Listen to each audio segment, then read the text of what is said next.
Hmm.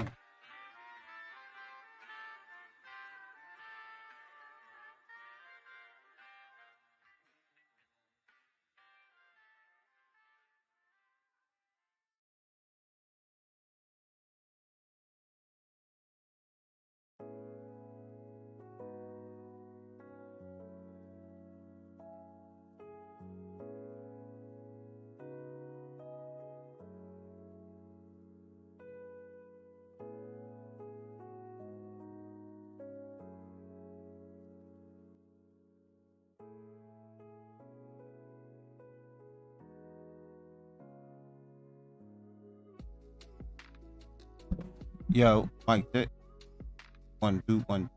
Yeah, I'm gonna send him a message later telling him that if he, hey Fatty, how far away is he from all this damage here? Holy shit, look at that shit, that fucking bridge is gone.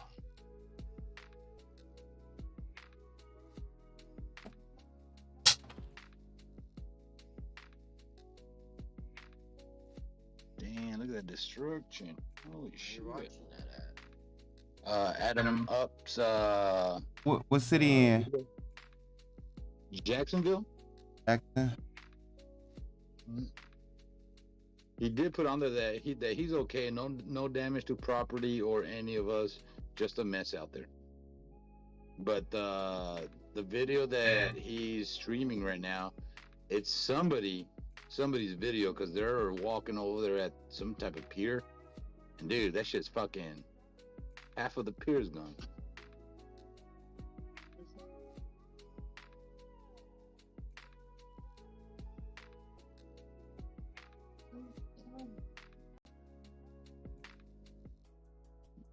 Oh.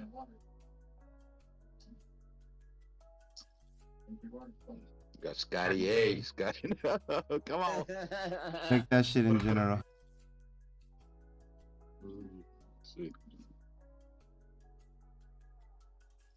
He's probably like, who the It ain't far off. Oh shit, yeah, I know. They can shake that. Wait.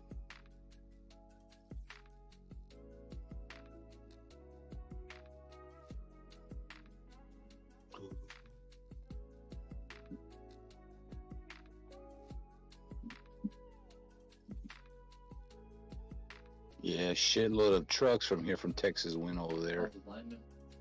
Women. He corrected himself. Lime women.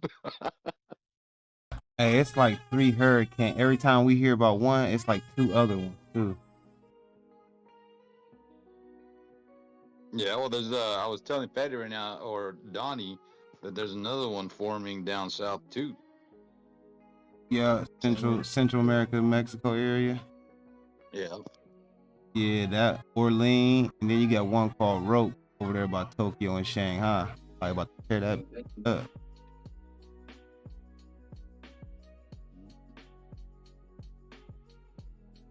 On Florida doing 53.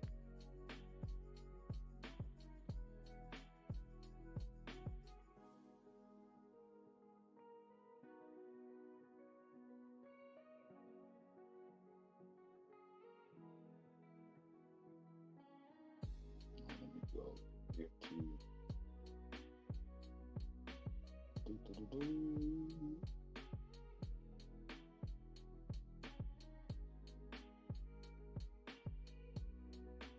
Okay, here we go.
Let's go.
Everybody at?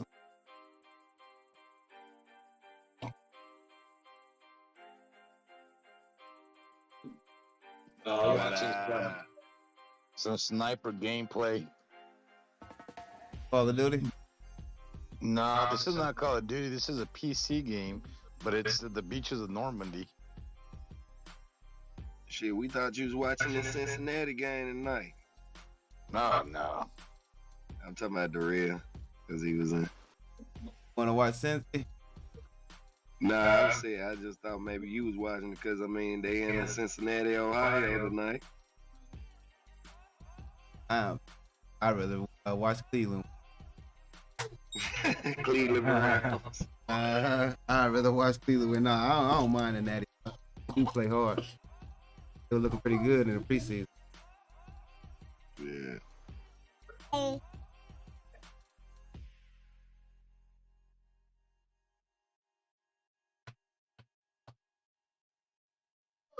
Yeah, that last Monday night game, it was pretty tight. Yeah, I watched some of that too. I did.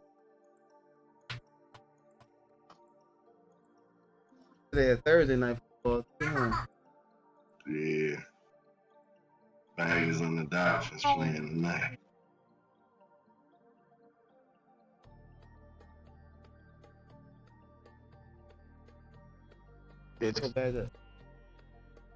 It's called the Hell Let Loose drill. Hell Let Loose? Yeah. I think it's a Mario. PC game, dude. I need to start getting into PC fucking gaming, dude. They got the games that I really fucking like. I wonder if you can get God of War on. Yeah. Yeah, I believe so. Don't even. Yeah, Let me check something else here real quick. It does say hashtag Battlefield here as well too, but I don't think this is fucking Battlefield. That's Look, I wish you would stop touching stuff like this. Is your little. This is not your area to be running over. Go ahead now. Okay, it could be Battlefield. Never mind. It could be Battlefield because I just clicked on Battlefield and this video popped up, the one I'm looking at right now. But I think the gameplay in itself is called Hell Let Loose on Battlefield.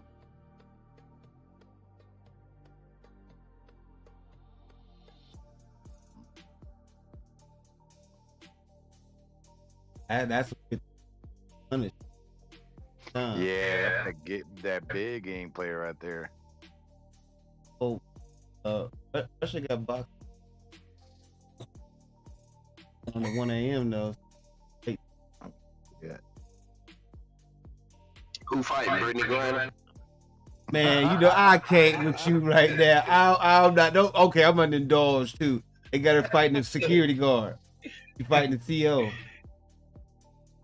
Now, I'm gonna give you heads up now. She's supposed to take a dive though. That's what I heard. Fucking Brittany Grinder. Yeah, I'm just passing the word. She's supposed to take a little dive. Oh, they said. Look, you gotta drip. You gotta drip. You gotta drip. Drip, drip. XRPA Yeah, dripping it is. Look at that damn USDT. Look at they fucking with it hard, man. Come on with it. You know I'm waiting on it. I'm being patient. Mm-hmm. They know I want that USDT to go on head out the window. Well, like I said earlier, it's playing funny because Bitcoin ain't following suit, and with USDT doing that kind of a big candle like that, the market should be fucking booming. The XY right now.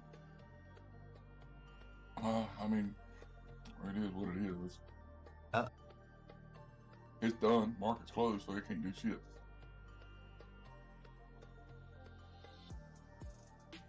Look at it. You see how far they pushed that bitch down, and now they're sucking it back up. That's a big buy. Somebody used USDT for something. What the hell? What could you have did with that much USDT at that time? I don't know. Traded it off and then somebody else picked it back up. I don't know. I mean, that was a lot. I mean, what did it look like on a 1 minute chart? Let's see. Scatterbrain. Barcode. Look like a barcode. Long ass barcode. And all the way back down to 7.4 again. But see, the 1 minute don't show that big ass pic, does it? Show. I'm gonna tell you how many it is right now. Yeah, it did too. It did too. I did show it. 1 minute showed it. 11 minutes straight. It's 16 minutes straight. It actually. That's some funny shit going on. First it went up 3 different times. Failed twice. The third time it failed. Extravagant all drive. And this gap. I like that. They fucking with this shit. Big one. And the big one. Johnny right there, huh? Hey. That's some funny shit, cuz. That's some funny shit. Hey.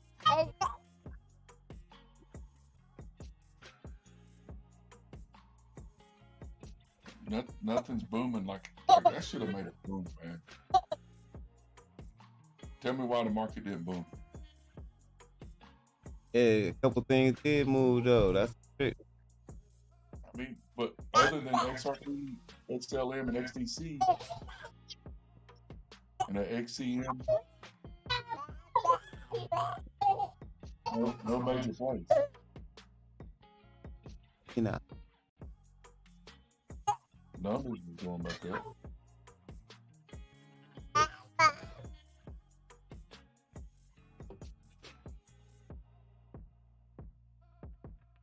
XRP bull flag on the 1 hour. Flag going, pulling back. Test center bowling right now.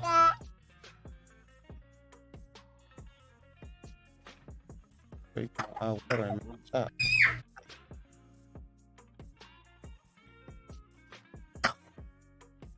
Line it back up. Line it back up.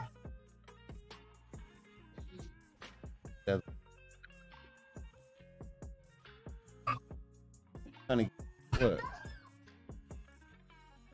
Line it back up. Brought it back over to 100.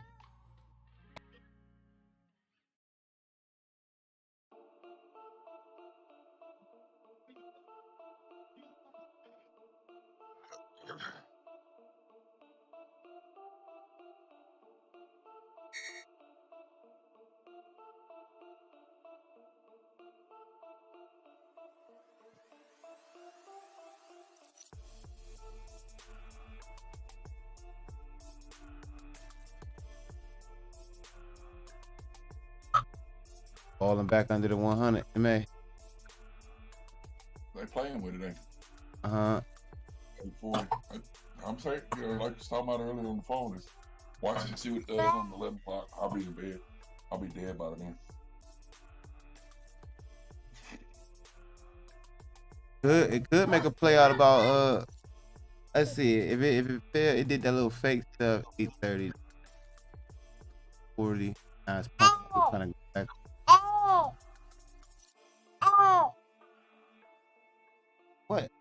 What? They can hear your mouth. They can hear you. They can hear you. And they can hear you. Say something. Say something slick. Yeah, to say something slick. How you doing? Uh-huh. Hey, bro. Say hi.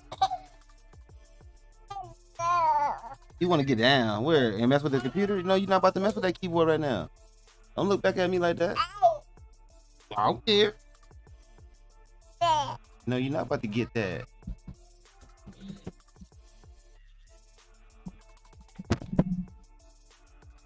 It's so funny, huh? See the weather? See the weather. When that thunderstorm to get you right there, that thunderstorm. Want some of that? Good. down there with Fatty in the damn range. Fatty ain't getting shit. Oh, he ain't getting none, huh? Hell You- no. He you over wanna- there dry as hell. You on the right side, Fatty, man. I knew it. I knew it was something going on. It's free kind of Florida shit. Fatty over there sitting dry as hell.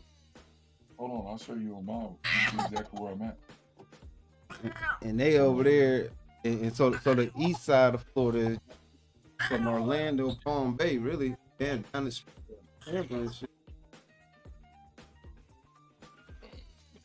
It's because you yelling don't mean nothing. You better start yelling how to talk to your work. What? Ready to get down? Yeah, satellite or radio?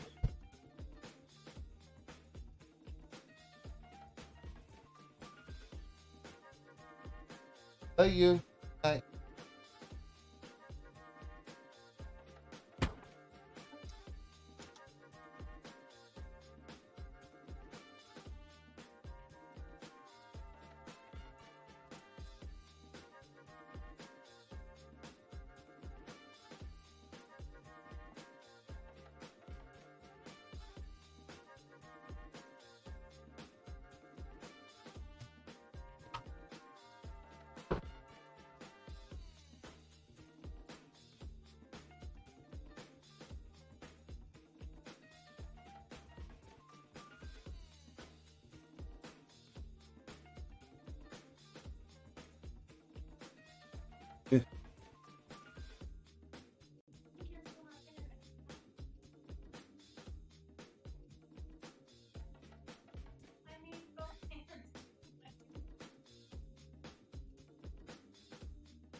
Okay.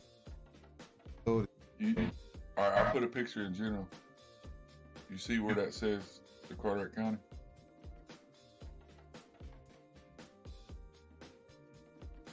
So, This ain't Carteret. yeah, see what? If you look at that picture, it's got black writing on it. Uh-huh. That's where I live. Carteret. Yeah.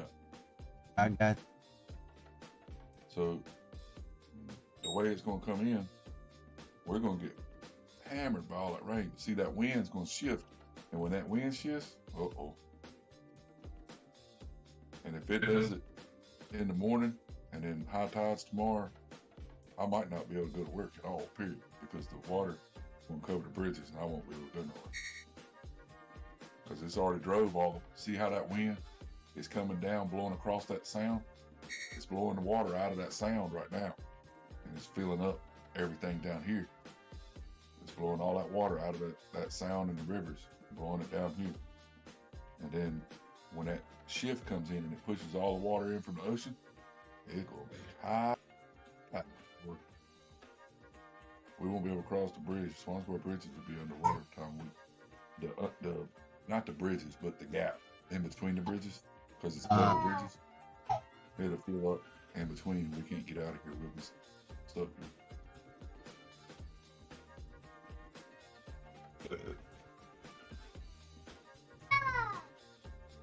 Just wait on E and get close enough to switch the wind. Once it switches the wind, that's when it's going to get kind of weird around here. What's the satellite look like? Yeah. getting some rain over there right now, huh? Miss? Yeah. It's raining. It's raining. I mean, it ain't pouring now, but it's raining pretty good. All right. Go to the storm too. Yeah, if you do precipitation, that red shit, once it gets here, yeesh. Yeah, I like to put the precipitation on so you can see the little lightning strikes inside. Yeah. Once that starts getting here, yeah, we'll probably we'll get a good band here in about another hour. First big band of rain. But it started raining, so but the wind, man, the damn wind, and it's blowing out of the north. It's crazy. The wind, blowing that hard out of the north, so we're not even getting the wind from the That's just what it's drawing down off that other front, man. It's crazy. Yeah, y'all getting some 40-mile-an-hour. Yeah, we're seeing it's gusting, 45, 50 mile an hour. Hey. It's a constant, 25 to 30, but gusting 45 to 50. Anytime you got, we've seen just as bad storms come out with these northeast winds like that. You see some bad winds because it just blows so hard, and it's like it don't ever let up. It's like baby hurricanes all the time. We get those a lot during the wintertime around here.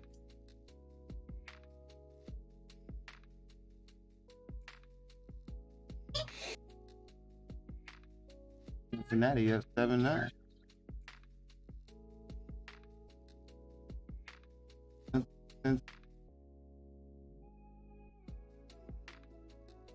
They're saying we're going to see 6-8 inches of rain here between midnight tonight and midnight tomorrow night. That's a lot of water, bro. I put the wave thing on. That's crazy.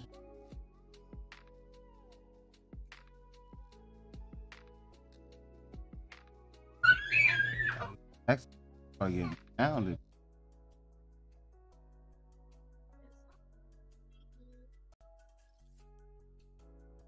I think it's going to walk a little bit. I think it'll walk.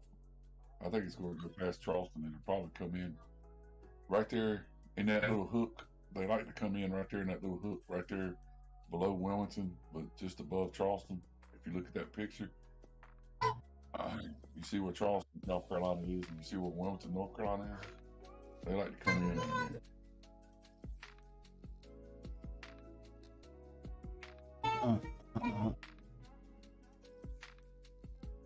I mean, it's gonna come on up here the Friday.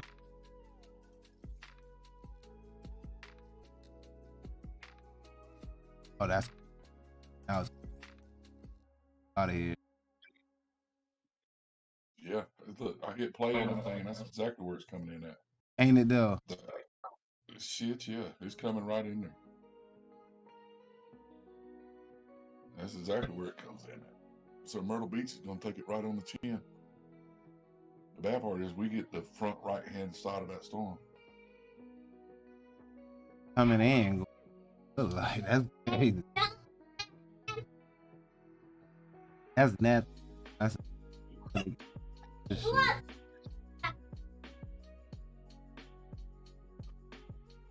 wish you could compound the settings. That'd be fire.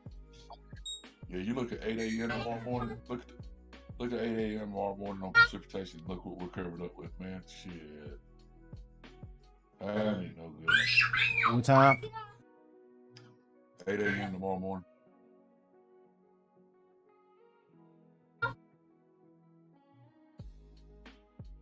You look at 11 a.m. Shit, no, man. That's the worst part of the storm. Oh, Lord. I ain't going to work in the morning and that shit. 8 a.m., huh? Let me go back to 5 a.m. See, the wind's still blowing out of north at 5 a.m. 8 a.m. starting to turn. Yeah, the wind's starting to turn hard at 8 a.m. tomorrow morning. 11, it's going to be touching on Georgia. Yeah, about 10 o'clock tomorrow morning, 10, 11 o'clock tomorrow, that wind's going to shift hard.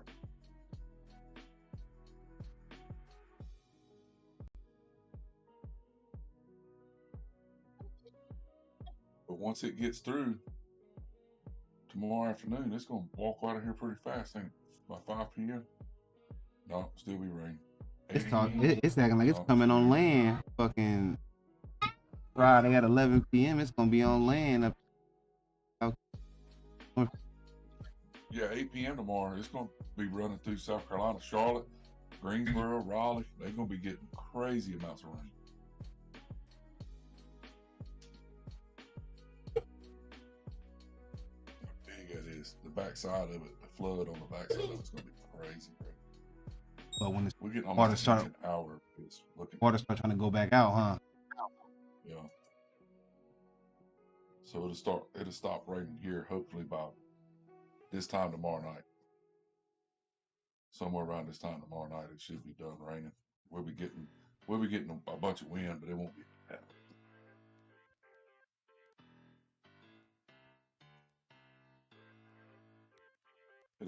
It's just gonna knock a bunch of trees down. The way the path it's taking is gonna knock a bunch of trees down.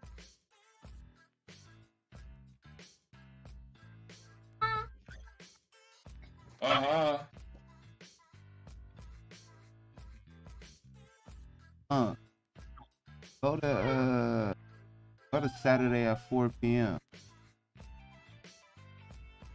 Go to in Virginia. Yeah, that damn thing moves, takes a walk, don't it? Listen.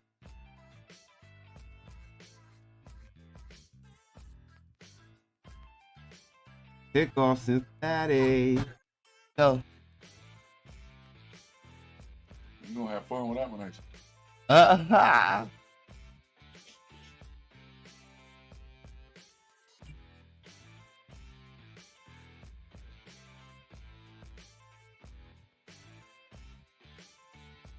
that one in the Pacific going the other way, that's good.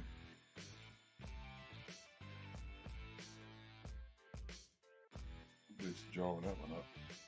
I wonder if that little blob out there turned into anything.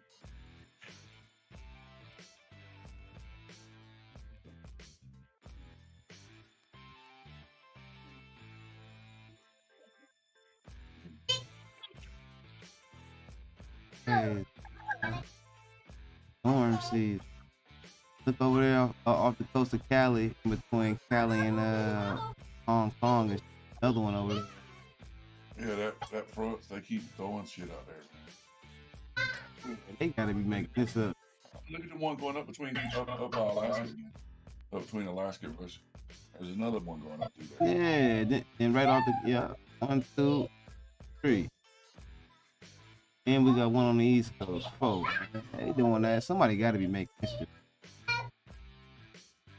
And look at that strike. Like, look at this strike of storms. It's Across the all way equator. across. Mm-hmm.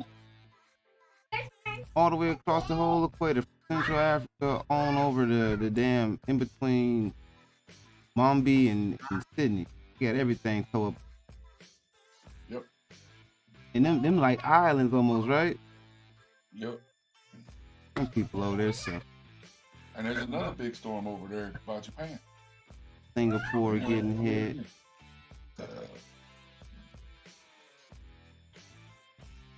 Tokyo about to get smacked by a whole boat. That's another one. And they got a volcano going off over there. At the same time? Yep. Man, they did something. They what the hell, man? I like to put my wind animation on strong too, so I can. We're gonna have to move to Iceland. Yeah, look up there by the hell is this? I don't even think this. Over there by Greenland. I mean, there's big storms all over the place right now. That's crazy. What's that the one right above like London and shit? Yeah. Iceland.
Na na na na. Na na na na.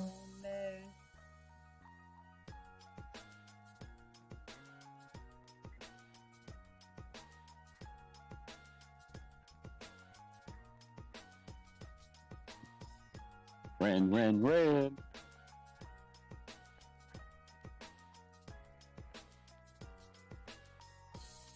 What's up?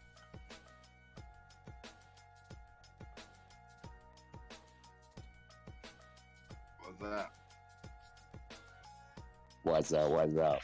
Who's up? Cincinnati. Of course.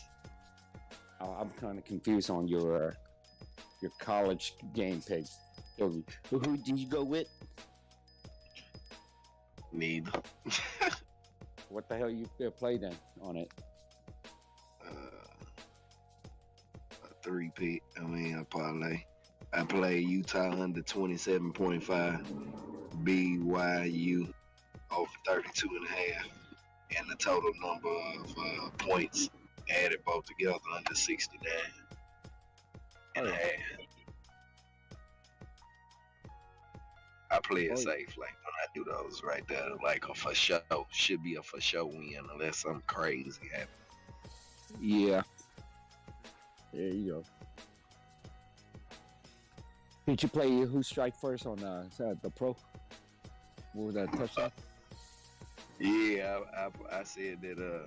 No, I didn't play who strike first. It wouldn't work my time, but I did a little $25 bet and said the first drive wouldn't be a touchdown, and fucking Cincinnati, they got it. There you go.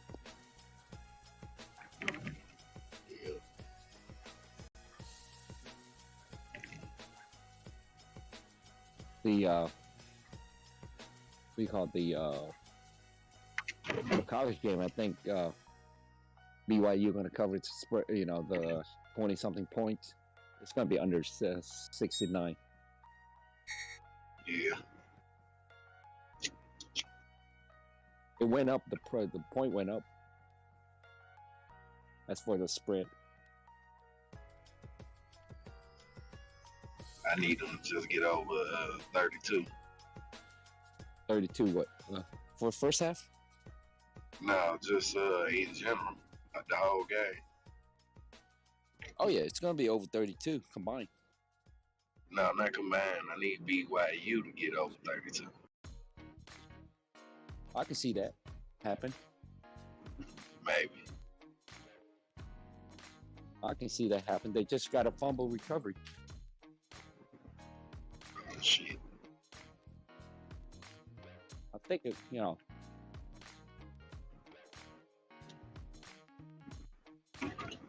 So let me see. Utah was good for maybe 13 point, 14. If they keep Yes. Mhm. It's all right. I got the game going in the background. I'm watching it.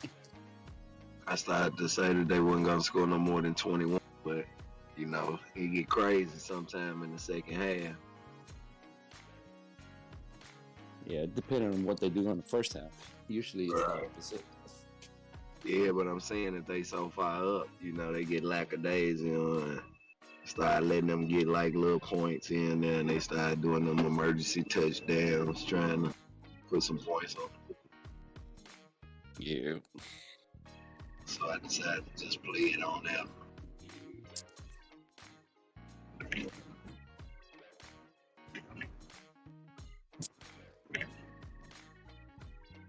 Yep, But I yep. need sense.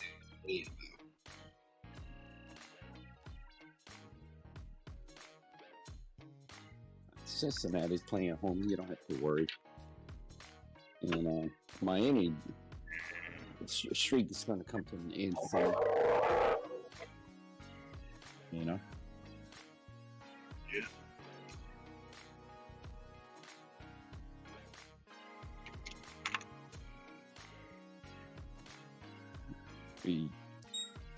Are you watching the game or not? Nah, I just went and put in a bet on coming back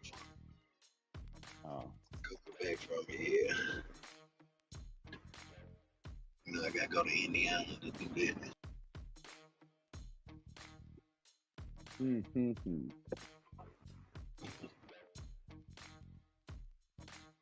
Well.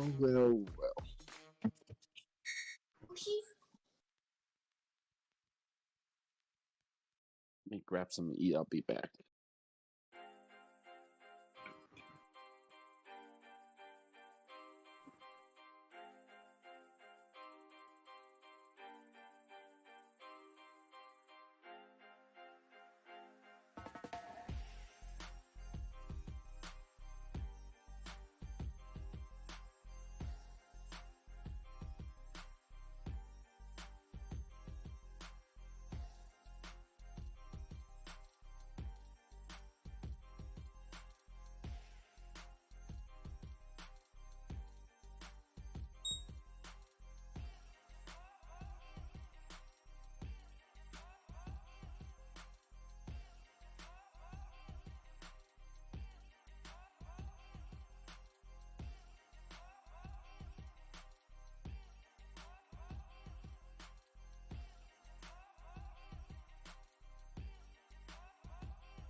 Ba-da-ba-doo. Mm-hmm. Ow. Uh-huh. What you gotta say? Can't leave you guys for a moment. Easy, y'all. Oh, goddamn. What I do? Ain't my fault that your friend Mr. Moran left. I mean, Mr. Moran. Moran. Get it right. Moran. There you go. Just making fun of younger people than you.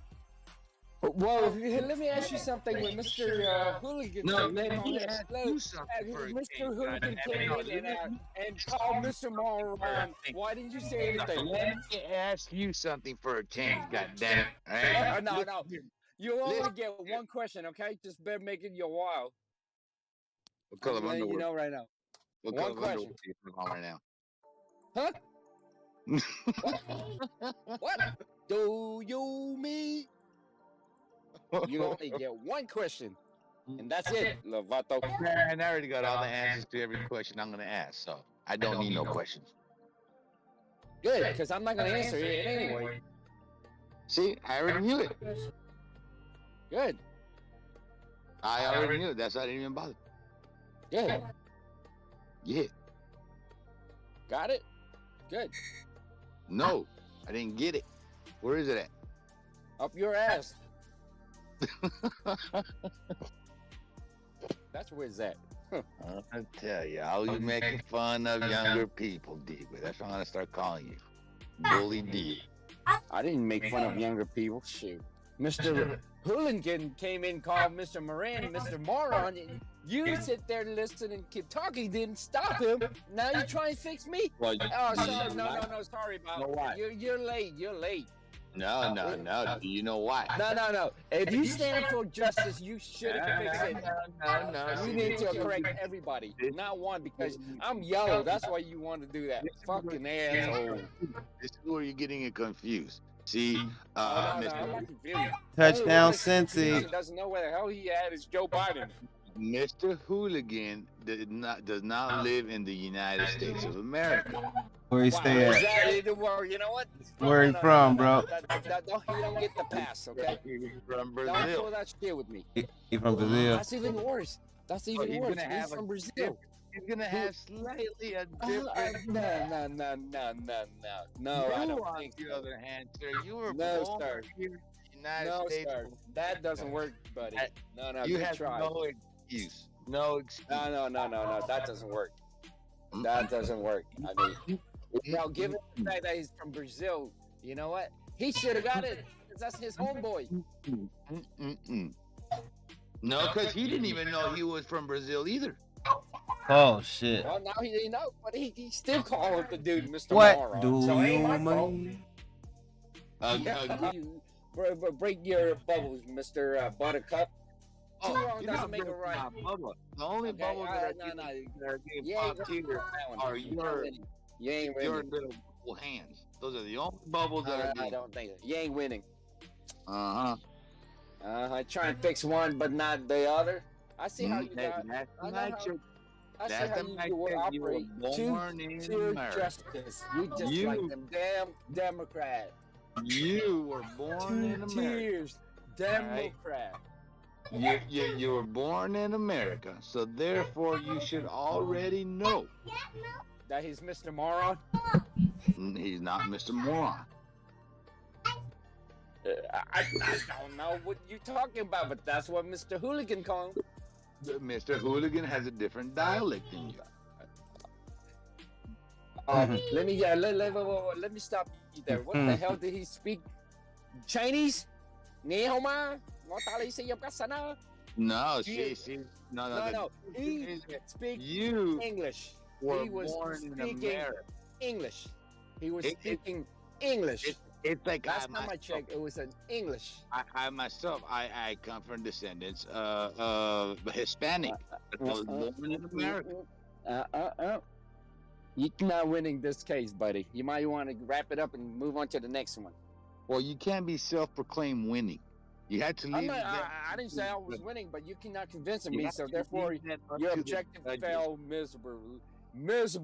You cannot self-proclaim objectives either. You fell miserably. That's That all I is got. just an opinion. That is just an opinion. when one cannot concede and persuade the other, that means they fail. No, because sometimes when you try to persuade the other person is so hard-headed that you can't. So there is no Why sense are you? in persuading that person. Why But there are is you a describing yourself? persuading the masses for them to think, okay, well, you got two people here. All right, you got two Americans. You know what? Last You time I are checked, he say American. word for word They're in talking English. about a different dialect on another different country. Hey, And you got two Yeah. Americans. Doc. Last time I checked, Hooligan was speaking English. You made Okay. Donnie lead. You made Donnie and you made Ren lead. Thanks a lot, D-Wade.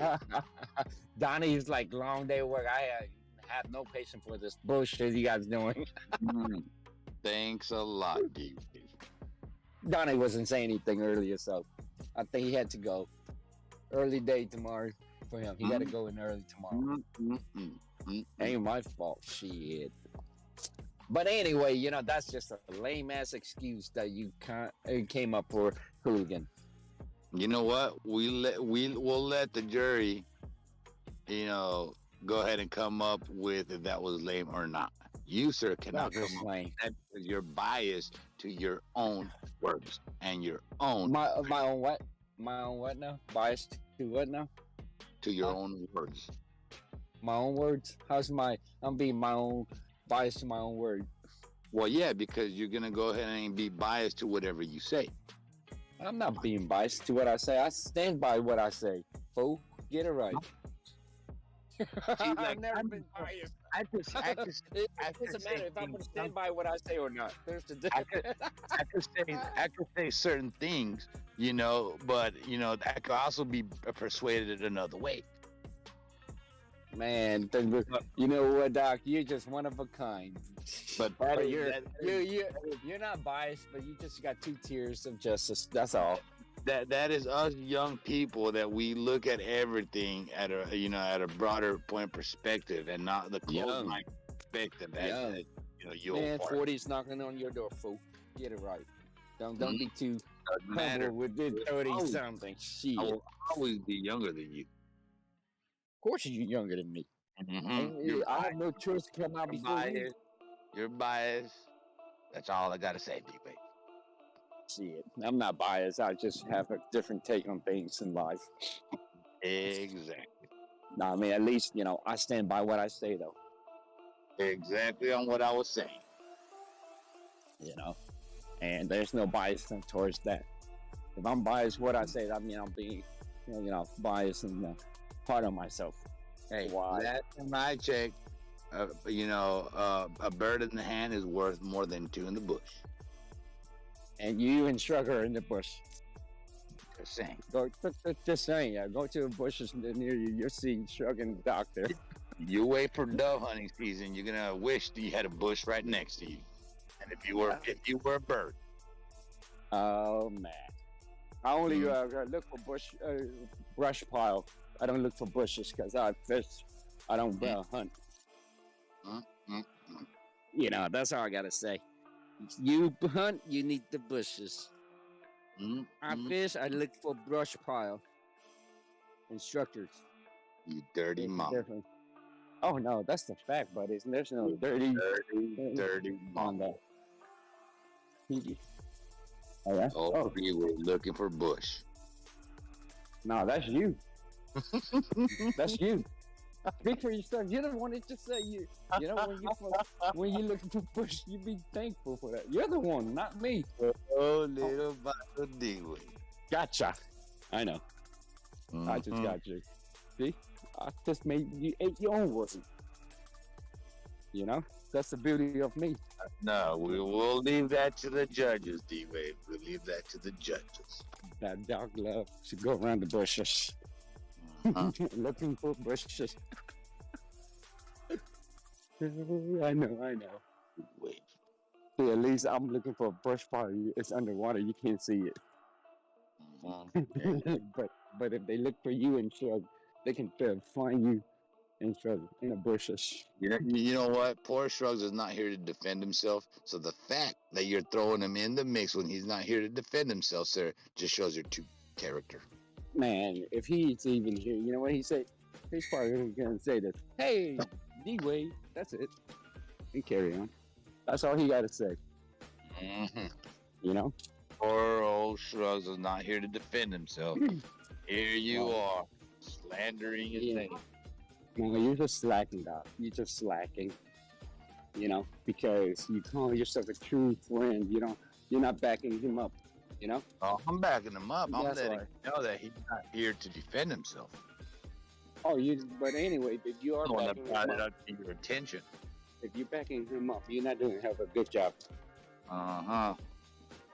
Oh, no. Nah, I got everything recorded right now, so as soon as he gets in here, I'm going to show him the record. I'm gonna let him hear man, it.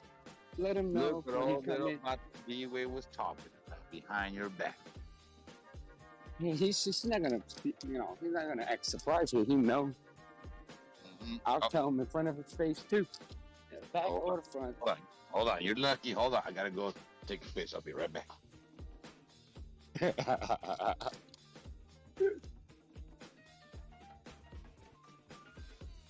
Oh man, Jimmy D.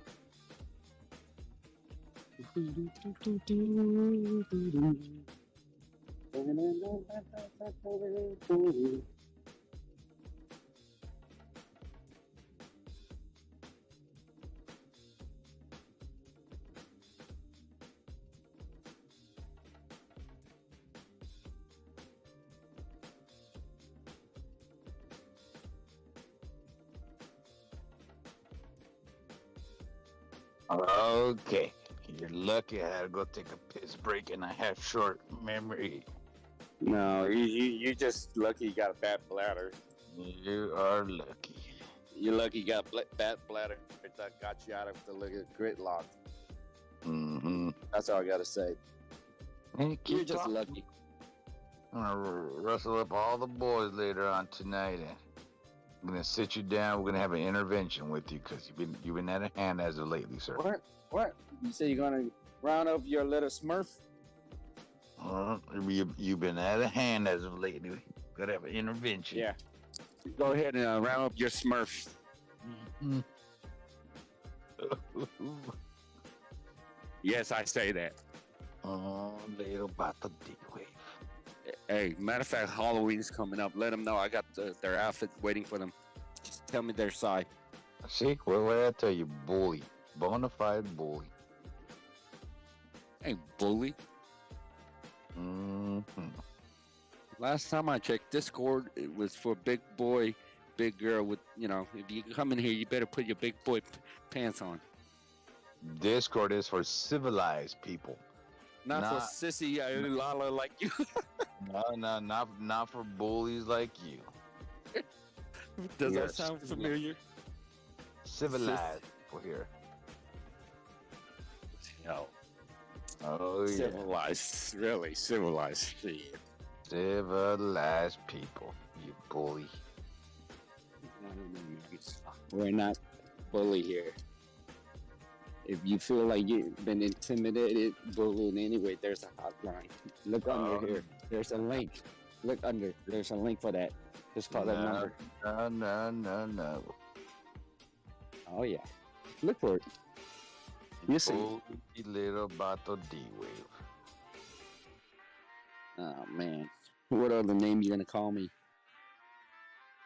Just Yeah, you're running out of your list is running short, right?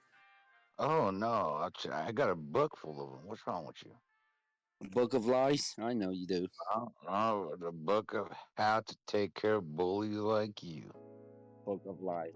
That's what you got. Mm-hmm. Oh, I know you got a Book of Lies. But you know what? That doesn't surprise me in any way. Oh, That's little all. D-Wave. Yeah, make sure if you need tissue, let me know.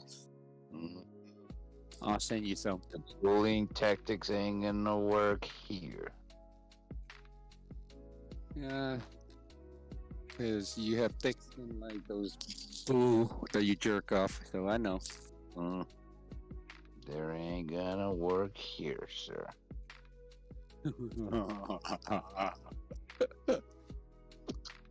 if it does work, what I'm doing to work, then you're in the wrong room. That's all I gotta say, you know? Nope. We're gonna take care of that bully attitude later on once the boys get here. You don't worry about it. That just proved my point. Don't you Then worry about a thing. That you guys cannot go against me one-on-one.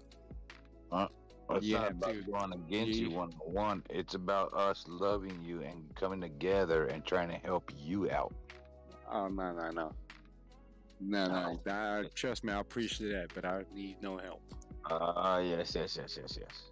You bunch of snowflake need help in reality. You know, you no. guys need help.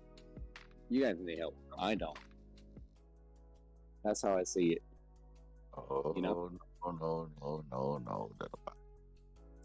Listen. Little Ren. See, that's why his name is Ren. He ran off. See, there you go. Bullying ran now too. Jesus, do you ever stop? Maybe when I take my 4 or 5 hours sleep. Mm. Oh my God. That's all I gotta say, you know. You know, this sport is not for the weak sauce like you. No bully. What a bully. Really? Man, you're Mhm. crying. Go ahead and tell your teacher. Oh no, we're just gonna get the boys together and have a little chit chat with you. 'Cause So much for a boy, you know, you can't gather them right now. they're not here. You know. At the moment. They're not here at the moment. Shoot. You stick like glue with your boys. Mhm. When one go down, the others have, you know, got your back. But apparently you're going down with nobody backing you up. You fall like a rock. I'm a very patient guy. Don't you worry about a thing. I don't think so. I don't think so. Don't you worry about a thing, dear bottom. The only thing you have patience for is collecting them game system. That's it. No. There's nothing else, Uh-huh. you know? That's all you got. It's okay. It's okay. We'll let you be the bully right now. We'll No, rent it's okay. booty down. You know, but, you know, saves the best for last. When all your boys show up,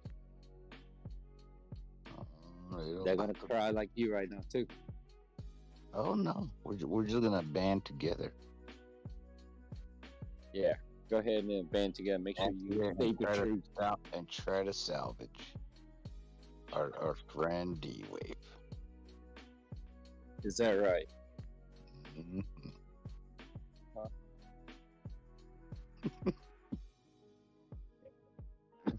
You know, since I'm here at Target, I might need to pick up you guys some box of tampon. Oh no, it's okay. You could pick some up for yourself though if you like. You guys gonna need that. You sound like it. Oh no, D-Wave, you're gonna need it. And I'll pick up some tissue box for you guys too. You're gonna need that too. Definitely gonna need that too. Make sure I give you guys like a whole year's supply. It's on me, okay? Oh no, you're gonna need that year supply. You're the one that sound like you're crying right now. Oh no, I'm charting right now. Sound like you're crying right now, so you're gonna need it. No, I'm over charting, brah. Is that right? Oh. Yeah. You know, you're 13, you're 15, 13, you gotta wait after your New Year's. Well, I'll tell you that right now. You know, usually September is a bad month, but December's coming. Well, let's So- check. I mean, again, October's coming, so it's gonna be different. You know? Well, what was this? August was supposed to be the bad month. Let's see here. August. I think August wasn't bad at all. Right? It wasn't the red. Yeah. Well, September was supposed to be a bad month, but I think so far September is pretty good. You know? Let me see. But July I'd say- opened up on the green. July opened in the green. Yeah, and then from there, where did the close was at? It opened at 23, and it closed at 20,000. So yeah, this was a 13. Hold on. September. Oh no, it's supposed to be September. I think September is the one where it's supposed to be the bad month. So September. History. I mean, the history told me that September's always been red. By like 6%, but right now it's actually just off by 2.70. Mm-hmm. So, given September with its history, I think this month we got another 2 days? Is that right? 1 or 2 days before October kick around. Yeah, before Is it October. 30th or is it the 30th? I think it's because isn't October 31st? Yeah, so September's 30th. Oh. That's why. So, not a bad September, in my opinion. And usually November is a better month. I mean, not November, I'm sorry. October is a better month. You know? Well, we have one more day, the 30th, because to close out this monthly candle, we got 22 hours and 3 minutes left to close the monthly candle. Okay. It'll be interesting. And you say we're still above like 2 point something percent? We're negative 2.76. And normally, well, we are 6. I think it was 6. Hold on, let me try to pull up that chart. Which is not bad at all. I mean, if it's 6 and you're looking at 2.7, that's still below, what it normally does, percentage-wise. In September. Bitcoin price history 2010. The month of September started strong with Bitcoin. What? Okay, no, that is not the right one. I think I read somewhere that October usually like up, and like the gains around 28% or something like that Let me see. for October. Time Bitcoin percentages by month, maybe. Let's see. Images and different images. Bitcoin historical corrections.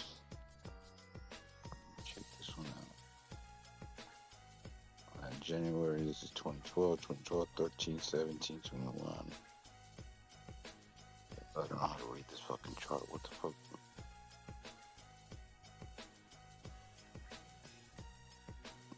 Mm-hmm. I know they use Bitcoin price history. Is it this one? Bitcoin price history. Check this one. What is this? Betcha, no. There you go. That's all 10 Bitcoin. Go to all price index light chart coin data. Bitcoin price history 2013, 2022. Let me read this right here. See what this says. September 28th. See more data.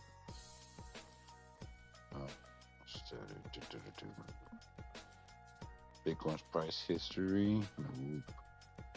Bitcoin price chart and tables finance. Month 7, 6, 6.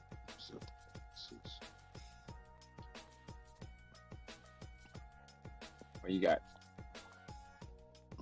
Nothing. I'm trying to find that chart. Next advisor. How much is Bitcoin up in the last 5 years? What happened with Bitcoin? So Bitcoin historical data. That's giving me the daily price history graph for daily events 2009. I did 2 times. Oh, I can't find shit. When the hell did I find that?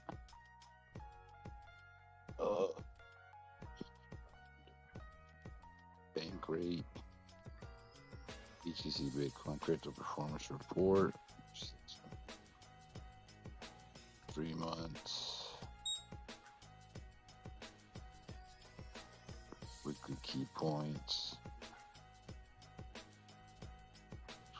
Yeah. I don't even know how to fucking search it, dude. Alright, try something else here. Bitcoin.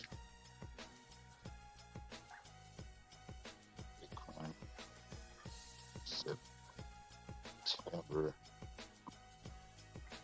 monthly averages. Why September is shaping up to be a potential ugly month for Bitcoin. Bitcoin price history.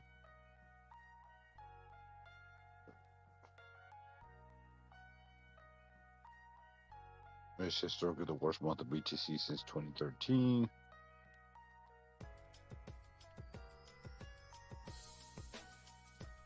That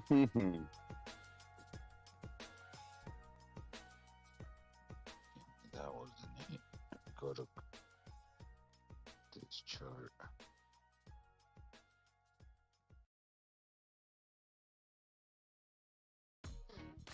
I don't know where I saw that damn chart, man. The chart had the percentages of every fucking Month? yeah, of every month. Bitcoin price history. Go here. See more data. Bitcoin. Oh, I think I found it. Yeah, it's right here. Oh, I can't fucking zoom into it. What's that for? For September, okay, you had out of 1, 2, 3, 4, 5, 6, 7, 8, 9, 10. Out of 10,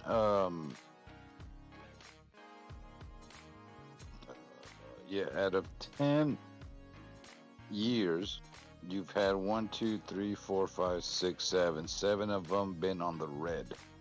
And they range from 7%, 13, 5, 7, 19. How could I fucking get this fucking chart right here? I need to screenshot this fucking chart. What is this? Bitcoin monthly returns. All right, let me open up a new one here. Bitcoin monthly chart. Oh, here we go. Found it. Found you. Son of a bitch.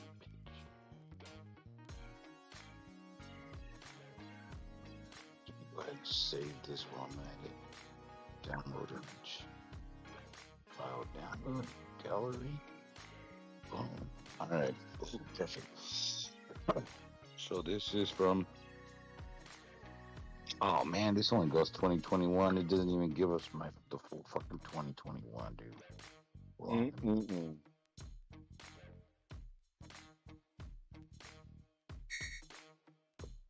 December Bitcoin 2021. Oh, let me see this one. This is 2013. Okay, this one is the one that's more. Download image. Congratulations, you have just downloaded a virus.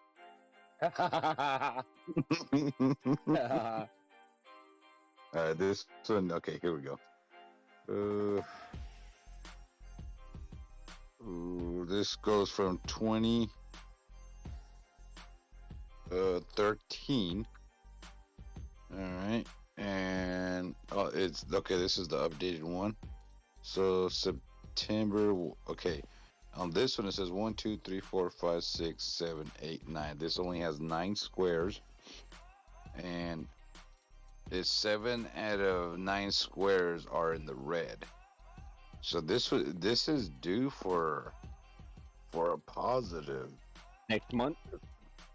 Yeah, October is usually green. Yeah. That's why. The only time they were red was back in 2014. It had a negative 12%. And 2018 had negative 3.83%. So I'm thinking, next month with the trend, I mean, next month should be a good one. See. By the That's look of it, the best month for crypto has been February and October. February and October are the best months for crypto. Who knows? It might hit over 30K next month. But, like I say, it could drag out, your number all the way into next year for it to happen. Like maybe between December and January, if you get it, it might be like if you're gonna get that number that you want, it's probably like it'll be early January. Yeah, but we are in the midst of war too, so. Mm-hmm. Yeah, we are, but you know what?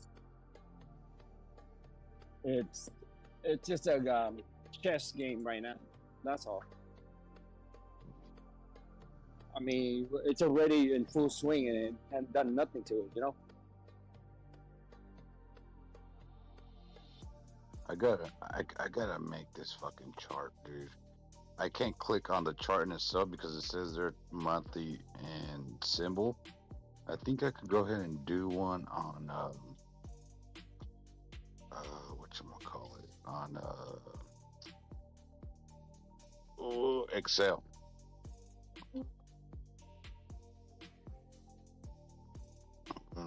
To open up Excel and try to do one of those daily, monthly, yearly type of charts.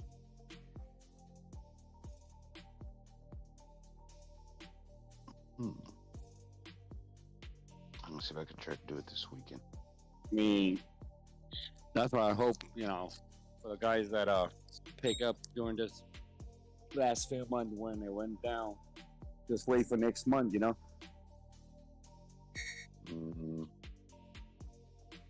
That's why. Historically, October is good for crypto. Yeah, usually. I'll be happy if it jumped to like between 12 and 15%.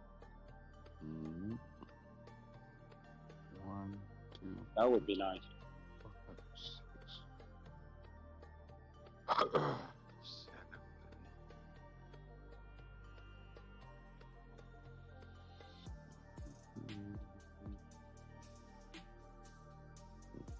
Mm-hmm. Yeah, I'll see if I can try to do it this weekend. Hopefully I'll get a chance. I got a barbecue that I'm doing Saturday. Mm-hmm. Uh-oh. Okies in the house. London's in the house. Hey, hey, hey. Hey.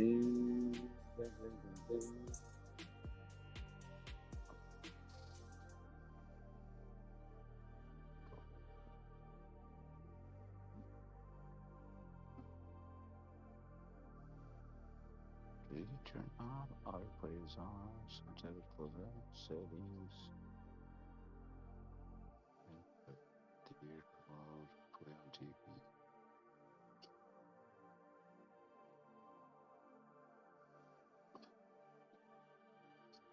Oh, I think you take off.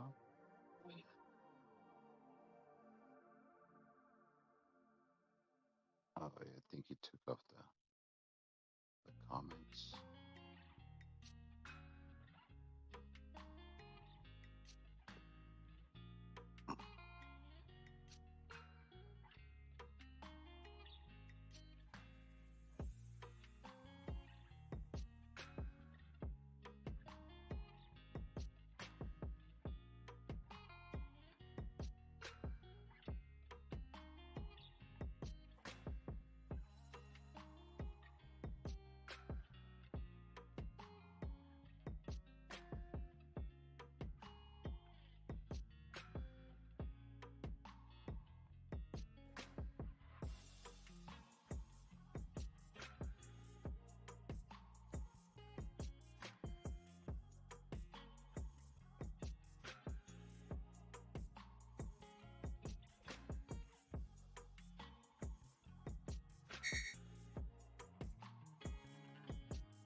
Na na na na na.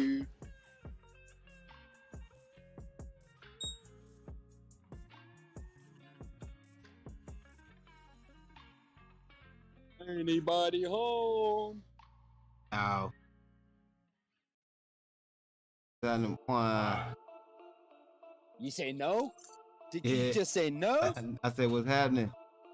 Oh, I thought you said no. I thought you were gonna put a Nova, Dr. Supernova on me. Oh, I was like, what? Yeah, I spanked his ass so hard he's crying right now. I So was that's the why only one talking to your dumbass. What are you talking about? he called me a dumbass. What a hell smart ass. I was the only one talking to you. I know. This is how you treat I me. know. I know you talking to me. I'm done. Oh, look at him. You guys, look at him. What's wrong with what I said? That's true, though, what I just say, you know? Every now and then you pull a shit on me. Oh, here we go. Wait till Red and Shrugs get here. I already told you we're gonna have a sit down with your ass. We got You know straighten what? you up, calling people names. Oh, you talking about Mr. Moron? I didn't call him Mr. Moron, did I? Or was it Mr. Hooligan? What else you got for me, Doc? Talk to me. No, we What? already talked about it. We already talked about it. Go ahead, and take it. I'm waiting for the boys to get in so we could do what we gotta do. So I am done. Like crucify me. No, we're not. No, we love you. So we're trying to, sit you down and Yeah. try to get the hate out of you. Hey, man, I love every color. What are you talking about hate? There's no hate in this, man. You got the wrong man, bud. I don't know. What the hell are you talking about? You, on the other hand, you need to look yourself in the mirror telling me, get I the hate out of me. said what I had to say to you, and we're just gonna leave it at that. Wait for the boys to come in. You got y'all, my D-Wave. What is that, Wokey? Hey, what's up? What's up? What's up? Hey, you know what? This man here's not being fair. This man here come up with all kind of shit, try and make excuse for others. Not saying that I need him to make excuse for me, but he's gonna get on my ass for calling Mr. Moran Mr. Moron, while Hooligan came on here and say, "Hey, what's up, Mr. Moron?" He didn't say a damn word. I made my case with you, D-Wave. If you want to look for salvage from other people, go. Man, you know what? If I was in any legal trouble, you'll be the last one I'll hire. Forget about the public defender. You know, you're not even be hired. As far as my public attorney. D-Wave, I think you need to say 6 Hail Marys and 4 Rosaritas. 6 Hail Marys, 4 Rosaritas.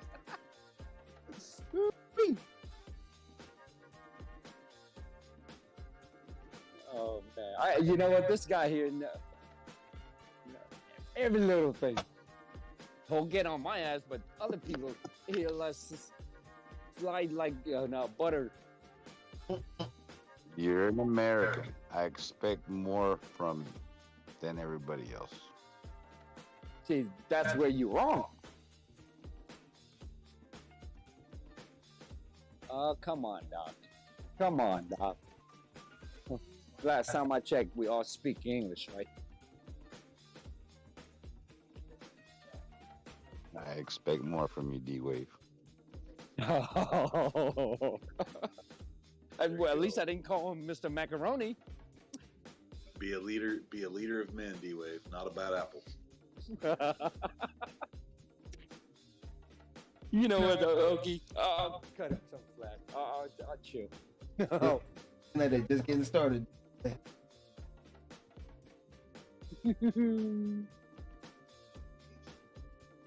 Man, how many beer you got in it?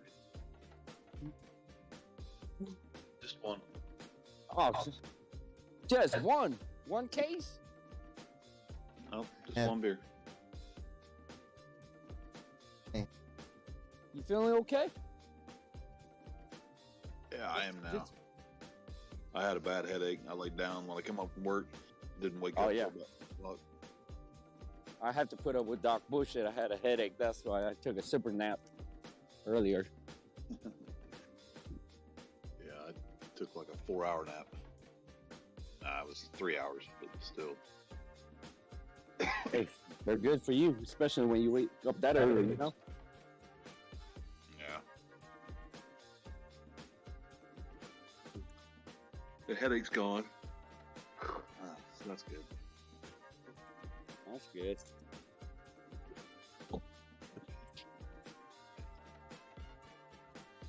Doc Park drawing thick people over there. He said he's drawing up with a charge. Still charging. Still charging, I know. Yeah, let me see the stick person you draw after you're done.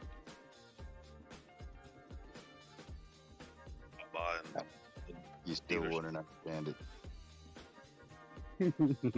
What'd you say, Yoki? On the way home, dealership by my house on the way home got a new Corvette in. I stopped by there to look at it, and the high school football coach here in the town I live in was there, and he'd already bought it.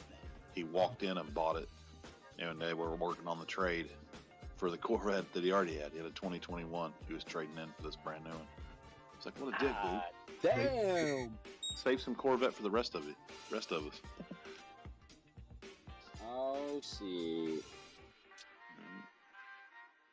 Well, is he a football coach?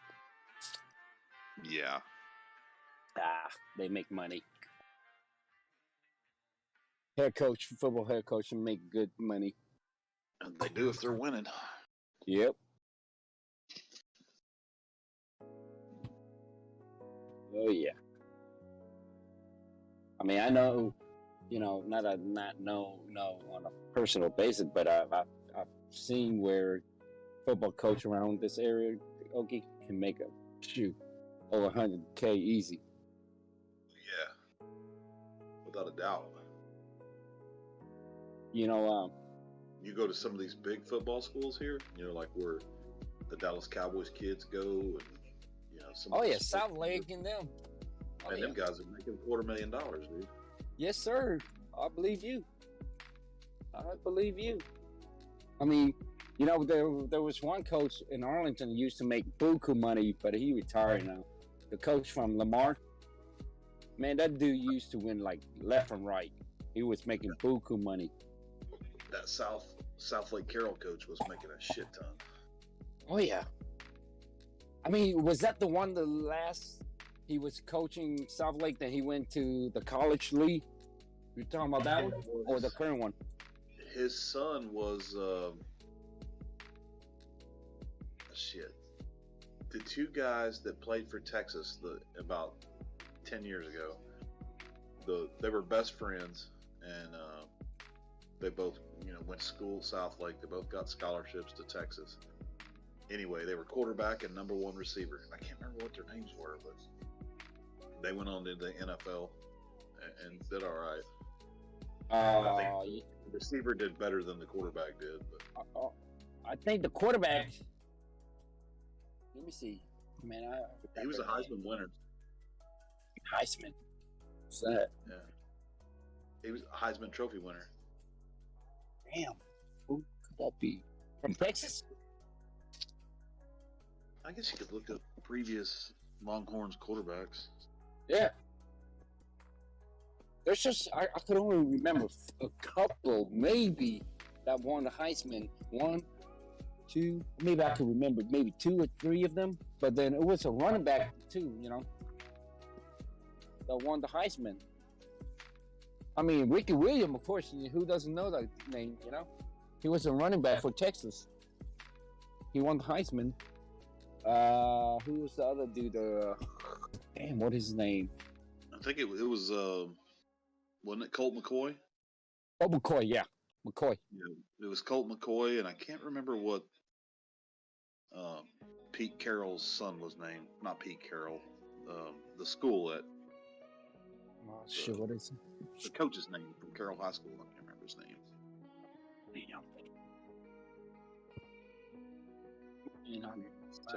Texas Longhorn wide receivers. Because there was a pair of brothers went to Texas, I believe, and one of the brother made it to the pro. His other brother, I think, was recently committed suicide. Yeah. Got who the name of it? And yeah.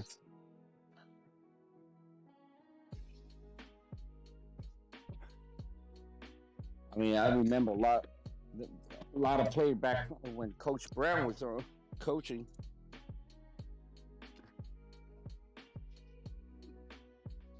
Come on, Doc, help us out. What's the name?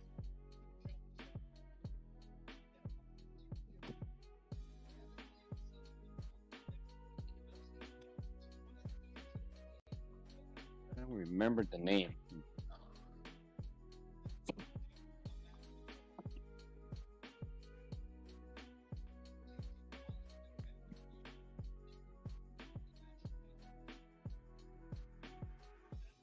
There's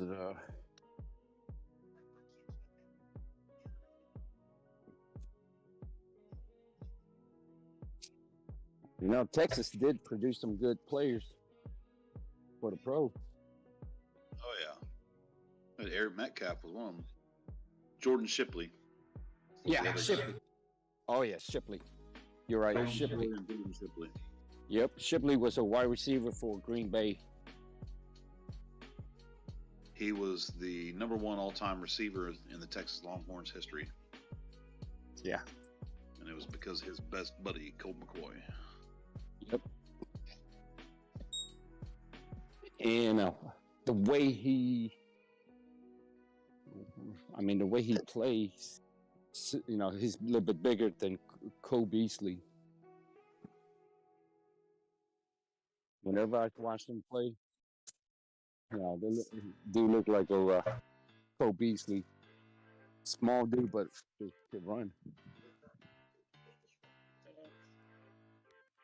Yeah, you know, the coach. There was a coach around here that made $160,000 a year,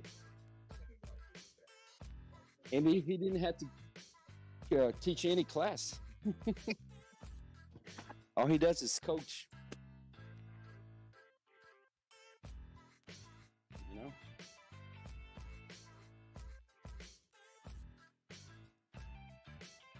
If you go to big district, man, coach get paid even more when, especially when they're winning.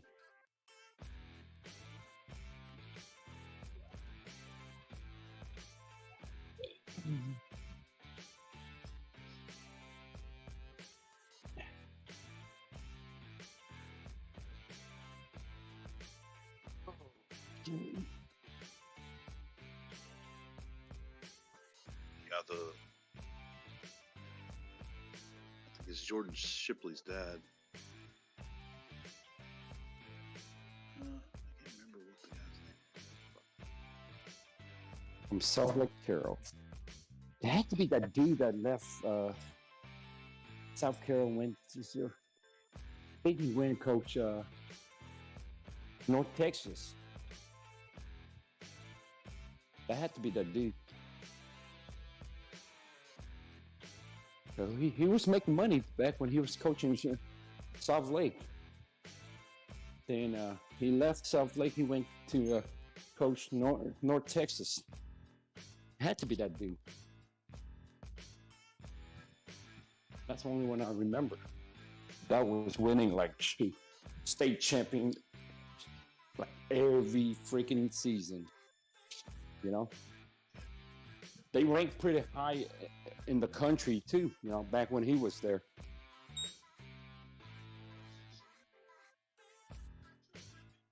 Was it Dots? His last name was Dodds or something like that.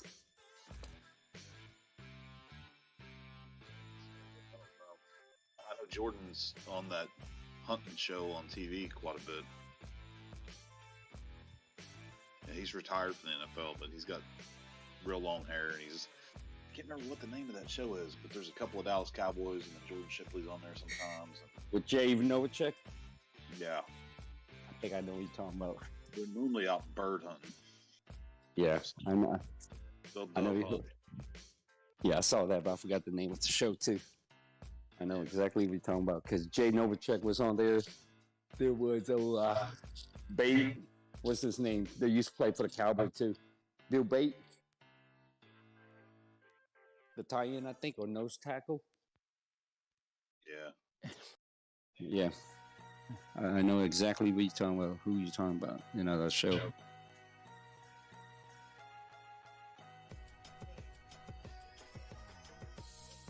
Let me see here. Actually, he's now co-hosting the Bucks of Tacoma TV on the Outdoor Channel. He said he's an avid hunter and fisherman first, and an athlete second. Oh, interesting.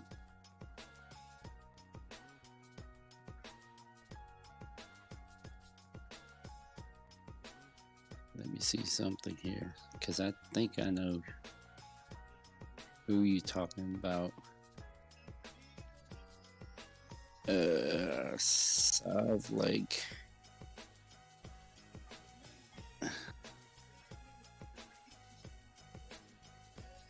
Lake Carroll.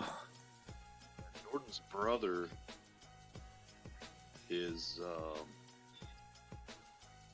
Jackson Shipley. He also played in the NFL, but he played for the Cardinals, and he ended up stuck on their practice squad.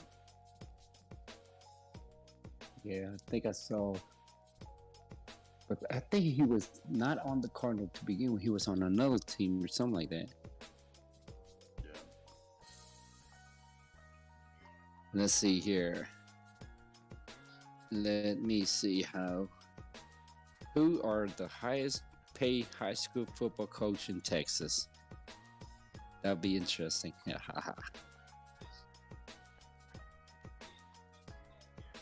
Let me see here.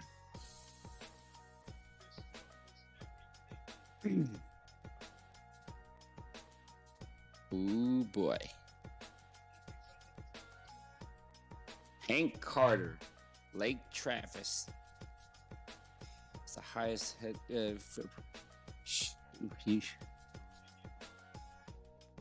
He makes 158 grand a year. Carthage coach Scott Surratt make 154 grand a year. Westlake Todd Dodge make 150K a year. Gary Joseph, which is near London, Katie, he makes 138K a year. Bob Shipley, that's their dad. Who? Bob Shipley? Bob Shipley is their dad. He works as a player. He works in the player personnel department for Texas Tech now, but he was the coach of I think it was South Lake Carroll. Yeah. He was there. Former Barnett High School football coach and athletic director. You know what? You want to hear something here? Get a kick out of this. These 5 Texas head coach, their annual air salary is more than the governor of Texas. Holy moly.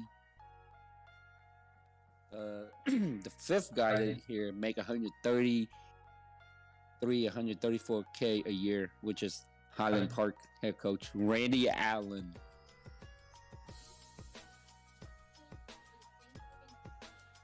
Man, they make some money there. Bob Shipley has a home in Austin, Texas, and the value is $1.6 million. Holy cow. So yeah, coaches make some money in Texas. Oh yeah. I don't know about other state, but Texas do pay their coach. You know? Make more than the governor. That's all I can say. Make more than the governor.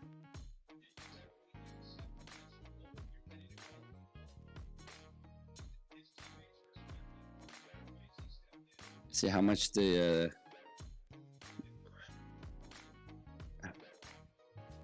South Lake coach Riley Dodge. Are they? It had to be his son.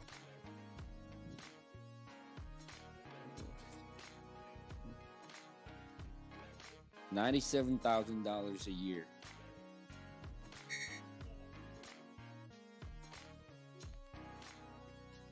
Holy mama. That's decent money. Jeez. That's crazy right there. That's. And let me remind you. So he replaced Hall Watson. He's only 29 years old of age. Yeah, he's just getting started. Yeah. Just 29 years old. I wish I was making $97,000 when I was 29. Same here. Shit would be quite a bit different. Mm-hmm.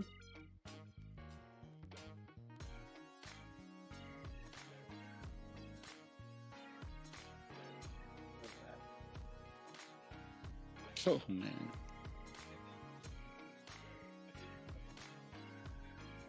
That's just crazy though.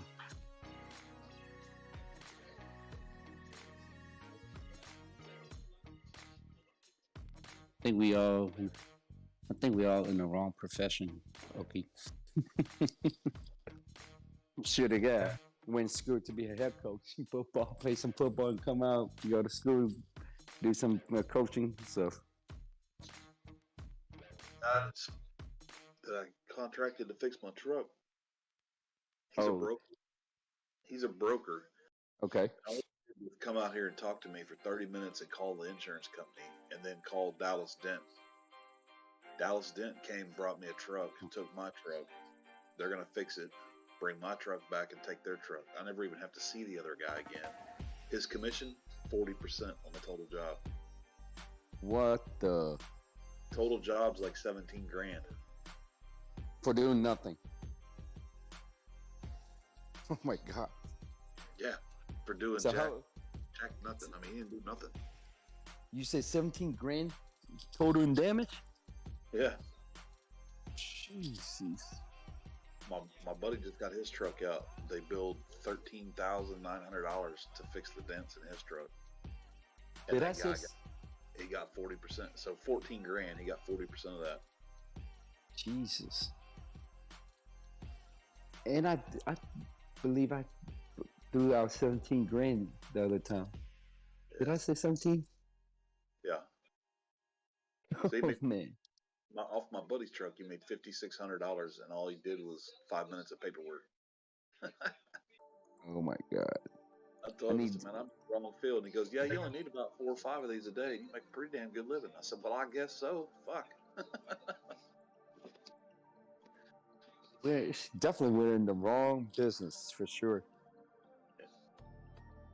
Because, oh, you know, ramming like anything else. And I said, yeah, but I said, you can make $100,000 in a week.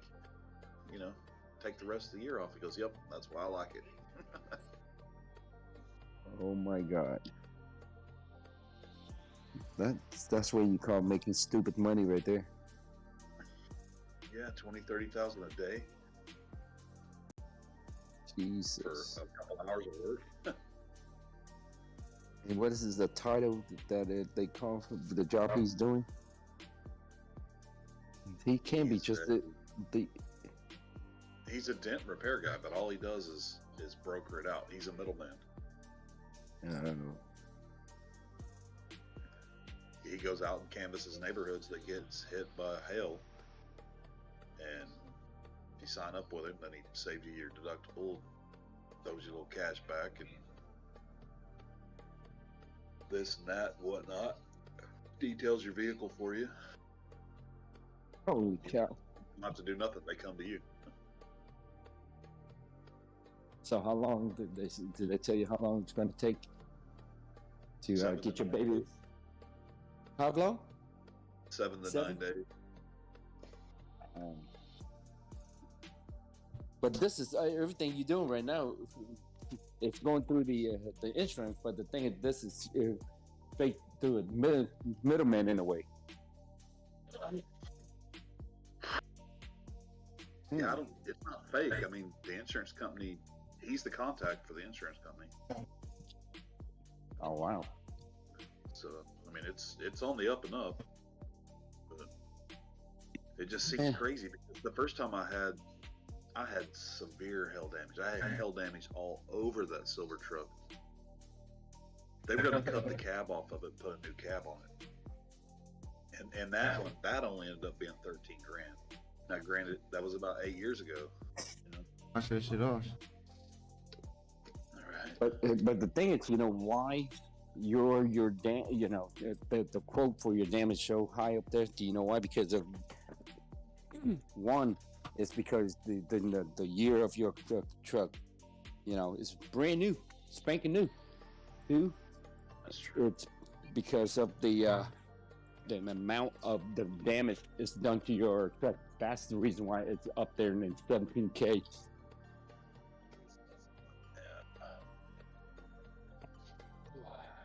I mean, if it was my truck, shoot, I'd be lucky if I get half of that. If it was my truck, you know. I don't know. Maybe it just cost me more. Must have gone up that much. But you know what? They don't want to go to work for what the wages were pre-COVID. They want more money. A lot of people are getting it. Well, you know, I'm happy that you got your truck in and it's in the process of fixing. Now, Doc, and everyone on here can't make fun of your dimple truck anymore. Right. Doc, kiss my ass.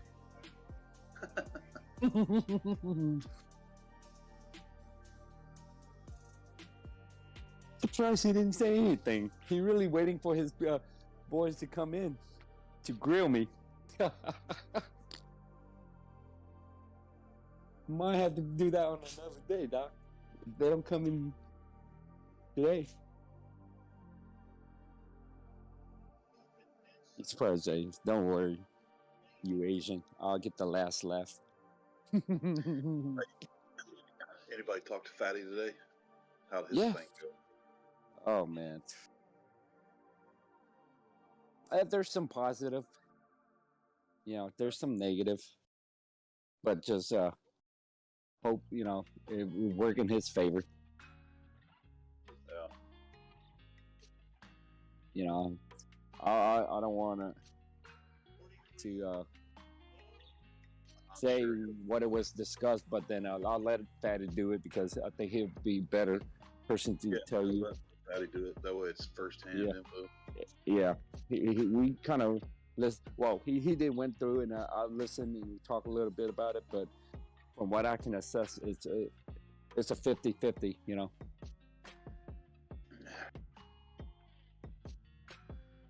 He's not in here, and he's always in here. That's what.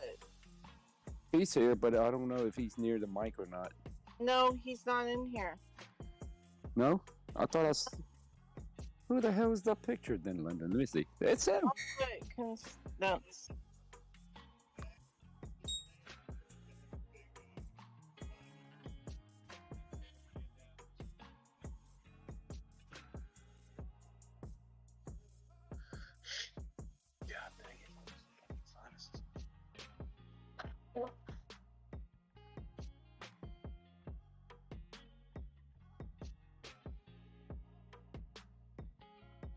I don't see him. Is he in here?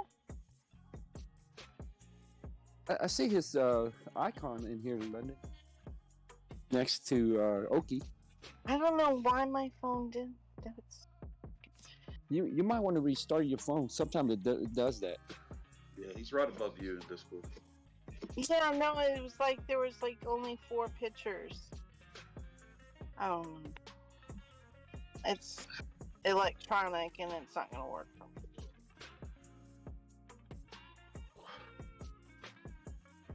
Miami Dolphins are trying to hold on. Their quarterback went down hard, man. I mean, like brain damage, or his hands were clamping up like they were flippers. Did he get the same injury like Odak? No, they hauled him out of there and took him to a level 1 brain trauma place. Oh wow. Yeah, like I said, he hit his head so hard on the ground that his hands instantly curled up and they were just disfigured looking. But it wasn't because he hit his hands; it was because he hit his head. Well, that's about concussion protocol. He's going to be out. Yeah, it was like neurological damage, instant. It made his hands react like that. Hopefully he's all right. It's just a bad concussion. But I want to say he was their backup anyway. No, he was last season. Now he's the starter. Okay, the Hawaiian dude. Yeah, that one. I guess he's Hawaiian. Well, I think he's more like a native Hawaiian or Samoa. Wasn't he Polynesian or something? Yeah, something like that.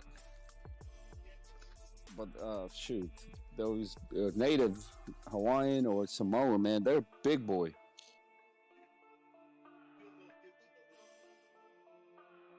And the girl too. Whew. The bigger they are, the harder they fall. Yep. You hear that, Doc? That's you right there. Doc, I didn't say a word.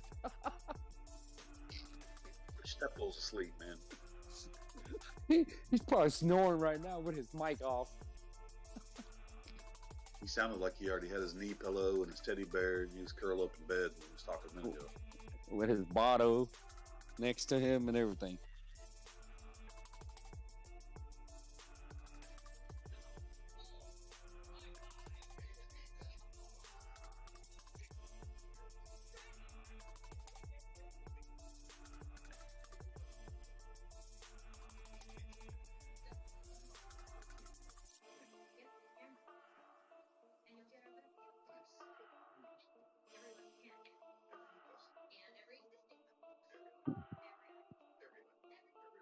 Oh, okay. I'm back. I had a phone call came in.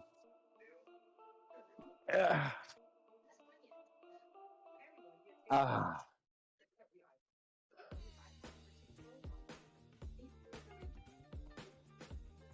I had a killer headache, and I went in there and laid down. And I got up, and the headache's gone, but now my head's all clogged up. Oh shit. Weird. It's something in the air, man. I tell you, I've been sneezing my ass off all day. Yeah, all week. Your eyeballs are watering. Yep. Nose is running and everything too. I hope I'm not getting sick because I can't taste this beer either. It tastes funny. It just tastes wet. It doesn't taste like beer. Oh shit. Have some sort of upper. That means you need to increase the volume on the alcohol. Yeah, I'm trying, dude. I'm trying. I got a 20-inch Supreme pizza in there to help dry it up, so I have to drink a bunch of it. Inch. Oh my god. I'm trying not to be a fat ass, so I got the one with all the vegetables on it. Oh man, you do whatever make you happy. It's got sausage, pepperoni, Canadian bacon, and then a shit ton of vegetables. Don't let Doc body shame us old men, because he said he's younger than us.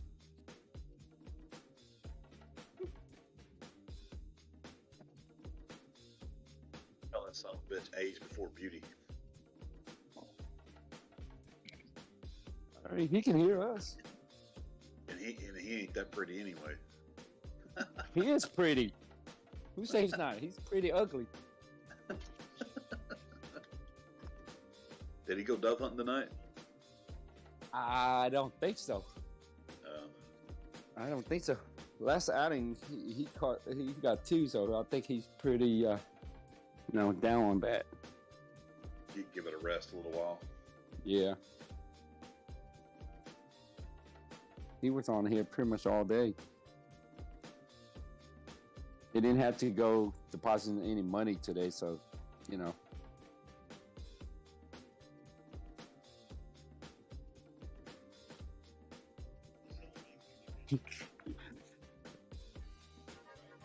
Boy, oh boy.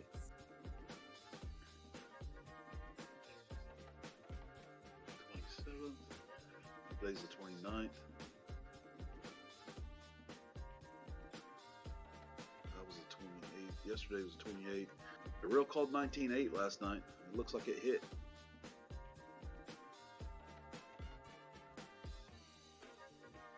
Well, October's coming, and I was talking, discussing about that October with Doc earlier. October, always a little bit green,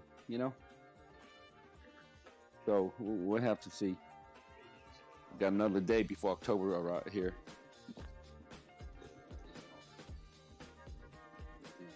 We're kind of in a different circumstance than we've ever been in. You're right, but for the magnitude of current event that's been going on, Doc say I think so far this month we're like in the red for like 2 point something. That's not bad at all, September always ugly.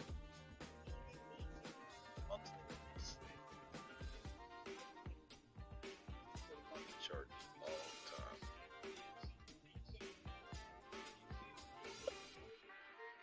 the time. I was looking at the calendar. I was like, oh shoot, I'm flying out next week, next Thursday. Late flight though. Where are you going? I'm gonna go to Vegas. Then from Vegas, I'm gonna drive to California to Little Saigon. Just go and take a quick short trip, with family. My kids are out of school that Friday and Monday. Yeah, we're gonna go eat. We're gonna go, sightseeing, just do a little shopping. Then we'll go to California. We're gonna eat more. We're gonna, I think my wife said she want to go to downtown Disney or something like that in Anaheim. Pretty nice Be a nice trip with the family. Yeah. Try to make memories, buddy. You know, kids are at an age where they can remember stuff. You know, just make memories and stuff. Yes, sir. They won't be around forever. That's They get what- older, they turn into little assholes, and they don't call home anymore. Feel like Shit. They're trying to be an asshole right now. Yeah. There's a smart ass right now. And next is, you know, they're gonna be an asshole. That's why. You know, I'm just gonna do what I can as a, you know, a dad. That's all. I'll try to give my kids what I don't have, but you know, my kids been doing well in school. They do listen and stuff, so. Teach them to keep being good people and work hard. They'll do all right. Yep. So Nothing's. this month is red. Last month is red. The month before was green. And we had 3 months red, 2 months green, 3 months red, 1 month green. Yeah, it's been kind of shitty. Yeah. So I'm hoping next month, you know, staying true to it. It's green, you know. Yeah, I mean the monthly candle for this month is pretty thin. Like, it's got a lot of wick on top and bottom, so pretty even. It almost looks like a doji. So that's good. Yeah. Maybe we'll get a little relief rally. Hopefully.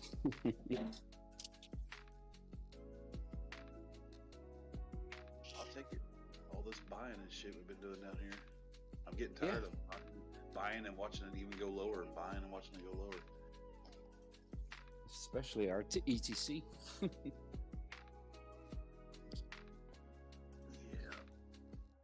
I mean, kind of heavy on the ETC now, so we need to let go some, you know, then Yeah. let it go back down and we'll pick up more. It's about time to switch over and start buying nothing but the ISO coins. I mean, I'm going to hang on to a lot of coins that I already have, different coins, but put a real focus on accumulating as many of those ISO coins as I can.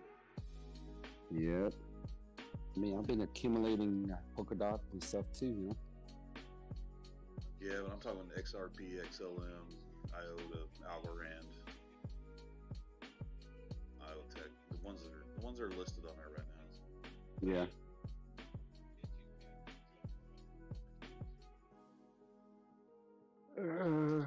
Let me see here. Let me check the pro. Let me check the pro here. What channel they're playing on now? They are on Amazon Prime. Okay. I don't know what channel they're on.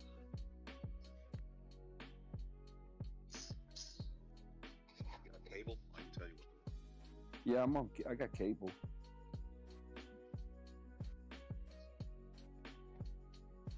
Let's see here.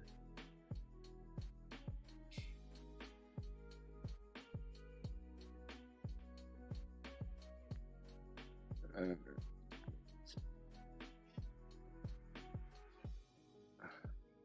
the fourth. Does it say? It doesn't say what they're on. That's weird. News, standings, players. They got 6 minutes left in the fourth. Bengals just scored again, so it's 15-18. Oh wow, Yeah. that's a close game.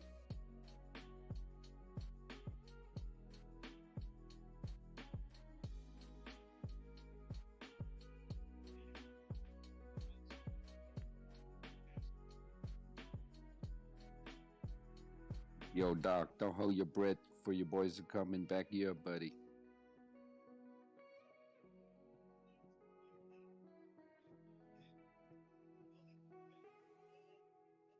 Thursday night football games will be streamed exclusively on Amazon Prime Video. Huh. Okay.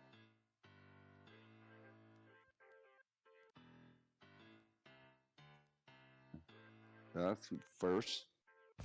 Yeah. I thought usually Thursday game was broadcast by NBC.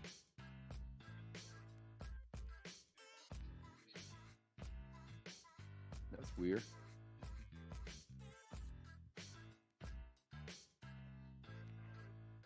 I don't know. It says Amazon Prime has the contract through 2033. That was 15 hours ago. I didn't know that.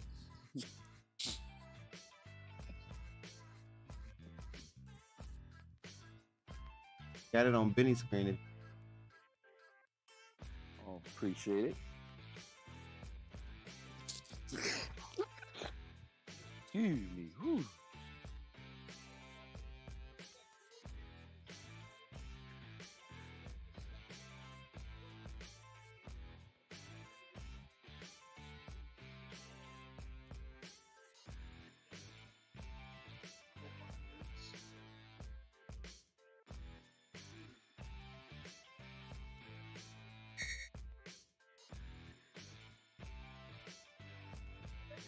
That was 57-yard kick.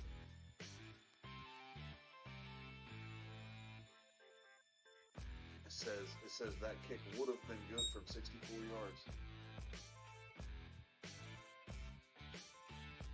Wow.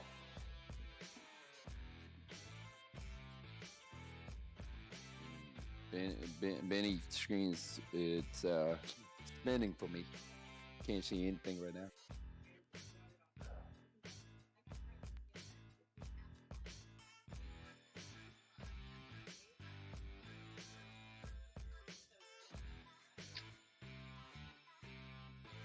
Oh man, everything's been sideways all damn day. Can't even find a trade to do anything on.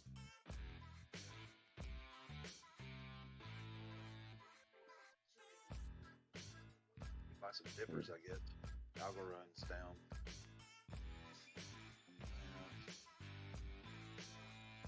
Nice, had some volatility there.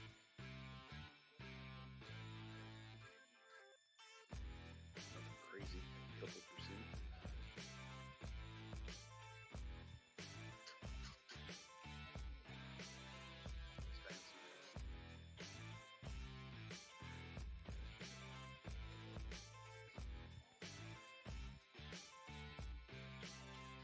Damn, HYMC is 59 cents.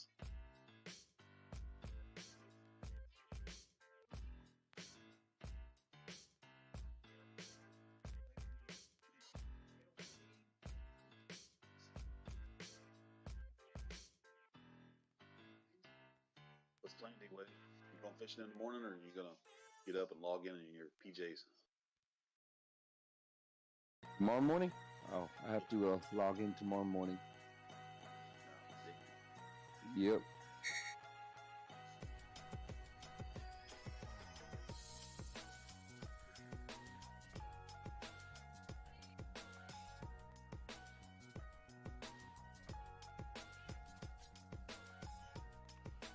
Been busy at work. Busy. I noticed the more they reward you, the more they expect you to work more. That ain't no shit. Oh man. That ain't no shit. And well, what's real crazy is they really don't reward me that much. Oh man.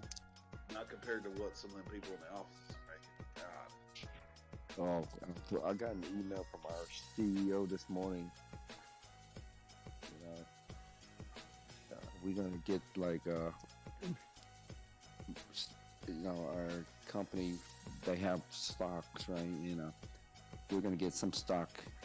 They're giving us company stocks and stuff, Nice. and sending us out a check next month. Was it next month or November? Another check bonus.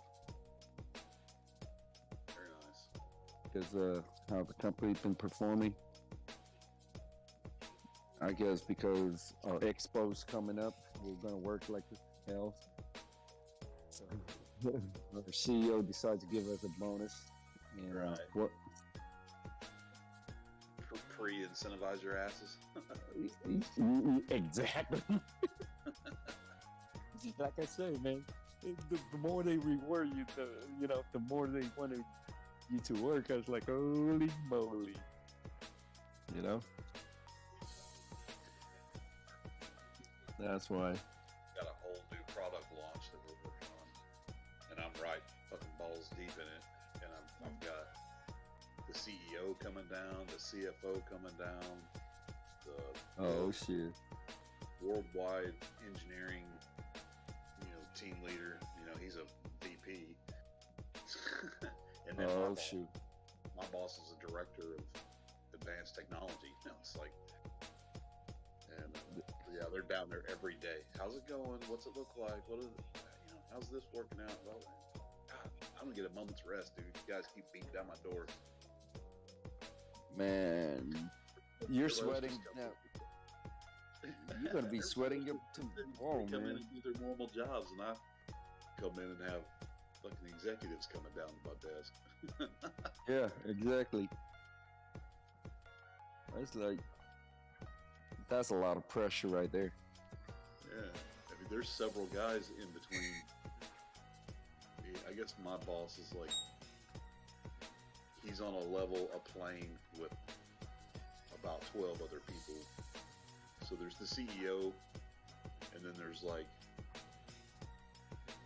about 9 people on the VP level, and then that's your leadership group right there. Yeah, and then my boss is on that next level, and I think there's like 11 or 12 people on there, and then I'm right below. But underneath a lot of them other people, there's people in there with $250,000, $500,000 salaries. Well, I ain't one of those guys, but I still have them other people. Oh man, it's like, man, this ain't fair. No, man, this it definitely is not fair. I'm the one that they could be like, off with his head. Yep. New peg to put in my hole, Man. Nah, it's cool. It's cool. I've been in that same position for 20 years now. It's kind of cool. I know my place, There's a trust. There when you're there so long. Yeah. I mean, all these all these leadership, executive personnel, they roll in and out, So whenever you have those come down, they want to learn. That's about it. Absolutely. Yeah, they're down there on a mining expedition. Which, what? Because they know I'll tell them what to do. I ain't got to bullshit. Yeah. Which as us employee, we appreciate that. We appreciate that they not just sitting behind the desk. They want to learn. They want to know. That's how you build a rapport as far as on certain project or part. Your parts and stuff. You can tell them like it is. Yeah.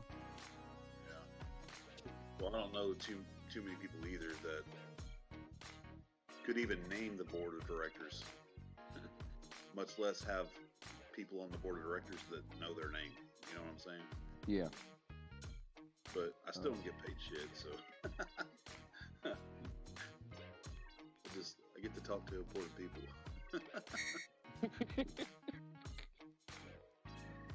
Oh man. It's funny. I think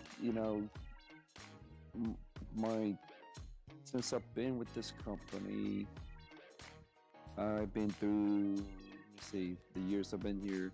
I think I've been through maybe 3 CEO already. Yeah. And let's not count the president and stuff. President is like way more.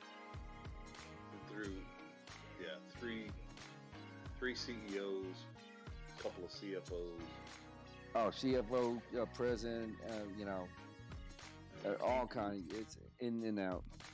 VPs out the ass, because a lot of the VPs where I work, they get to that level. Well, then they leave and go on to become CEOs at other companies. That's right. Yep. Chasing the money. I mean, usually the CFO, the COO, and other, they chasing money. Yeah. Well, normally too, they've already been the CEO, COO, CFO of another company, Yep. before they became there. Yeah, that's right. I mean, every branch of our business, there is a VP. We just switched CEOs. Our CEO retired.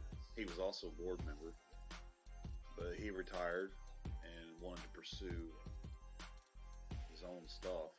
But that dude's salary was like $8 million a year, and then he took another like $100 million in bonuses and stock options and stuff. So $8 million. Holy moly! Yeah. That's just crazy. Shoot. My CEO, I can tell you, he probably making between 6 to 10 million a year, Yeah. and they pay him in pound. Put it that way. It's crazy. So just imagine if they pay him in pound versus the dollar. All right. He probably doesn't even want a paycheck right now. He's like, keep that shit. I'll take it later when the pound's worth more money. Yep. I mean, the dude is from down there, College Station, but he stationed out of England. He's an Aggie.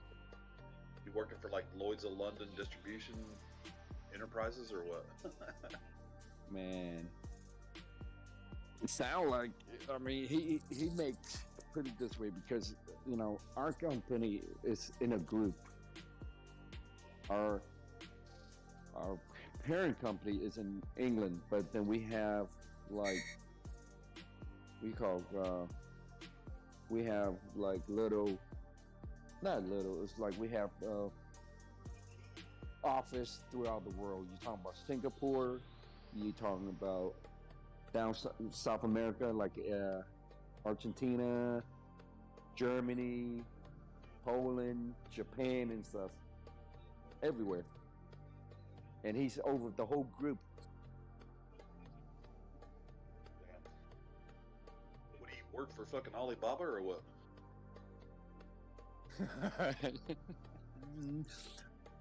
Yeah, have you ever like heard is it like a fulfillment type place, or is it just a specific? Not fulfillment. We do have warehouse throughout the world, right? But we're mainly doing like electro components and stuff. You heard of Raspberry Pis and stuff? Oh yeah. Are you familiar with Cosell, like ITT Canon, like FDC? Was it FT or FIDT? Them all the chips and stuff. Mm-hmm. Yeah, we buy stuff from them. We're like resell them. You can't get it out like at Best Buy or Fry, anything like that. It had to come through us. Have you heard of Mauser? Oh yeah. Yeah. We're like Mauser. Yeah. Let's put it that way. But we're a lot bigger than Mauser. There's one. We have these. They're called Baccarat. They're gas analyzer systems for like different types of any type of gas, honestly, but mostly it's gases that are given an R number, like a R-410A or R-22, or different types of refrigerant gases, or even noble gases. Yeah. Anyway, you can put engineering application into these things, and it'll detect parts per million, trace amount.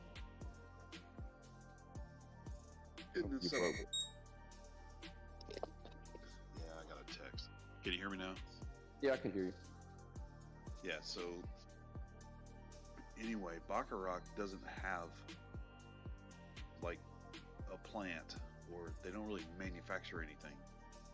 what they do, like Stinky do, is they order all these parts to some warehouse somewhere.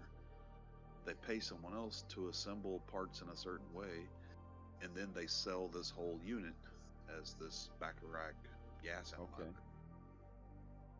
Well, because of that, when we have them all over the building, these things are like $30-something thousand a piece. Oh wow. When you have an issue with it, and I'm one of the guys that'll go around and like diagnose these things, because it's an essential tool for what the bigger picture, bigger business stuff is that I do there.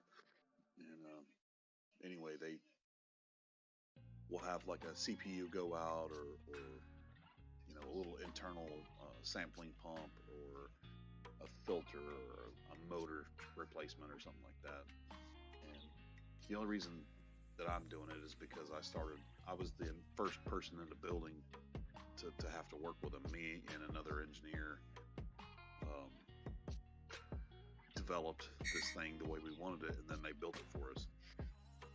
And anyway, so when there's an issue with it and you call Bacharach, there is no replacement part. There is no, send it back to them, they'll fix it or whatever. So Those are custom made. yeah, I've had to like leverage a company like yours to where I can access supplies to these specific boards, chips, replacement, diodes, whatever. And so I'll call them, but they have, Proprietorship. That's what proprietorship. There is a contract, agreement that certain people only can buy it and the other can't. That's why. yeah, but you can't get because Bacharach is so big and spread out all over the world. There's only a couple of places in the United States. There's only like 2 people you can call, and they have to like procurement. They have to get the parts somewhere, have them shipped somewhere, ship instructions on how to assemble them, and then you have to get it from them, and it takes. I don't want to know the lead time. Yeah, the lead time is insane. So I finally found a guy at Bacharach right before he retired. He was like, "Here's a website where you can." Of course, it all comes from overseas bullshit. But he said, "Here's a website where you can go to. Don't tell them who you are or what you're putting this in, but here's kind of like the secret code. The numbers that are on the parts that you see are our numbers, but they also have a different catalog number that you can order directly from manufacturers, and you can get the parts you need." So he kind of gave me a catalog list of those numbers, so I was able to go around all that other bullshit, and then I can diagnose the units and fix it, and then we can continue our normal testing that pertains to what we manufacture, Yeah, But, that's gold right there, Oki. What he gave you is gold. yeah, it's like having an LLC or a license, a business license or whatever, where you can access actual suppliers overseas. Yes. Yeah. It only takes a long time to find those kind of relationships. Oh yeah. It's all come down to building that rapport, that relationship. You and the other person from the other side. That's why.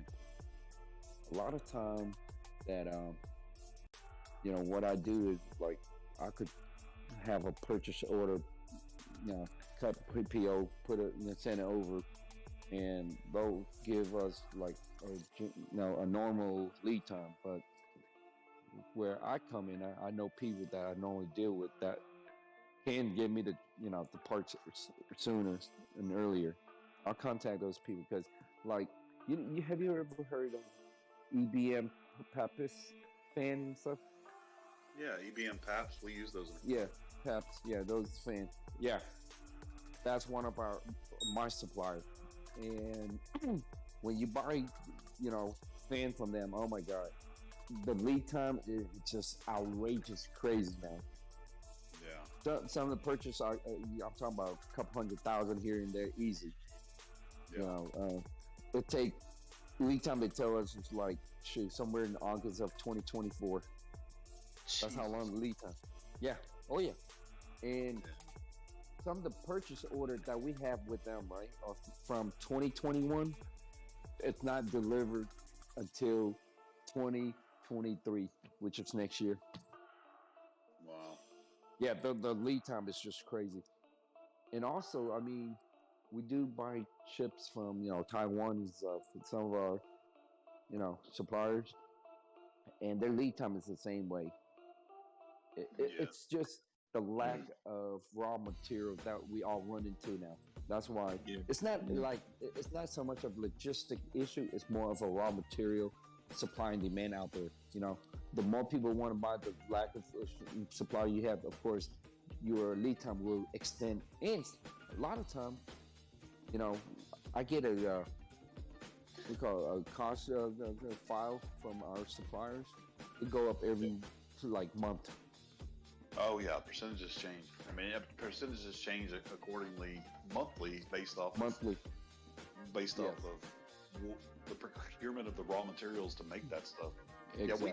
Yeah, we do EBM PAPs. We have a few fully made by EBM PAPs motors, but then we also have where we've taken our motors where we'll have an Interlink or Gentech motor, and then Gentech is down in Mexico. We deal with them too. Yeah, or we'll get them to build us a motor with a 5-pin RAST wiring connection, and then we'll get EBM to give us a modulator where you can run variable speed, and we'll hook it to a non-variable speed motor. But since we have that EBM modulator on there, we can vary the frequency of the drive basically to cater our needs depending on our specific size units and stuff that we're doing. So. I mean, they're pretty good. They're pretty good. Yeah, they're pretty good to work with, but it's just the nature of the business. I mean, it's just draining everybody patient as far as getting the stuff in right now. Yeah, it's hard for everybody right now getting parts. It's hard. Oh yeah, it's hard. Unless you're a real high volume, place, it's extremely hard. That's why you get those long lead times. Yeah, I mean, we probably got some of the best lead time that's possible. But we buy, whenever we purchase stuff from them, it's not like a couple boxes here and there. We're talking about pallets, and pallets of stuff from them. Yeah, that's us. I mean, you're talking about millions. Mm-hmm. Yeah. I mean, another one that we have trouble as for lead time is I don't know if you know Meanwell, MEANWELL. Yeah. Meanwell is out of China and stuff. I think, man, those stuff they're long too. That's why, and a lot of stuff that are let's say we have what's called the off sale, the 5% off sale, which is hot item. A lot of time, we will contact our supplier, kind of gauge when they're gonna, ship it out. We air them in. We're not letting them ship it on a boat. Because usually if they ship it on a boat, it takes from 1 month to 3 months to get here, because of the travel time. And when they get to the port, there's a process they have to go through. They have to get a country of origin, all the good paperwork, Bill of lading and all that bullshit. Yes, exactly. So we trying to gauge the kind of estimate ship dates and stuff. We try and prepare all the paperwork and have it air in. Because you talk about a month to 3 months, if we can get it here within 2 weeks or 3 weeks versus a month to 3 months, I mean, guess who the customer going to come look for? Well, the part we have in stock. Yeah, it's the same way with us. I mean, we have manufacturing plants in multiple countries, and these factories. I mean, there's a 1.5 million square foot factory up in that's big. The middle of the U.S., and then we have we have factories all over the place, but they're big, but they're multi-purpose factories that have so many different things that they make. We might have 5 or 10 lines making the same product, but we may make 30, 40 products there. So, and these lines are long, and each one has 15 to 30, 40 people working on it, Yeah. churning out finished units, multiple times a minute type shit. And so there's a lot of inner workings and a lot of, you have to have products there being delivered to the line. We have robots that robotic carts that bring parts right to the line. And Same. they have to be, you have to know your lead time. You have to know what products you're going to build from day to day to day to day, so that you can have the lead time to get the inventory of the supplies and the individual parts you're going to need to make those builds. And you can't have, it's lean sigma, so you can't have pallets and pallets and pallets of them.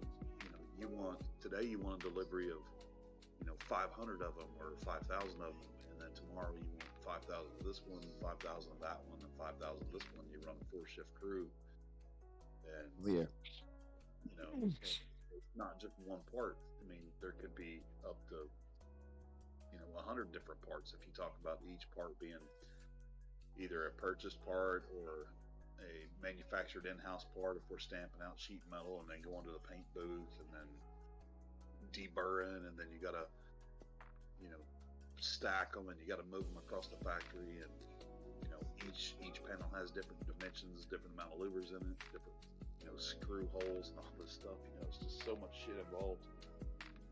Oh yeah. And you have to have all that stuff staged to where it doesn't slow your line down. Your line keeps moving at a continuous rate all the time.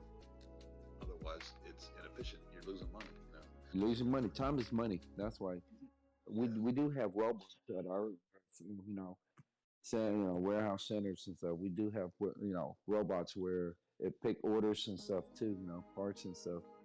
Yeah. And it goes straight down the conveyor system and stuff. It's kind of like Amazon. That's what we have. It just the last, like I say, we expanded the warehouse and everything, and everything got bigger. Everything is just gotten better. That's why. I mean, what you say about as far as product wise, parts and stuff. Yeah, I mean, I'm pretty sure you guys do have like a supply or demand planners and stuff for those stuff. Yeah, there's a whole procurement team and logistics, supply managers, and just all kinds of stuff. Yeah. That's fun right there. Yeah. All of them should probably having the same headache, that we have here. Just getting stuff coming in. Oh yeah. Then you have those guys that, they're fighting with the sales team guys because the VPs of the sales team are pissed because they can't get their shit in time, and they're losing their customer they have a real high priority customer that needs something today and they can't fucking get it. It's just it's amazing. Oh yeah. Those guys are fighting all the time the last couple of years. It's fun. I mean, yeah. And then we'll have those sales guys will come down there in my area and they'll be bitching like, we need this stuff yesterday. We got to get this product out. I'm like, look, you can't just tell me a product you want and expect it tomorrow. I mean, best in class in the world is a year and a half from conception to finished product and launching a finished product. So, you can't expect something to roll out in 6 months. I mean, hell. Oh man, it don't work that way. I have to go to ETL, Interleague. I have to do FAA testing. I have to do, frequency testing. It can only, you have to do fire testing, transient testing, DOE testing, chamber testing, halt testing. Every component has to be tested. And some of them get tested millions of cycles. It's like, especially if it's a new part. Say we have the procurement guys. We're having a problem getting the exact same part. If a part number changes or they get a different supplier, I gotta retest all that shit. So, I mean, some of the parts that you guys build, does it require sensors and stuff too? Oh yeah. Yeah. Do you guys get your sensor from the BEI sensor? I couldn't tell you that for sure. I know we get sensors from multiple different countries, you know, and here of late it's just been wherever you can find the damn sensor. You know? Yeah, that's pretty much it came down to that. Pretty much. And then you gotta program. You know, you gotta create your own chips and boards and stuff. Like chips, I think we bought 10 million chips or 100 million chips, whatever it was. And then Joe did it. We figured out that they were fucked. They were worthless for what we wanted. So then we had to build another chip that goes on top of that chip that, to make it work. They figured it out. But first, it was like, oh shit, whoever bought these things is gonna get his ass in a sling. Well, how many did you order? How many millions of dollars did you spend on something? Yeah, exactly. Oh man, I'll sure hate to be in that guy's shoe. You know. Well, I think it all ended up working out for him. Ended up being the savior, but things were a little hairy there for a second.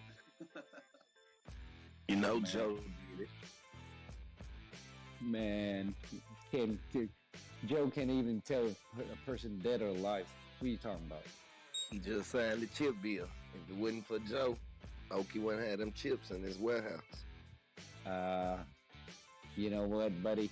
That bill is in the making. It's in the work. It's not here yet. So, you know. You could say it. You could say it, Okie. Joe did it. Yeah, I mean, it might move us up on the priority list from some of our overseas chip manufacturers, because they're going to be like, shit, if we don't supply the U.S. with them, you know, they're already building their own factory. They may decide they don't want to buy our chips. They're going to build their own. Yep. So we got to make them happy too. We can't short stick them. So. I mean, I thought we have a couple companies build chips already. I don't know. I mean, I don't know. I don't think we could produce the kind of volume that we do for sure. But I think we do have a couple companies. Matter of fact, here in North Texas, build chips and stuff already. I think they're building a company that's supposed to build chips for North Texas, or chips in North Texas. Shit, they need to. Well, Elon Musk got his damn brand new factory down there. He's gonna need a bunch of chips. Yep.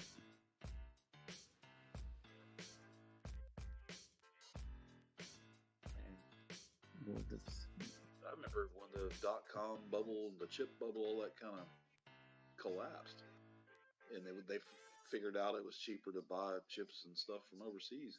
A lot of our chips that we buy they're from Taiwan. Yeah. A lot of them. I know that for a fact that we buy ours from Taiwan. And Taiwan and Korea, right? South Korea, yeah. Yeah. And probably some from Pyongyang, China. Yeah. There's a company called Microchips. We buy a lot of stuff from them too. I can't remember what that one company's called. LAU or Lao? Lao. Yeah. But they got several divisions. I think they make chips. They also make like fan blades, and I don't think they make motors, but they may make like orifice rings for like fan housings or fan shrouds. Different kinds of blower wheels and stuff. That's why China wanted to take over Taiwan. Yeah. And then another company that makes chips that I've seen before is called RAU. RAU. Yeah. Wow. They're making money with all this chips, you know. Just left and right, man. If they could get the silicone and the wafers and all the bullshit. Oh yeah. Yep.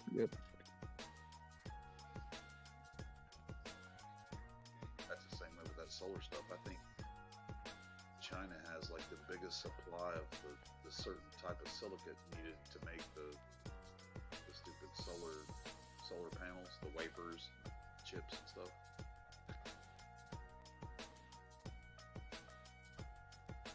I mean, there's so much money can be made in Taiwan. That's why China want to take over Taiwan, not because it's history of China. Taiwan is a part of Taiwan, anything like that. It's just for economic reasons. Resources. Mm-hmm. Yep. That's why. Man, that game right here, Ren, is under 69. You hear me, Ren? I know, but Utah can't score 20. It got to be below 27 and a half. That's the last part. How many? 27 and a half. They need to be below 27? 27 and a half for me to win my bet. I think Utah's already below 27 right now.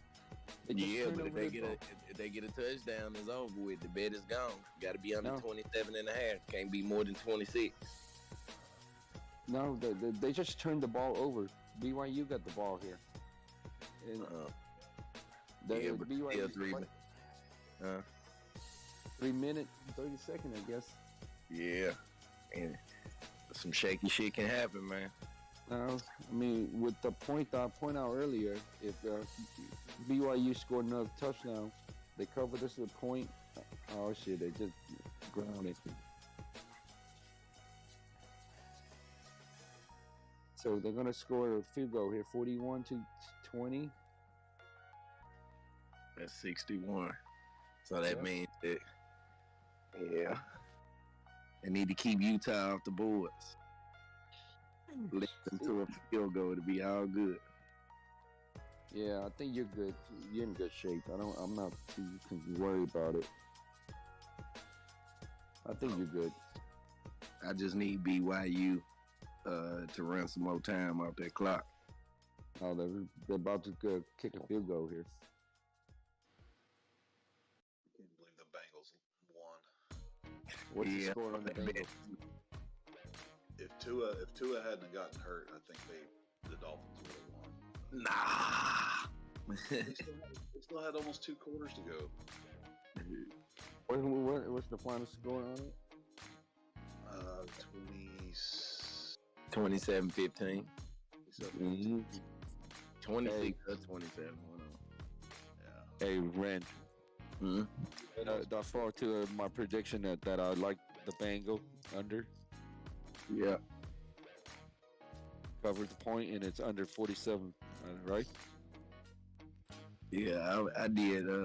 They was going to score Cincinnati under 36 and a half.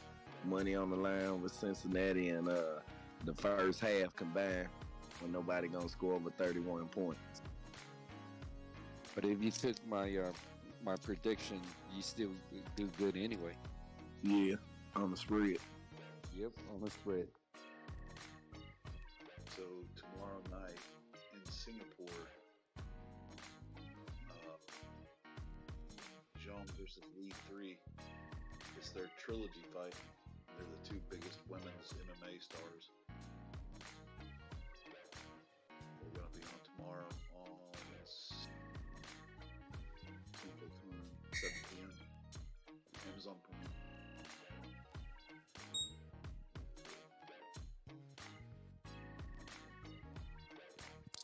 I think I saw something where when you have Prime,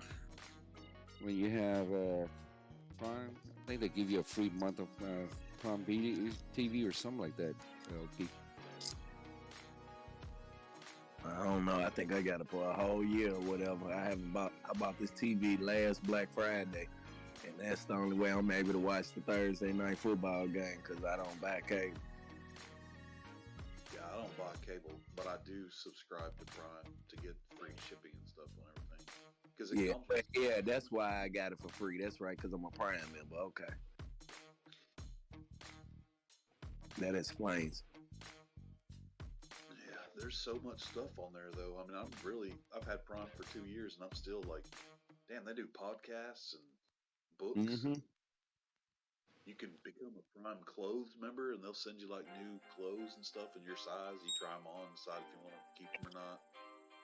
They got some fashion people or whatever that assemble certain things. You know, I don't do that, but I know people that do.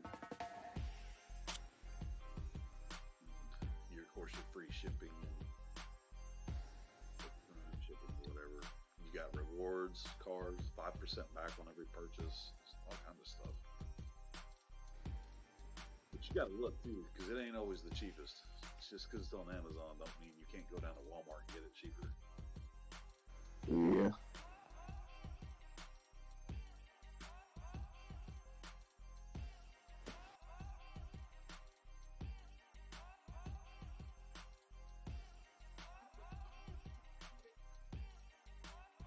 Take DraftKings forever to settle a bet, but as soon as you lose, they settle that motherfucker right away. Hell yeah, they sell it right away. They zip that shit right out of your account. In fact, I think they put a freeze on it when you enter the game. Yeah. Yeah, what you talking about where they try to like mess it up where you can't even, bet. They try to change the number so quick, they'll put up something so wacky where they know that it's a good bet as far as the person winning, but they've been changed it so quick. Yeah, that's their sacrificial lamb. They do that shit, everybody in there, and then, oh, I'm sorry that lobby's already closed, and you're like, well, shit, I was already gonna bet $20, so you find something else to throw $20 in. And it's a sucker's bet. Yeah. Man, my first couple of years of DraftKings, our first couple of years of FanDuel, I did good, and then I started getting hosed, and then I started doing DraftKings, and I did good for a couple of years, and then the same thing happened. It's like, man, I can't pick shit to save my life now. I find it easier that I do better at the parlay because the parlay has stuff that the regular normal bet don't have. So I just make a parlay like where it's far-fetched, where I know I have an opportunity to win more than likely in my favor. It might not pay out as much, but if you keep on doing it, it'll equal up. Yeah, small victories. Yeah. Or I just do they specials all the time because 9 times out of 10, they specials probably a hit. I don't think I've ever bet a parlay on there. Yeah, I just started actually. This is like my third time doing one. First two I had success. Did you see that kid? There was like an 18-year-old kid that did it, and I think it was a basketball one, but he got like 9 or 11 or some shit in a row. He pulled like 1.6 million. He finally got out early. They kept giving him the option to jump out. But I think he ended up jumping out early, but he got 1.6 million. And then they went ahead and looked at his parlays for the way that it played out. He would have won every one of them. He would have won a shit ton of money. But he chose to take it. See what I told you, D-Wade? They Utah on the BYU 27. Yeah, I saw that stupid flag from the dude. Oh my God, they got 26. It's not looking good, man. They gonna kick a lot. What is it? Yours is 27? Yeah, 27 and a half. Can't You're score. going for a 2-point conversion. Huh? You're going for a 2-point conversion here. You're good if they missed it. Hopefully. Going for the 2-point conversion. I can't see it, so I'm watching it on the. I'm watching you right now. Dern and Yan. Straw weight bound. Oh, dang. Man, they gonna kick that. They ain't going for no 2-point.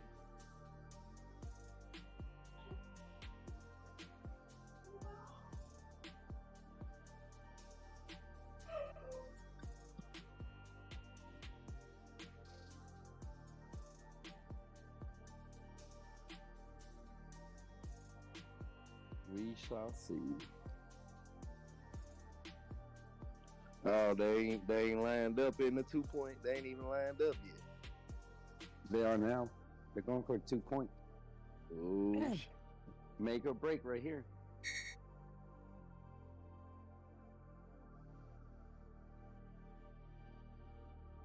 I can't see it in real time, so I'm watching it. Oh, he got. No, they missed it. Dude trying to run. Thought he was going to pass, but he was trying to run in, and he got tackled. You're saved. good. 26. 38, Yeah. 26. Yeah, that's good. Woo! Dodged the bullet on that one. Yep.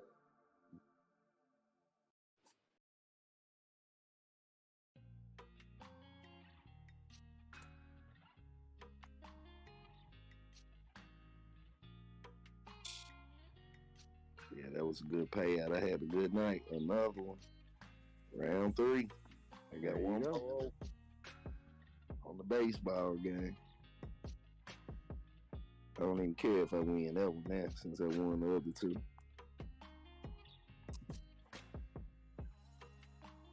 You're on the road. Trying to be, man. No money in the stock market, ain't no money in the crypto.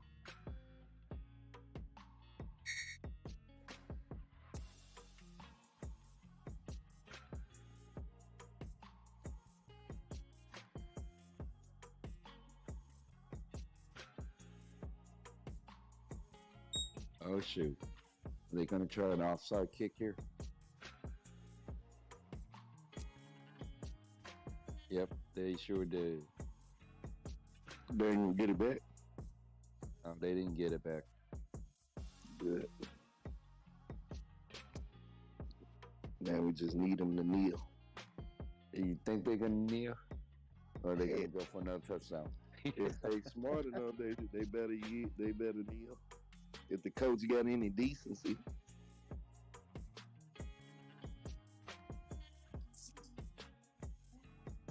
Well, look like they, let's see, depending on how many timeout the other team still have, you know. Yeah, they're going to kneel. The possession to kneel. Yep, it's over. Look, They need. Yeah. They saved me by making the dumbest play instead of just going for the extra field goal. You got lucky. 38-26.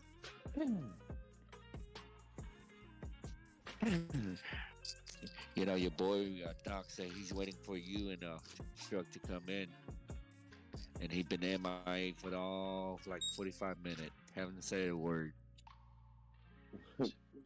He bounced out at 8:30. Yep. He'll be back. No, he won't. No, he won't. I thought Ryan Fitzpatrick was still playing football for the Bills. Nah, he's not. He retired. I think he's a commentator now or something like that. Commentator, broadcaster, commentator, whatever they call him. He waiting on them to pick him up. Oh, man. Dude, he still can play, though. Yeah, that's the reason I said they waiting on them. They're waiting on somebody to pick him up. I'm pretty sure he probably on the free agent list. Richard Sherman too. I thought Richard Sherman was still playing, but I guess not. You know, he's like John Kitna in a way, you know, but he's not a bad backup on anybody's team. Man, he had his prime when he was down there with the Cardinals. I mean, no, with the Seahawks. Yep. Richard Sherman? Yeah, he was fucking badass. When he stayed out of trouble, he just Don't ever disrespect me. I'm the best tight end. Or whatever. You ain't the best tight end if you ain't fucking playing. Keep your mouth shut and go make some money, you know. But he kind of got bounced around the league there before he left, didn't he? Yeah, that was after Pete fucked up the championship. Pete Carroll. They should have fired him for that. So because he ended up going to Seattle, didn't he? Or did he come from Seattle? He came from Seattle. Yeah, Richard Sherman. Yeah. Who you Yeah, I talking about? can't Richard Sherman? Yeah. Yeah. Then he went to what? 49ers. Yeah. I can't remember what the guy's name is. The quarterback for Seattle. I think he's with Denver now. Talking about Russell Wilson. Yeah, wasn't he there when Richard Sherman was there? Yeah. Yeah. Yeah, that was like Tom Brady's Michael Evans. Guys had the hookup. I was expecting him in Denver to put up big numbers, but they looking like shit out there. So Yeah, I don't know what to do. And it's the mile high. He can't handle the high altitude. Man, he's from fucking. Well, I guess Seattle's not high. It's sea level. I mean, he's okay with the cold, but high altitude, I don't think he's made for that. I don't know, man. Washington State, everywhere in Washington State, except for Seattle, is high altitude. So you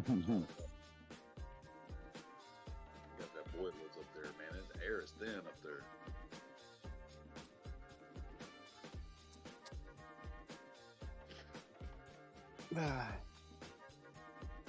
Well, you know what? He's making $235 million here, the contract. So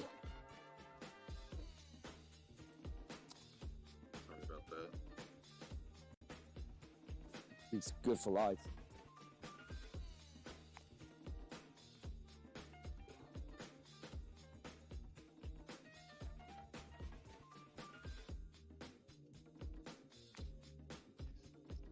Yo, Doc, wake your ass up.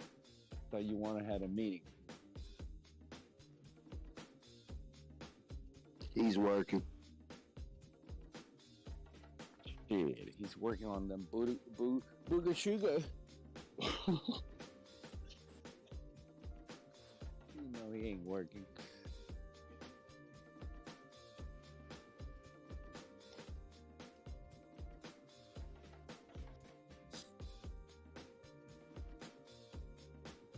Shit, see, I'm working.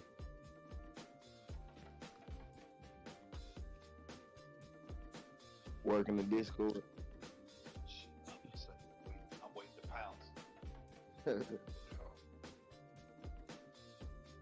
Be working my ass off when I come back from my mini vacation. Then work all the way until like I got another trip to Boston. Got a few more meeting. After this, it's gonna be my schedule for October is pretty full. So that mean that you'll be working the day before Thanksgiving and the Black Friday, right? Oh no.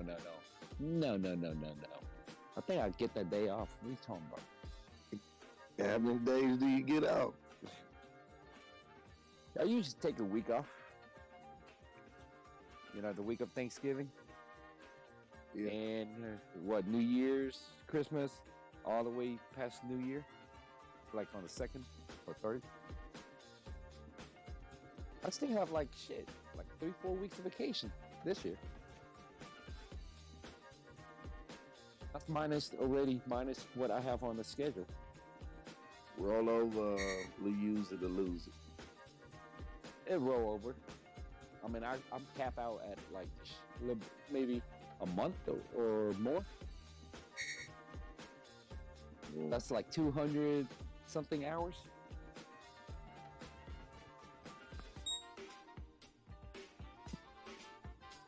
So let me see how many weeks is that. 6 weeks. A little bit more than 6 weeks.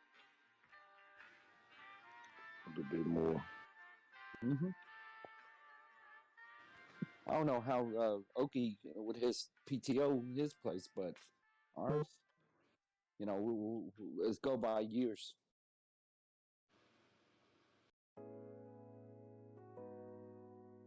Yeah, the more years you get, the more weeks you have.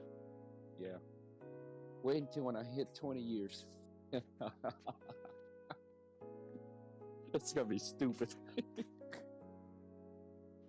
trying to make that pension bigger and Working on it. I'm working on it. let's hope it's still there. Yep.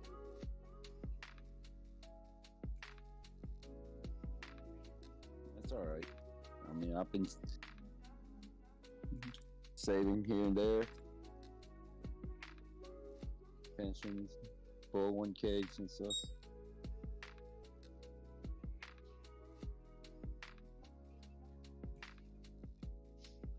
Big money. Somebody got to work, you know? No. You big money with all that money. Oh, man. Or peanuts compared to these director and up.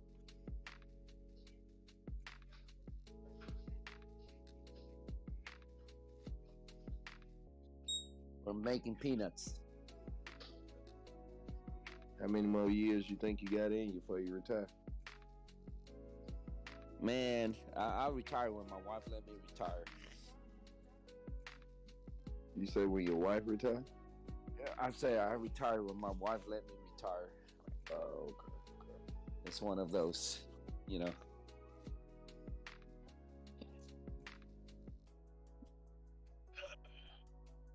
Okie can't retire right now because his wife told him not to. He can't.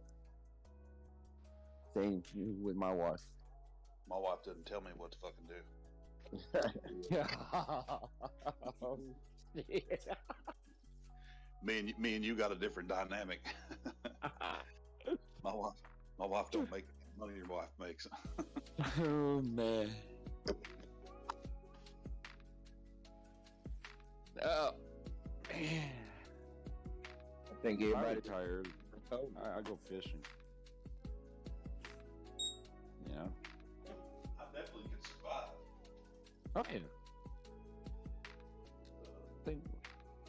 But I don't think I'm gonna be ready to retire yet. My plan was 50.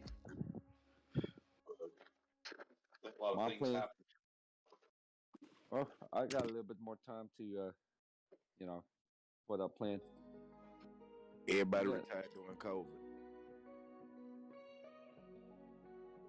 A lot of millionaire was made during COVID. A lot of people retired then. They didn't want to go back into the workforce with all this that stuff that was going on.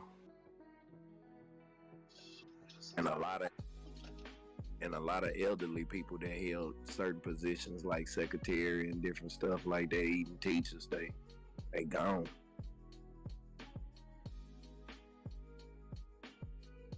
I think they was ready to find another job anyway. That just the hesitation is the timing.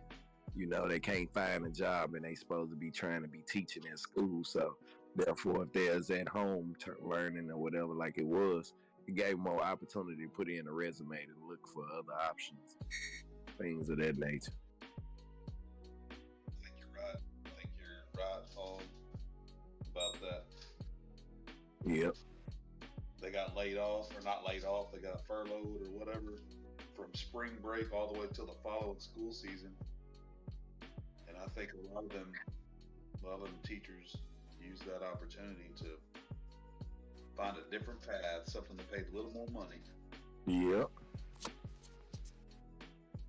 It was a big shakeup for everybody to find something different and do something different, maybe. Yeah, I didn't quite get that opportunity. I went to work every day. Me too. But I know a lot of people that did. And still collect the stimulus. Yep. And that unemployment check. Yeah. You know, a lot of them were making more money than they were making when they were actually working. And I was like, how the fuck's that work? I took a pay cut to go to work. I'd rather stay with more money than I used to make. They actually laughing at us because we had to go to work. Yeah, I know. That's all right. Check every Friday. That's all right. I was padding my retirement. Yeah. That money ain't gonna count till their retirement. So thought they wasn't gonna have to pay rent. Thought they weren't gonna have to do none of that. Yep. Shit's coming back off now. Yeah.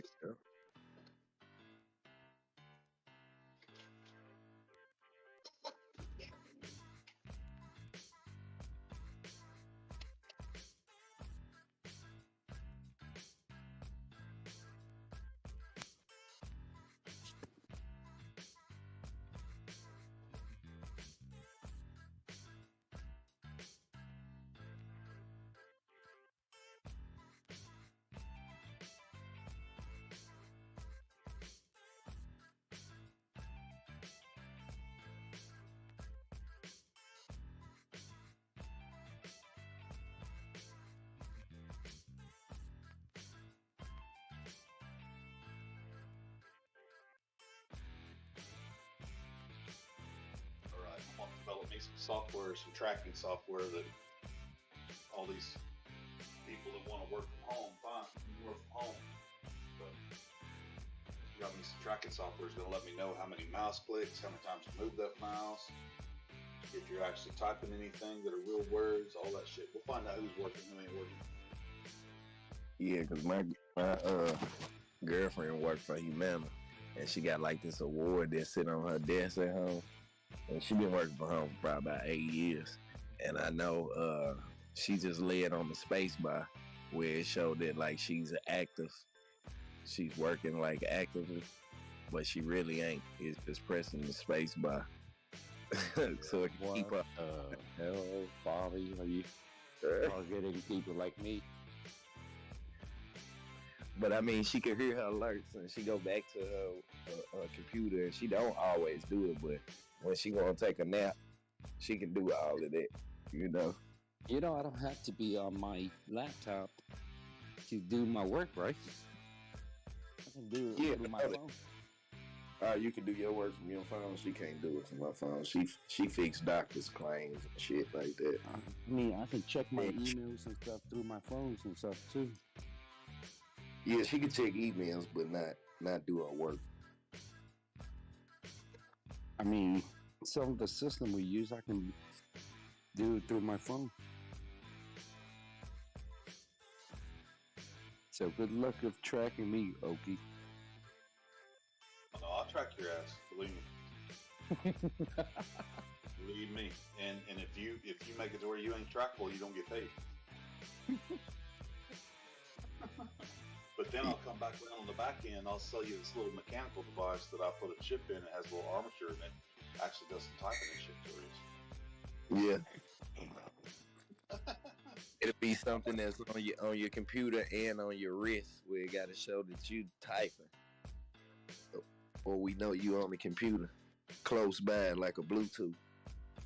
Jesus, you guys are worse than the government. But we gotta watch that too, cause you might be in LA somewhere trying to act like you at work and then really partying with the gangs and the hoes, and we thinking you at work in Texas, and you not. You know, I turn off my location on my phone when I travel, right? Oh no! You can't turn off the phone once you go on vacation. You are on call, buddy. We need you to answer and reply to all emails. They are urgent. You have to be available for Teams, and I'm talking about video Teams, not that blanked out camera bullshit. Oh boy. Don't worry. Your time is very short coming to work at home. Soon we'll be getting you right back to the office like everybody else. All right, I'll bring my laptop with me. If that make you guys happy. Would that make you actually sad though if you have to go back to the office though? Say that again? Would it make you mad though, really, if you had to go back to the office? Not mad, but sad though. No. If they like say, okay, now we're not doing any more at home. You know, it's safe to come back. We need all hands on deck. Come on back to the office, D-Word. No, because, I mean, as a group, we produce and still when we working at home for like 2.5 years. What makes it different if we're at the office? So do you feel you work better at the office, or do you feel you work better from home? We get a lot more things done at home than at the office. Because It kind of is. If you go into the office, there's more opportunity to stand around bullshit with a coworker. Yes. But if you're at home, there's more opportunity to stand around and bullshit with your family, or be cooking and playing in the backyard with your kids. You know, so I don't know what the wash is, but as long as you're still getting done at least the same amount of work or more than you got done before, I don't see what the problem is.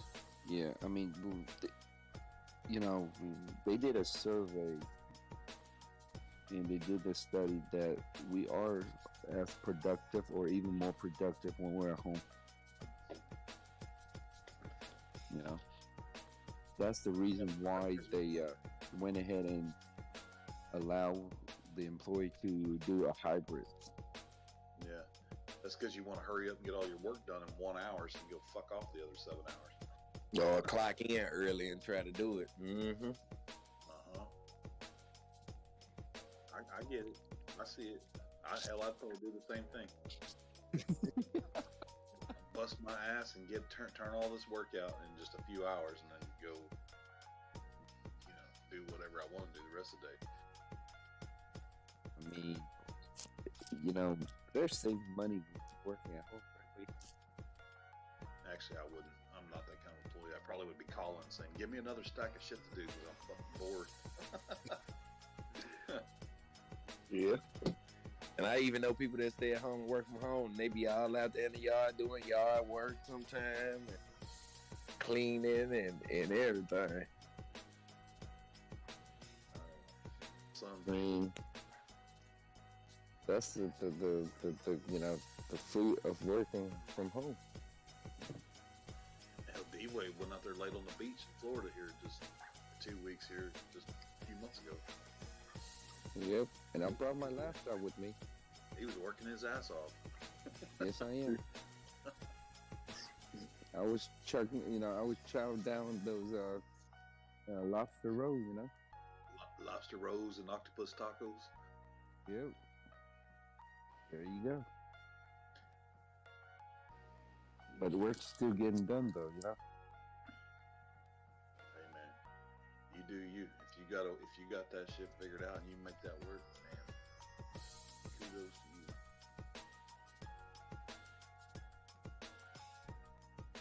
to you. It's like I've been in the discovery as years go by. It's getting better and better. Put it that way. And I know people where I work that have been working from home this whole time. They're starting to slowly start trickling back in. In fact, some of the bigger managers are asking people to show up 3 days a week for 3 hours a week just to have meetings in person and things like that. But hell, I know people that started whole new companies while they were working from home. What the? Yep. They started whole new businesses, whole new companies, got LLCs and distribution set up, got a little manufacturing thing going on. It's like, damn. Wow. Y'all been busting your ass for the company, I see. It's just a little hot side hustle, No more paid time leave off. You had all your paid time leave off during COVID. Oh shit. And there'll be a bunch of people crying and bitching. Mm-hmm. We gave you plenty of time to be with family. Now it's time to bring your ass back to work. Boy.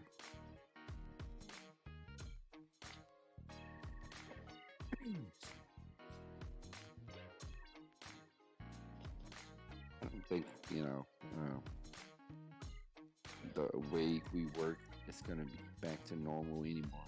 You're going to always got to see hybrid type of environment. Shoot, man, these big companies with these big office buildings, I can't imagine why in the hell they would want to bring everyone back to work. Condense your office spaces, have meeting rooms where you have teams come in and have a meeting, or collaboration room or whatever. But those big 100 cubicle, 500 cubicle offices, and they sell them buildings. They don't have to pay the taxes. They don't have to pay the rent. They don't have to pay insurance on them. They don't have to pay water, electricity, and all the bullshit. They Yep. save so much money save so much money, make the company that much more lean and more efficient. That company, I need to be a VP somewhere. I'm telling you, man, I got ideas. there you go. We went away from the cubicle already. No more cubicle.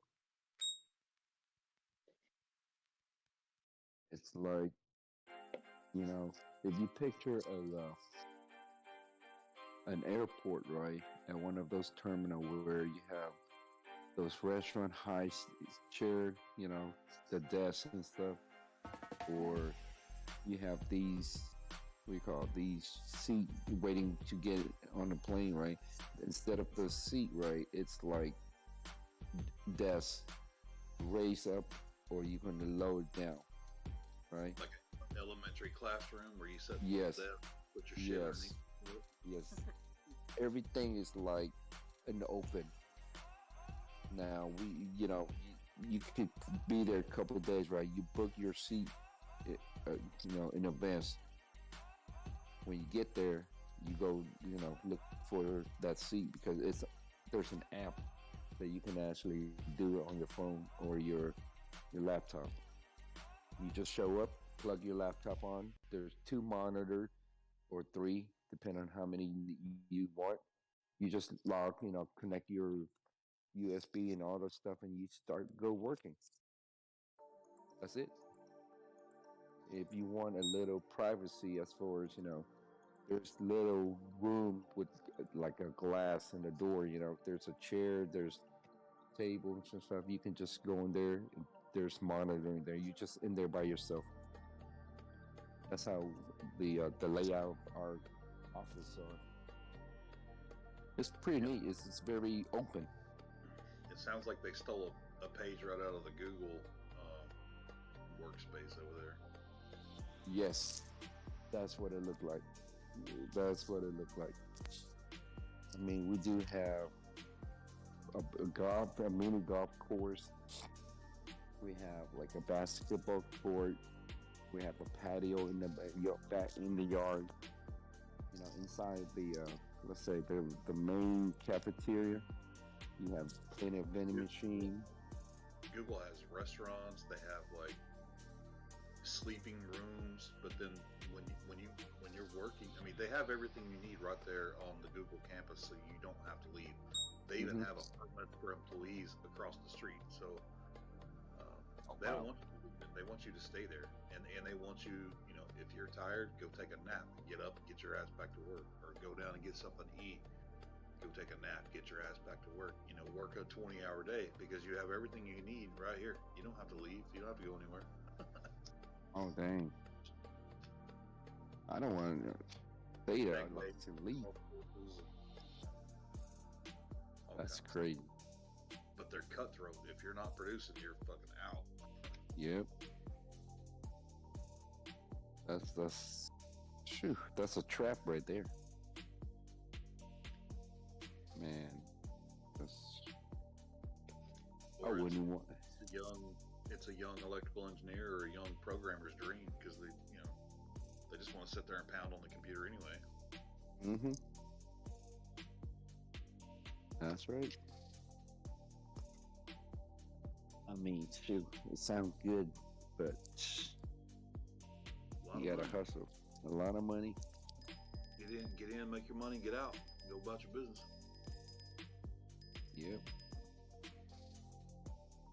I mean, we don't have an apartment or a restaurant or anything like that. That's just crazy, though, how they do that. Like you said, over at the corporate office, they have a restaurant, a coffee shop, they have a gym. There's like 1,200 people over there in the 2 towers.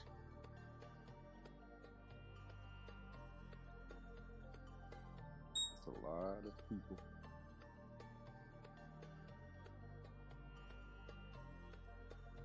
That is a lot of people. It's about 300 people where I work. In fact, there's so many people, not everybody can come to the work the same day anyway because there ain't enough parking.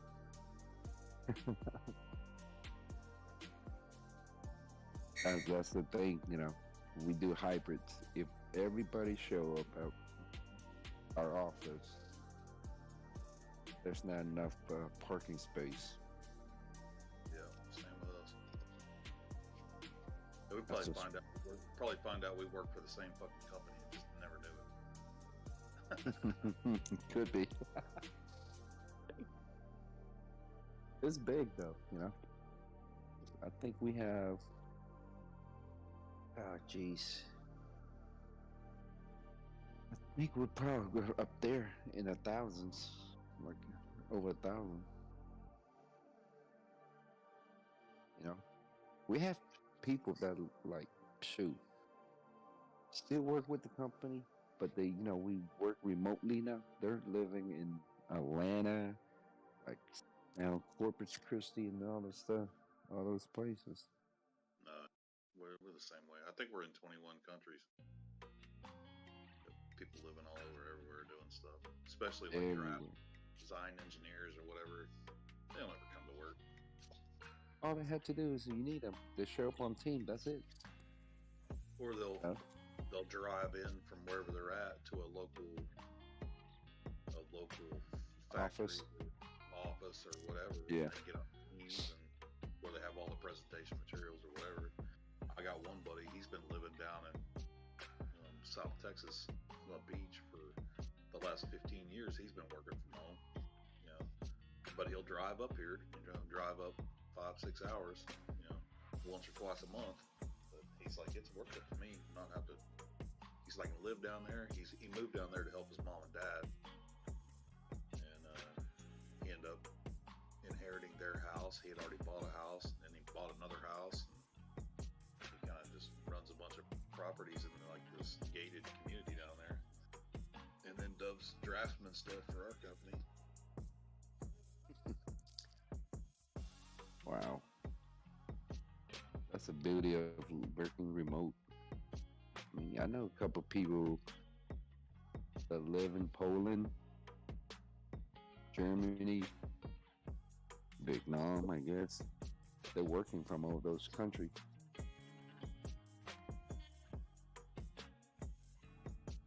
That's why.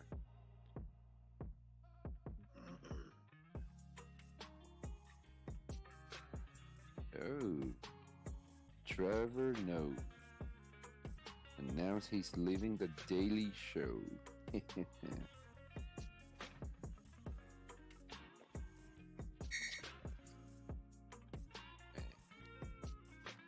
lot of these left-wing comedians started leaving. Nobody want to watch them no more.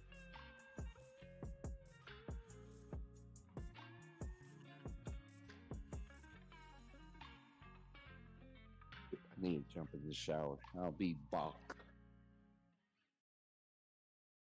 Real, what are you working on?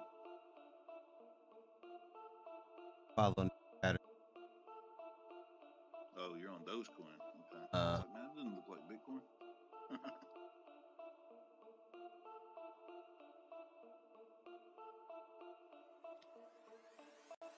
You trying to find the similar channels that we got on Bitcoin over in Doge?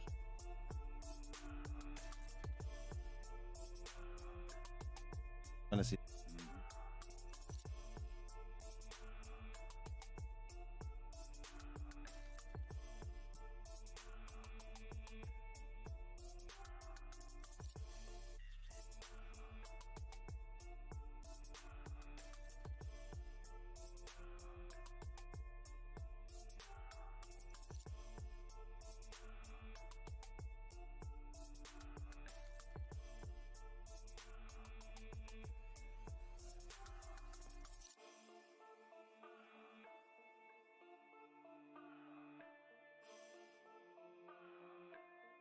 Terra Classic's up 2% right now. It's the second step up in 2 days. Yeah, really 1 day.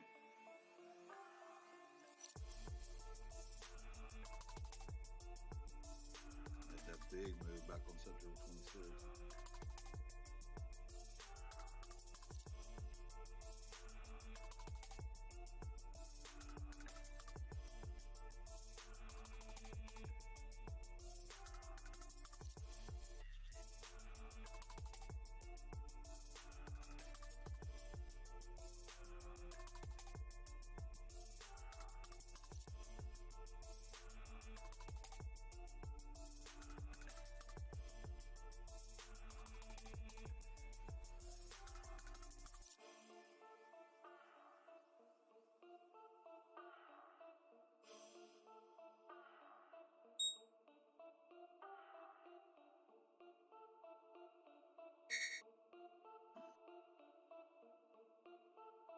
dozed back up riding the support line. We fell into a channel that was, what, fifth, sixth? It was only in 2 days. We had to jump up on 27. And then 2 steps down.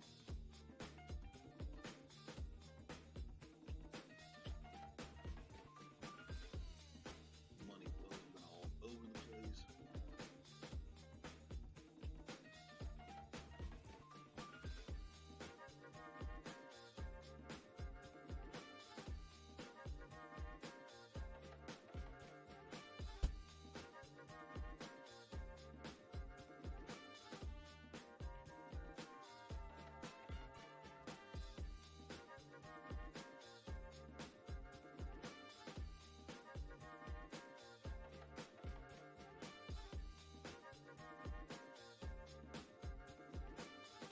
We were all adds up to about 4% spins.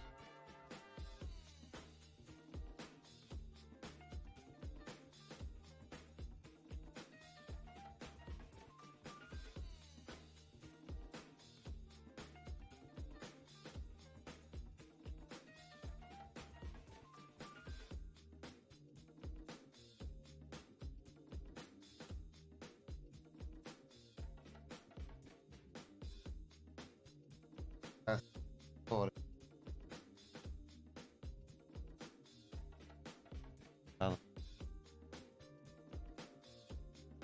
See, the one I've been watching last week or so, it's been a lot of volatility in it, is Bitcoin Cash.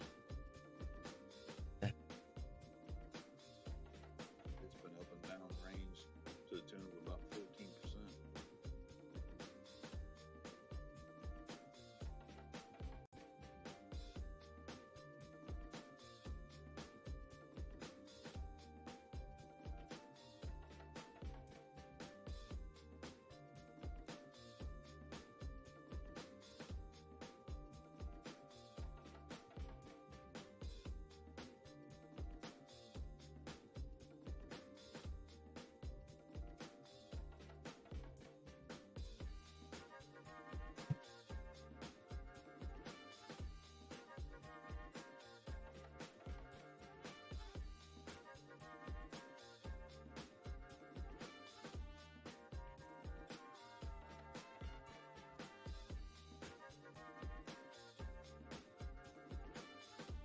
Yeah,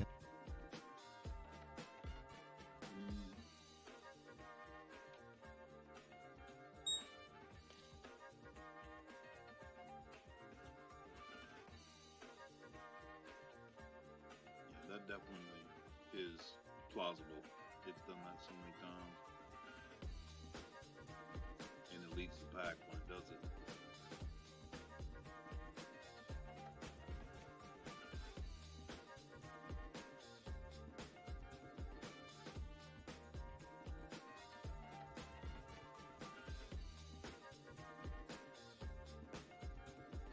I was kind of hoping we might do that 14, 15 dollar thing again, but I don't know.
go, Luna. Right. How are you getting that buy sell volume over on the right hand side of your chart?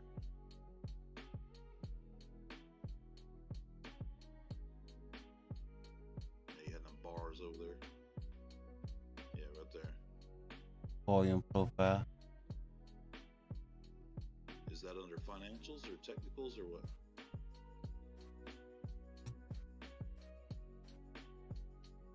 Financials, cash flow.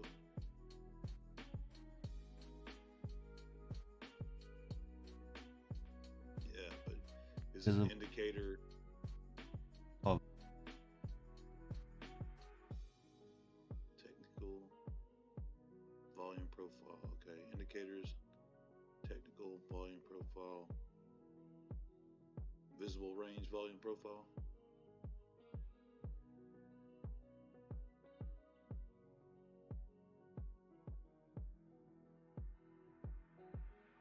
I'm with EMA.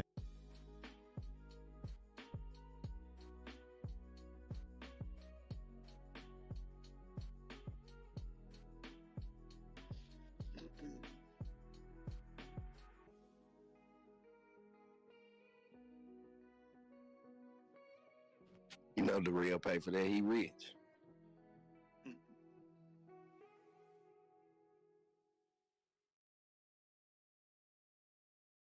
So you got to pay for that. It needs a write-off. That's right. Oh yeah.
Yearly, 52 weeks, 66, 51.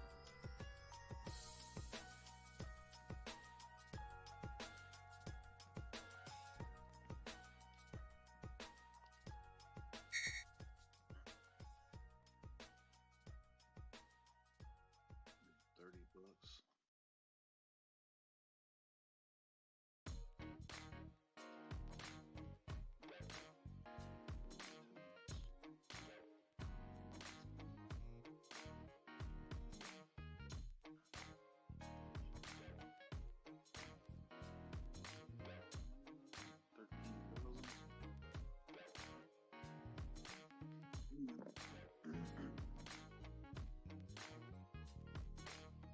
So usually in baseball, if the home team is leading and they down to the ninth inning, and the away team got to go first, they don't usually bat that last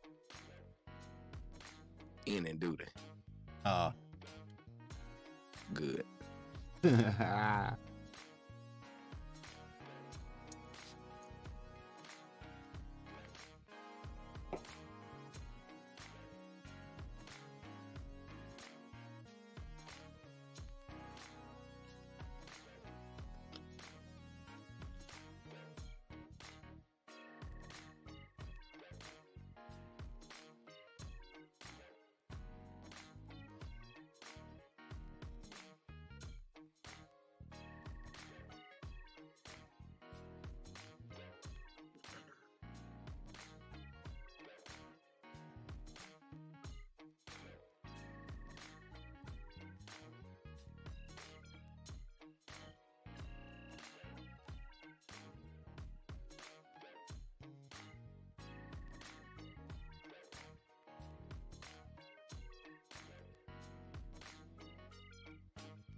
that an avalanche?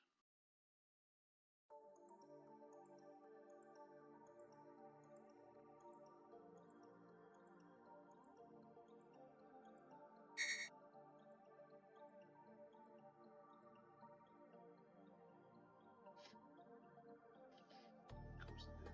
She uploaded it.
Boom, boom, boom, ba, ba, ba, ba, ba.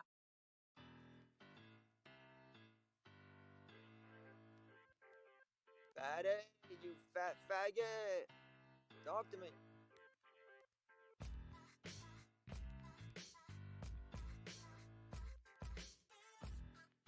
Alright, fuck you then.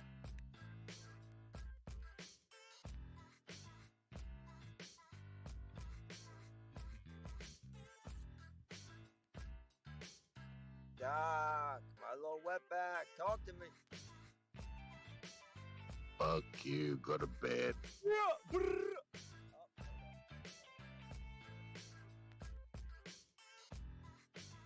Yeah, I realized after that night, I cannot ever say that word. So, just in case, you know, you thought I didn't catch on to you trying to set me up and you taking out. Shut the fuck. FYI, you gotta get a hold of what the fuck, Mr. Moran. Well, I gotta get hold of. I gotta roll my windows. I gotta get hold of who? Mr. Moran. He had some questions on Wait, Mr. Moran? Yeah, remember Mr. Moran? How the fuck you know him? Motherfucker, he's Wait, been who the fuck you talking about? Oh, okay, never mind. That's crazy. What the odds of that are, bro? But my buddy Tico, aka his last name's Moran, hit me up yesterday and said, "Yo, you gotta hit me up. I gotta get a hold of you." And I hit him up today, and he hit me back. I'm like, all right. So I hit him up like 2 hours ago. He never hit me back. And then I get on, and the first thing you say is, "Yo, you gotta hit up Mr. Moran." I'm like, what the fuck, dog? That's crazy. What the fuck are odds of that, yo? Okay, that tripped me out. I was like, wait, who the fuck you talking about? Oh, I know who you're talking about. Okay, all right, yeah. That tripped me out. It's about some exchange. I don't know. Binance is some shit's going on with Binance where he's from in Brazil. And I told him that fucking when your ass will get in here, that I'm telling for you to hit him up, see if you can help him out. He needed some help. I can tell him everything he needs to know, except for mental help. What did he say? Did he give any details as to what he's trying to accomplish or no longer can do? Or he just said his platform is Binance, location is Brazil? No, apparently he can't do futures anymore. That's like some shit over there in fucking Brazil where they can't do futures, so he wanted to see if there was a way around it. God, yeah. I mean, allegedly, I read in a book one time. Yeah. I told you. Eventually, when you get on, I will tell you. Yeah, I'm gonna have to send him a message or something. And then I'll talk to him like this. I ain't writing nothing in text message. But yeah, that motherfucker, I ain't seen him for a minute. Yeah, that's been a good fucking while. He was in here yesterday. He spent some good amount of time in here yesterday. That's what I was about to say. Was this yesterday or today? Yesterday. Okay. Yeah, that motherfucker. I ain't seen him here in a minute. Well, maybe that's a sign he shouldn't do futures, but who am I to fucking say? So, yeah, I'll send him a message. That motherfucker. As long as Vito don't come in and play music, dude, I'm fine. Yeah, God, don't even get me started with that shit. Lord. Oh my God. I feel bad for him because I noticed that I think he had left the room, and I noticed he just got back in the room. Oh, he left. Yeah, he left. Talking about the server. Yeah, he completely left the server. Yeah, now see, that's what I was looking at, because London was online too, and she was like, something about Vito, and she was like, that's crazy that Vito came in here and started playing music, but I understand why Doc was angry at him, because y'all were talking. She was like, but I think he got a little extra angry. I said, well, yeah. I said, you know how, I said, Vito's rubbed people the wrong way a little bit, and I guess sometimes people are just a little on the edge. I said, plus me and Doc were talking about some real ass shit, because I had the bot muted. When you were like, yo, Struck, hold up. I'm like, oh, fuck. I thought I said something and you're about to, like, fuck me up. And you're like, who the fuck is playing that music? Where's that music coming from? I'm like, what? Yo, this dude's tripping. I'm like, music? I'm like, what the fuck? Then I heard Vito's, like, hit his mic on because it was, like, static as fuck. And I'm like, oh, shit, somebody's in here.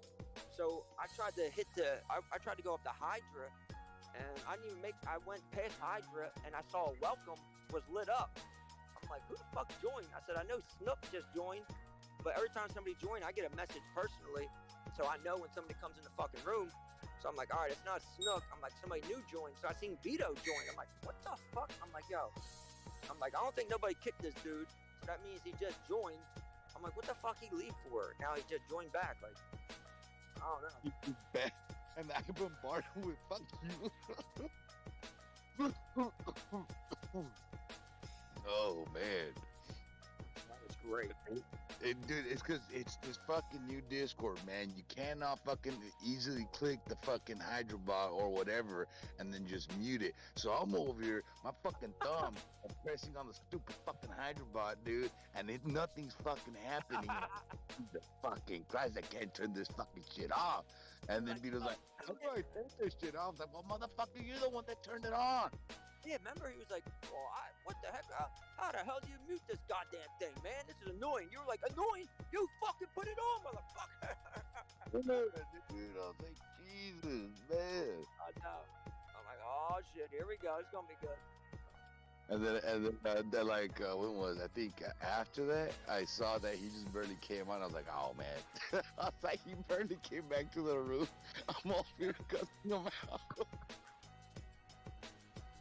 He's been back in the server for about 10 minutes. Doc already fucking sent him back, and I'm like, oh shit, dude, this motherfucker. I'm just, I just can't deal with that guy, bro. I just can't. Well, I figured you had a few drinks, you were feeling good, you were enjoying your night, and I'm like, and we were talking about some real shit, and then he comes in and plays music. I'm like, first of all, Doc don't ever want to hear music coming out any bot. Second of all, he's feeling good because he's fucking enjoying his night. And third, we're talking about some real ass shit. I'm like, oh, dude, this is like A squared plus B squared equals see you later. You about to get your ass fucking squared. I'm like, dude, this is not going to be fucking good. And Dude, you're like, turn it the fuck off. But I didn't have my phone, so I'm like running up the steps to grab my phone and shit. I'm like, oh my God. Like, then I get my phone, then I hear Beto try and talk, and then I clicked on welcome, and then as soon as you're like, I fucking got it. I got it, dude. Don't worry. I got that handled. And I'm like, oh, fuck, dude. Then I click on welcome. It says Vito join. I'm like, Vito join? What the fuck? Like, I don't know. That was great. I didn't even know he had fucking left. See, that's what I said to London. London was like, who kicked him out? Because he was here last time and everybody started yelling at him. Somebody kicked him out. I'm like, nah, yo, I'm pretty sure ain't nobody kick him out because last time he was here was when me, him, and Oki had that talk that night, and he ain't never been back since. I know everybody thinks that Upgrade yelled at him after that, but that's not what happened. Upgrade did not yell at him. It was before that. No, that was after. No, dude, you're tripping. I'm telling you. I know. I mentioned that the other day. No. I remember. Something had happened. That I don't know how the hell I found out about him and Oki, and then I think it was the day after or the 2 days after. That's when Upgrade called him out and told him about Oki. So that was after Oki already. Nope. That happened. Oki and Vito went at it. Then Upgrade got on and yelled at him and then got offline. And then like a week later or 5 days later, then he came back online and it was just me, him, and Oki. Because that was the last time I talked to him because then I found out he was getting married in like X amount of days. I sent him a message. I have messages from that night because I said a message to him that night. I was like, yo, you know, Oki's just being straight up with you and everything he said is because he fucking actually likes you. And he told you real shit like he would tell his son. I said, so you should appreciate it. Don't be all salty. And I have a message from the time before when Oki yelled at him, or not yelled at him, but he thought Oki was being mean to him. And there's a gap in the difference. That's how I know for a fact. I'm telling you, everybody is misconfusing those days. I know for a fact. That's confusing it, dude. To my knowledge, that's why he had brought up Oki. Unless him and Oki went at it another day too. Yep, correct. They went at it. So that it was him and Oki that had a few words, even though Vito took it to his butt, even though it wasn't. I guess the whole time didn't really go at it. The first time it was just, I guess, him telling fucking Vito I had something about a job or some shit. No, that was the last time. That's why I said everybody's confusing the dates. Everybody's swapping them and thinking that it's the first time was the last time and the last time was the first time, but it's not. because I was there for all 3 times. The first time I didn't say nothing. The second time, Upgrade yelled at him and then got offline. Then the third time, because Beto didn't come back for a minute, except for the third time. Then he was talking about he got a job, or he didn't get that one job because he never called back. And then I didn't yell at him, but I was not my normal, hey, everybody's happy and I'm happy self. And I was just fucking telling him like it is. Then I put my mic on mute for 2 hours, which is a world record. And then Oki was, talking to him and gave him words of advice. And he was kind of like, yeah, I know. And then Oki was like, no, dude, you don't fucking know. Because you come in here saying the goddamn same thing every fucking time. And every week you come back and you say the same fucking thing over and over. And I'm not hearing it, dude. I'm done with it. Are you getting a job or fucking not? What's the plan? What's the deal? And then he never came back since. And then I haven't talked to him until the day he got married. Oh, this motherfucker wants to raise? Go ahead, buddy. Yeah, but even after all that bullshit, after that 2 hours of fucking talking and lecturing, then we talked for like another hour, and he was fine. For sure. But then when that Tuesday rolled around and he didn't go fucking do what he said he was going to do, he ended up back in since. See, I haven't gotten a chance to talk to him ever since then, because Doc was talking about how he's going to grab him and his unborn child by the throat and fuck Oh, up with motherfucker. I never said that to him. Don't you fucking even start that bullshit. Never He did it like Expectus. He was like, shut up, Expectus. I mean, fucking whoever you are. Like, I'm like, oh my God, this is fucking deja vu. Fuck you, fucking prick. Dude. 1, 2, 3, go. No, I was yelling at somebody outside. He's yeah, not I even haven't talked to him since.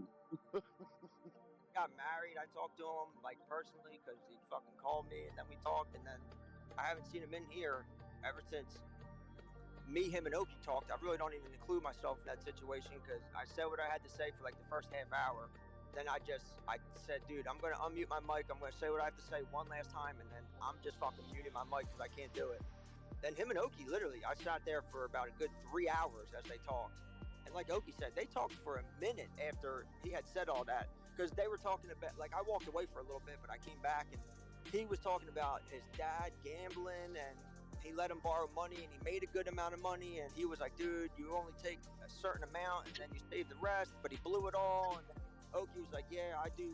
I have a similar plan where me and the missus go and we only spend X amount, whether we spend more or less, whatever, but I'll never ever spend more. I can spend less, but I'll never ever go over my limit. And they were talking about that. And he was talking about how he's like a great poker player and Oki should just listen to him and he'll win millions. And he knew about Bitcoin since the Genesis block. And that was like for like over an hour after all that shit. I don't remember him and Oki. I do remember him and Upgrade. Yeah, see, that's because me, him, and Oki were the only 3 people that were there that night. When Upgrade was telling him off his shit, dude, and I was just in the background. I don't want to get involved in it. I was just in the background, and I haven't heard him ever since. And then up until that one night that, was it 2 days ago when me and you were fucking chit-chatting it up, and then fucking, we're having a conversation, and here comes this motherfucker with the stupid fucking Hydrobot. He's the only one that has the Hydrobot. And of course he had to use the Hydra bot, because I know the other bot you would have most likely had fucking muted. So I'm like, dude, he had to pick the fucking Hydra bot. Like, Hydra bot is better. It definitely plays better. It doesn't drop out. But you can only do fucking like some nut ass fucking website or something, whatever that one thing is, Spotify. It don't do you. The fucking YouTube. You know what I mean? Don't do it in the middle of fucking a conversation when people are fucking talking. I would have rather have had him join the combo than try and just play music and sit here, because that means, I'm not judging, make whatever fucking wants. Everybody's free to do what they want here, but we were having a good ass real fucking talk, real convo that people don't want to talk about or think about because it hurts their feelings. It makes them feel weird. So I would have been happier if he had joined the combo, but he didn't. So then that means he would have came in, sat, listened to us talk, but at the same time was listening to music. So maybe he wasn't listening to us talk, but would have listened to music, but was sitting in the room. I was like, what? Like, it was just confusing. Like, why even? Like, I don't know. Again, he can do whatever the fuck he wants. He can play Britney Spears, or he can play fucking ZZ Top. I don't give a fuck. But I don't know. It was strange. His timing always fucking, dude. He picks like the worst fucking timing. I know. It's jeez. Oh my my god. You're like, shrugs, hold up. Yeah. I'm like, fuck. Yeah, I say something like. You're like, what the fuck is playing that music? Where the fuck is that music coming from? I was like, yo, my boy's tripping. I don't hear no fucking music. You're like, shrugs, turn that the fuck off before I do. I'm like, I literally ran upstairs to get my phone. I'm like, dude, fuck, I don't know who did this, what's going on, but unless it's Doc's mother, dude, this person is gonna feel the wrath of fucking God in a minute. Like, then I get my phone, I fucking look, I blow past Hyderabad because Welcome's lit up, which means somebody new's here besides Snook. I'm like, who the fuck is new? No, you're like, I got it. Don't worry, it's done. I'm like, fuck, dude, it's beat up. It's just it's very agitating, dude. When it's the new Discord too. You know, you sometimes you press on the little squares and it's not clicking on the fucking squares. I don't know if it's my fucking thumb or what, dude. But I'm over here pressing the fucking square so that other menu could pop up so I can mute it, and I can't. It won't pop up. That's what even gets me more fucking angry, dude. And then I find out it's fucking Beatles ass. He even got me more angry. I was like, oh hell no. Dude, that was fucking happening. I'm like, fuck, dude. Or when I seen Beat Up, I'm like, dude, he played it. We're fucked. Like, here we go. Like, hold on to your fucking hats, gentlemen. And yeah, we've all had the same problem though, because I've clicked on shit and I'm just like, am I so dehydrated that my fingerprints don't like activate my phone anymore? What's the fucking deal? That's pretty bad. It's weird. Now, Oki, you're an Android user though, correct? I mean, I know I asked you this a million times, but I just need that confirmed because I was going to say, before, I could really never, ever open Discord like that, or Discord names like that, ever. Like, ever. Now, I can do it. All I have to do is hold my thumb on there for 5 seconds and let go, and it pops up every single time. Like, it's weird, dude. It's like, you never had any problems. Like Android's getting fucked.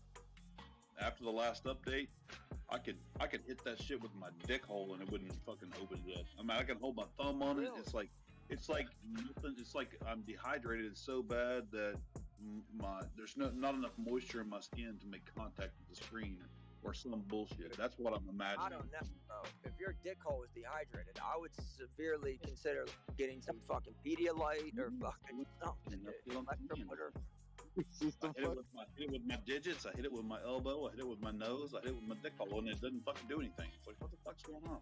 Dude, if you teabag your phone and it doesn't work, oh, hold on, I got my phone. You got yourself a problem. Yeah, dude, right? That's what I'm saying. Yeah. That's fucked up, yo. Man, I was fucking knocked the fuck out. Woke up probably like fucking 30-45 minutes ago, dude. I was fucking on my phone on Instagram trying to fucking get back to bed, and then I hear this fool fucking just come in. I was like, oh shit. Well, Mr. Moran came in about 2 hours ago, just and then nobody answered him, and then he went off. It just came in and out. He was in here literally about 30 seconds, and I was like, I don't even want to fucking deal with this guy. And then he bounced out. Yeah, I figured that. That's fucking hilarious. Oh, Lordy. No, I remember him from other Discords. I'm just like, nah, I'm not dealing with it. Well, I remember the only reason, like, when Doc said it, I was like, oh, I'll fucking, if he comes back, he's got enough time to call me privately, I'll talk to him, but I'm not going to text anything to him. You know, what I'll be sharing, even though I read it in a book for a screenplay for a video game, like, it's not. You know. Dude, the part was when D-Wave comes in. Mr. Moron, let me tell you something. Moron, Mr. Moron. I was like, first of all, D-Wave is not Moron, fool, it's Moran. Fucking D-Wave.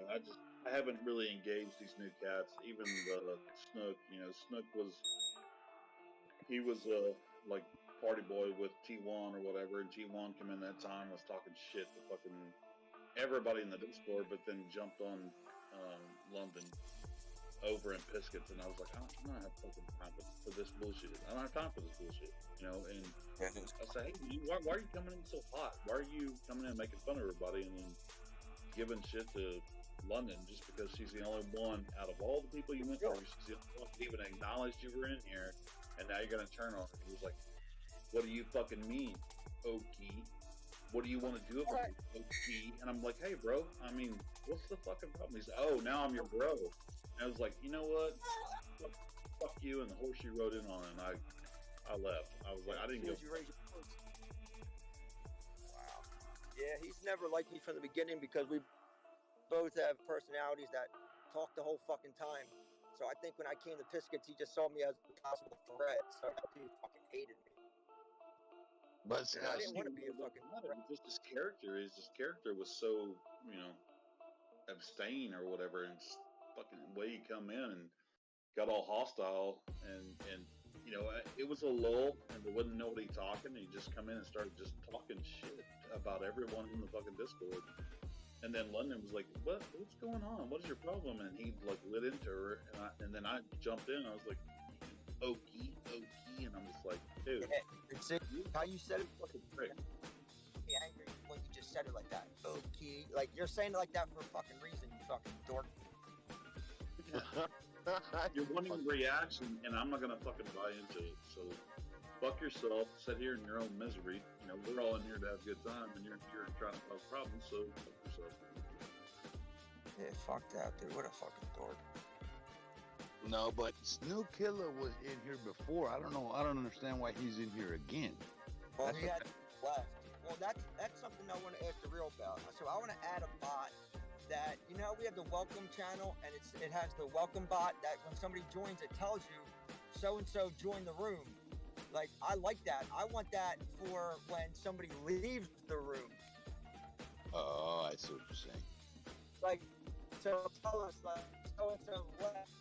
Because right now, if you come in, it tells you when you join, it tells you the date, the hour, the fucking millisecond, whatever. But when you leave, if you should leave, it has no fucking record. But if you're kicked, it has a record of it. It'll lock. So, why does that matter? I don't know.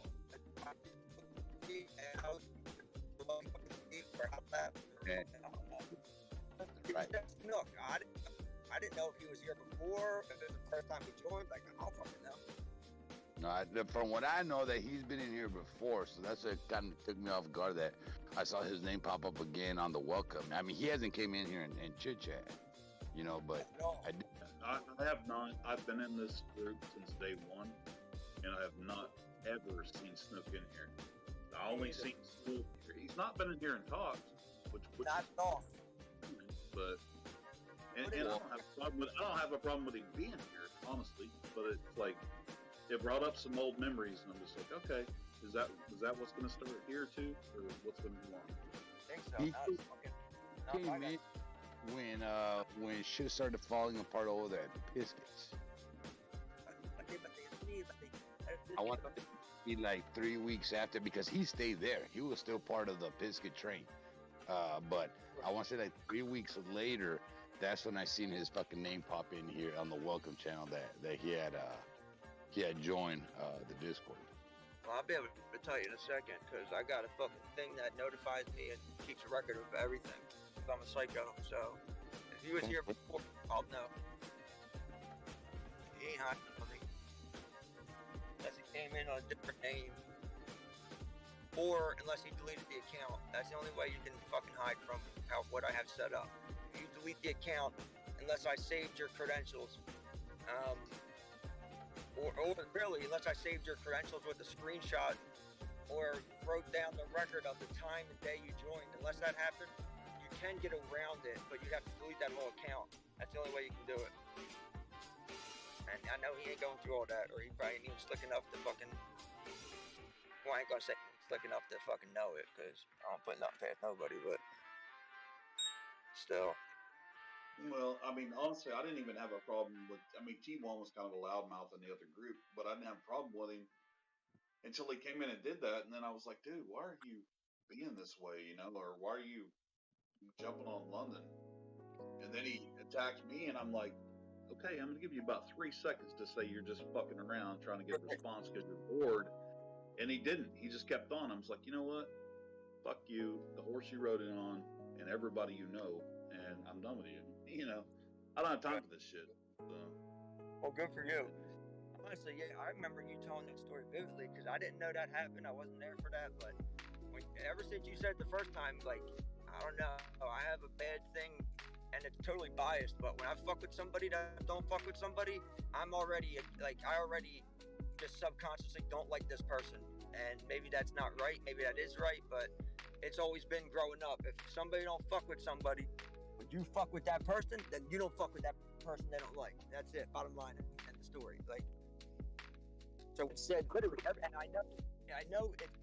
You have felt something from that, because every time you told that story, it's been verbatim what you just said, verbatim. So that means something. Yeah, I mean, It's I just, mean, it was what it was. It is what it is. You know, I don't have a use for people like that. I agree. You want to come in and go hot and talk shit and whatever, and then, haha, I was just kidding, blah blah blah, smooth it over, whatever. That's fine. You were just kidding. Even maybe there was a little truth to it, but you were just trying to get a response. But no, you took it too far. You made London feel like shit. You made several people feel like shit. And then I'm like, dude, what is going on? And then are you targeting? I was just trying to fill him out. Like, what is really going on? Are you having a bad day? What the fuck's going on? And he was just a complete dick. And I'm just like, I don't have time for this shit. Well, yeah, I agree. You're not in here to be constructive or a part of the group to where you're trying to add whatever. You're just trying to be disruptive.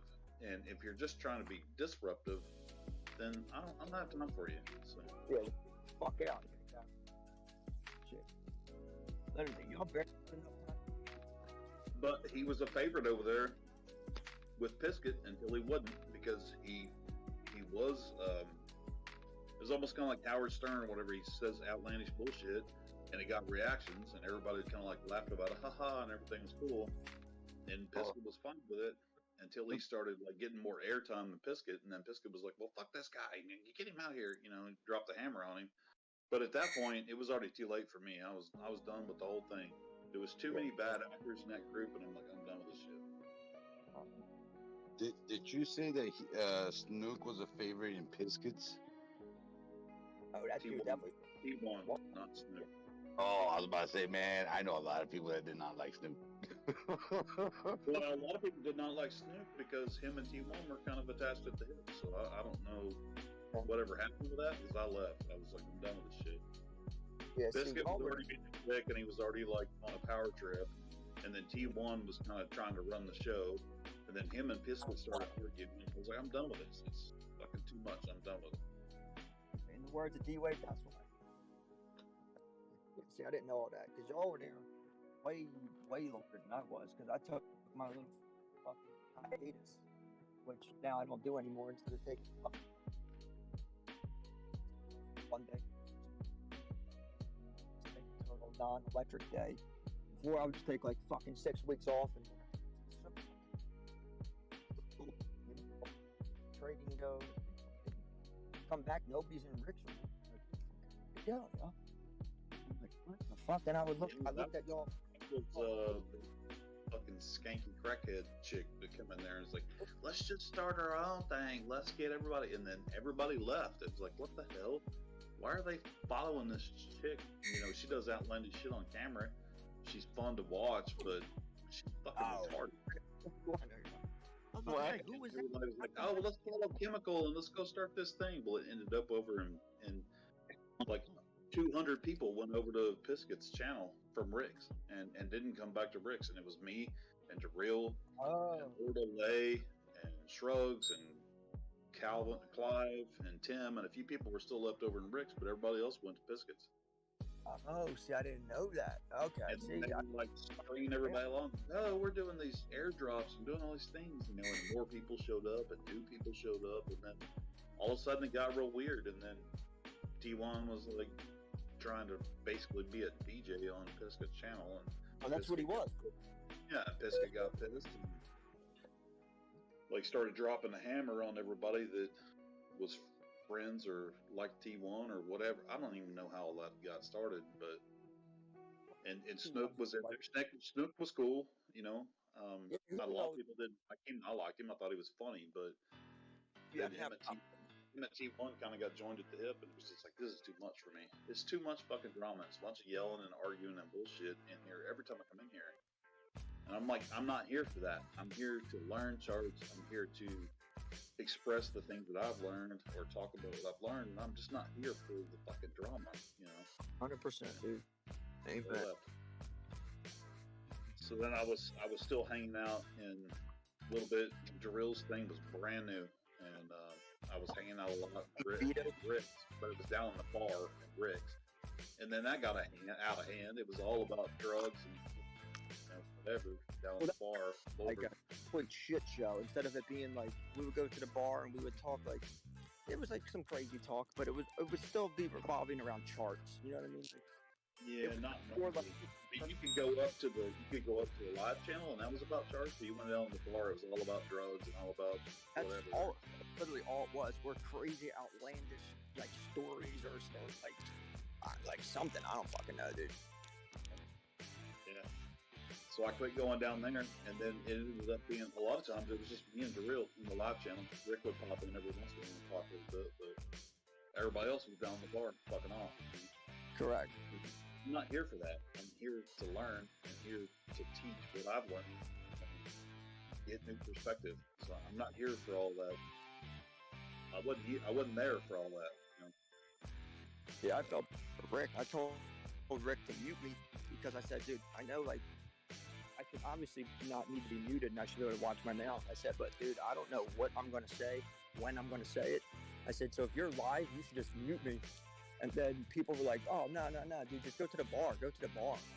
So I was like, all right. So I was hanging out in the bar, and then I found myself just being there instead of being where I wanted to be and just being muted.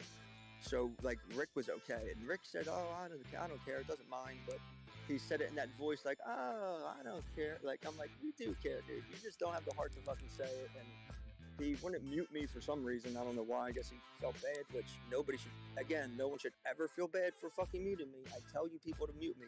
So don't think I'm ever going to be like angry or upset. I literally tell you to. And then, I don't know, he was painting his parents' house and then he just disappeared.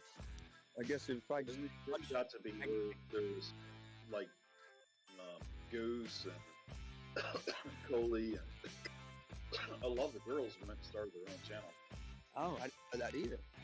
Yeah, oh yeah, yeah. They were calling that channel the channel of the lesbian cryptos. yeah. And then so there was Coley and Goose and I can't remember all the ones, Penny and a bunch of them went over there, and then there was Pitsket's thing. Rick still had a part-time gig going. Tames was still going, and I don't know how chemical drug everybody over to Pitsket's, but that was a whole thing, and it just got weird. You know, it's like I'm not here for this. You know, yeah. There's a time and place to sit around, talk shit, and have fun, and tell stories or whatever. Yeah, crypto's going sideways.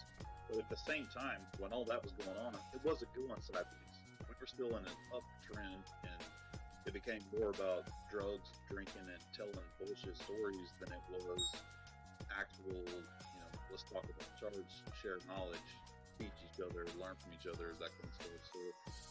So I kind of took a break from that, and then it ended up being, like I said, a lot of times it was Darrell sitting at the top of Rick's channel on YouTube or whatever, or in the open forum, and it was just me and Darrell talking, and then all of a sudden Darrell was gone, and I was left over there. I'd go down to the bar, and it was more of the same bullshit.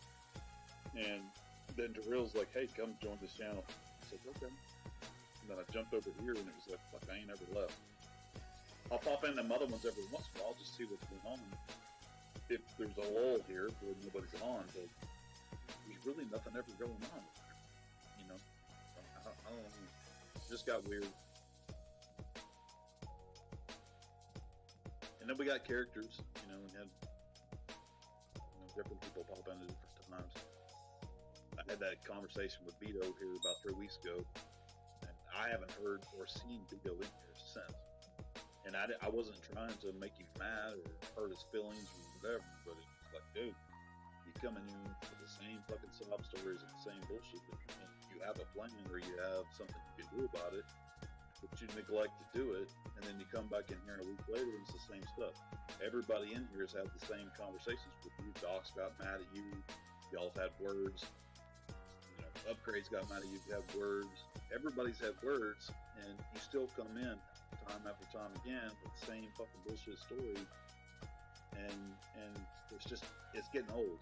You know, I told him it was getting old, and we kind of had a conversation there for about 2 hours, and some of it, you know, I could tell in his voice he was getting upset, you know, not like mad, or maybe a little mad, but maybe he was almost crying because he was mad, whatever it was. But it was like, dude, you've had all these opportunities, and it's you're the one shooting yourself in the foot, you know, and you have this opportunity and you pissed it away, so go try to take advantage of it. Go back over there tomorrow, you know. I think it was Tuesday, whenever it was we were talking, he was supposed to go in.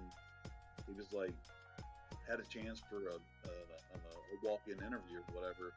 And I was like, well, go tomorrow. And he's like, no, I got shit to do tomorrow. And I was like, okay, so when can you go? And he goes, well, I'll go Tuesday. I was like, well, tell me you're going to go Tuesday. What is your plan?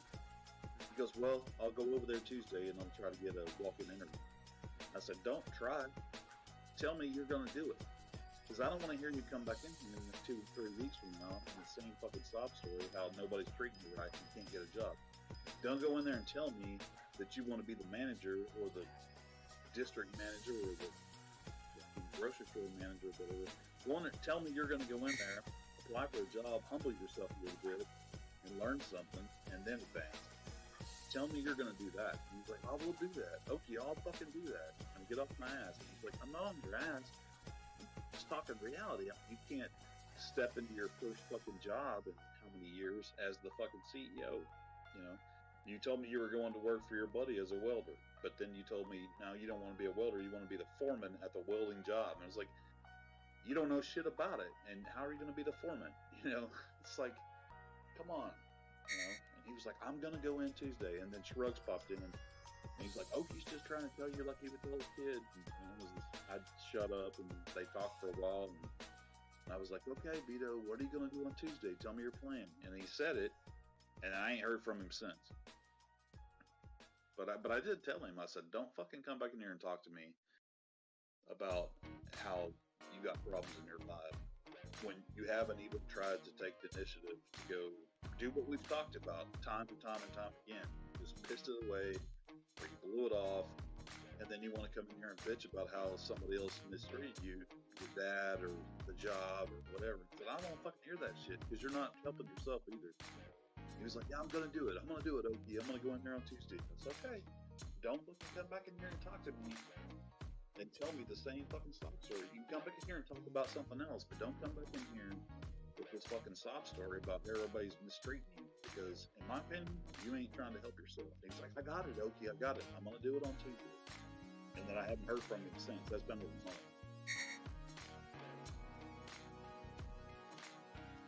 month. I think it's just him with his problems every fucking time, dude. And mind you, there's two completely different scenarios here. You got, like, for example, what Fatty's going through in his problems, but you know, Fatty's in his problem. You know, it was all of a sudden thing. Fatty's not in here fucking looking for anybody to hand him out, you know, any fucking soft tissues and shit. And Right, it's like, emotional handouts. He's not in here looking for that. He's like, look, I invited this dad over. You know, yeah, I know I grew weed, but this dude came over and it was all cool, and it wasn't cool. And then I got busted for some shit I was doing anyway. Now he's not asking for emotional handouts. He's just telling the story. time he comes in here, it's the same fucking shit. Say, bro, I can't do it, man. I can't. Good fucking. Well, they're completely different. Oh yeah. But Fatty is willing to take advice and listen to people, and he'll remember what you talked about, whether he does or he doesn't. I mean, whether he does what you have given him as an idea or he doesn't, that's fine. That I don't care about, because he's a human being. He should make his own choice. But I appreciate the fact that he listens to what people have to say and what they've gone through or what they think is, right or whatever hell it may be. But he's also willing to take his licks for his own fucking choices. He knows the choices Correct. he's made. And he's like, I'll fucking deal with that. And he's a grown ass man, so he has Correct. grown ass man understanding of, hey, I made this choice, and I did what I had to do because I invited this dude over here, and I thought it would be okay, and it wouldn't, and I'm okay with that because that's the choice I made. Whereas the other guy is like, everybody else is fault but mine. I'm the victim here, and it's like, no, you're not the fucking victim. You're I hate that. causing the situation. That's one thing I cannot deal with. Woe is me. And I've told him, dude, I'm willing to talk to you privately. You can call me, you can text me, you can whatever, and I'll talk about it with you. I'll let you talk the whole time, and I'll mute myself. I won't say a word. I'll give you advice or give you what I think you should do or what I would do. But what I cannot deal with is if we talk about something, I throw out ideas or I don't, or you throw out ideas, whatever, and then I see you the next day and it's like none of that ever happened, and we start over at square one. Like, man, this and that fucking sucks, and now we're going to go talk about the same thing for 3 hours like we just did yesterday. That I told him I can't do. I'll do that once, I'll do that twice, and I'm lucky, I'm nice enough or dumb enough to do it a third time, but after that third time, nope, sorry, I'm done. Well, I've been in here for about a year and a half, almost 2 years now, and I try not to overextend or give my opinion to the point that it is overbearing or whatever, but I'm emotionally invested in the core group of people that are in here, and I think we've learned things about each other. We've shared personal things about each other. We're kind of it's like we're friends, but we're online friends. It's not like we're sitting in each other's living rooms, but we have relationships. And Amen. When you come in here and you pull from my emotional strength, my emotional reserves, that I normally only hold and give to my family. And because we are friends and I've had some invested time in here and I care for you guys. Amen. When you pull that from me, you start pulling from my emotional support and reserves and things that I have to offer, my actual knowledge as a real life human and things I've been through, and you play those things and you ask for those opinions and I give them, and then you shit on them, then I have a problem with that.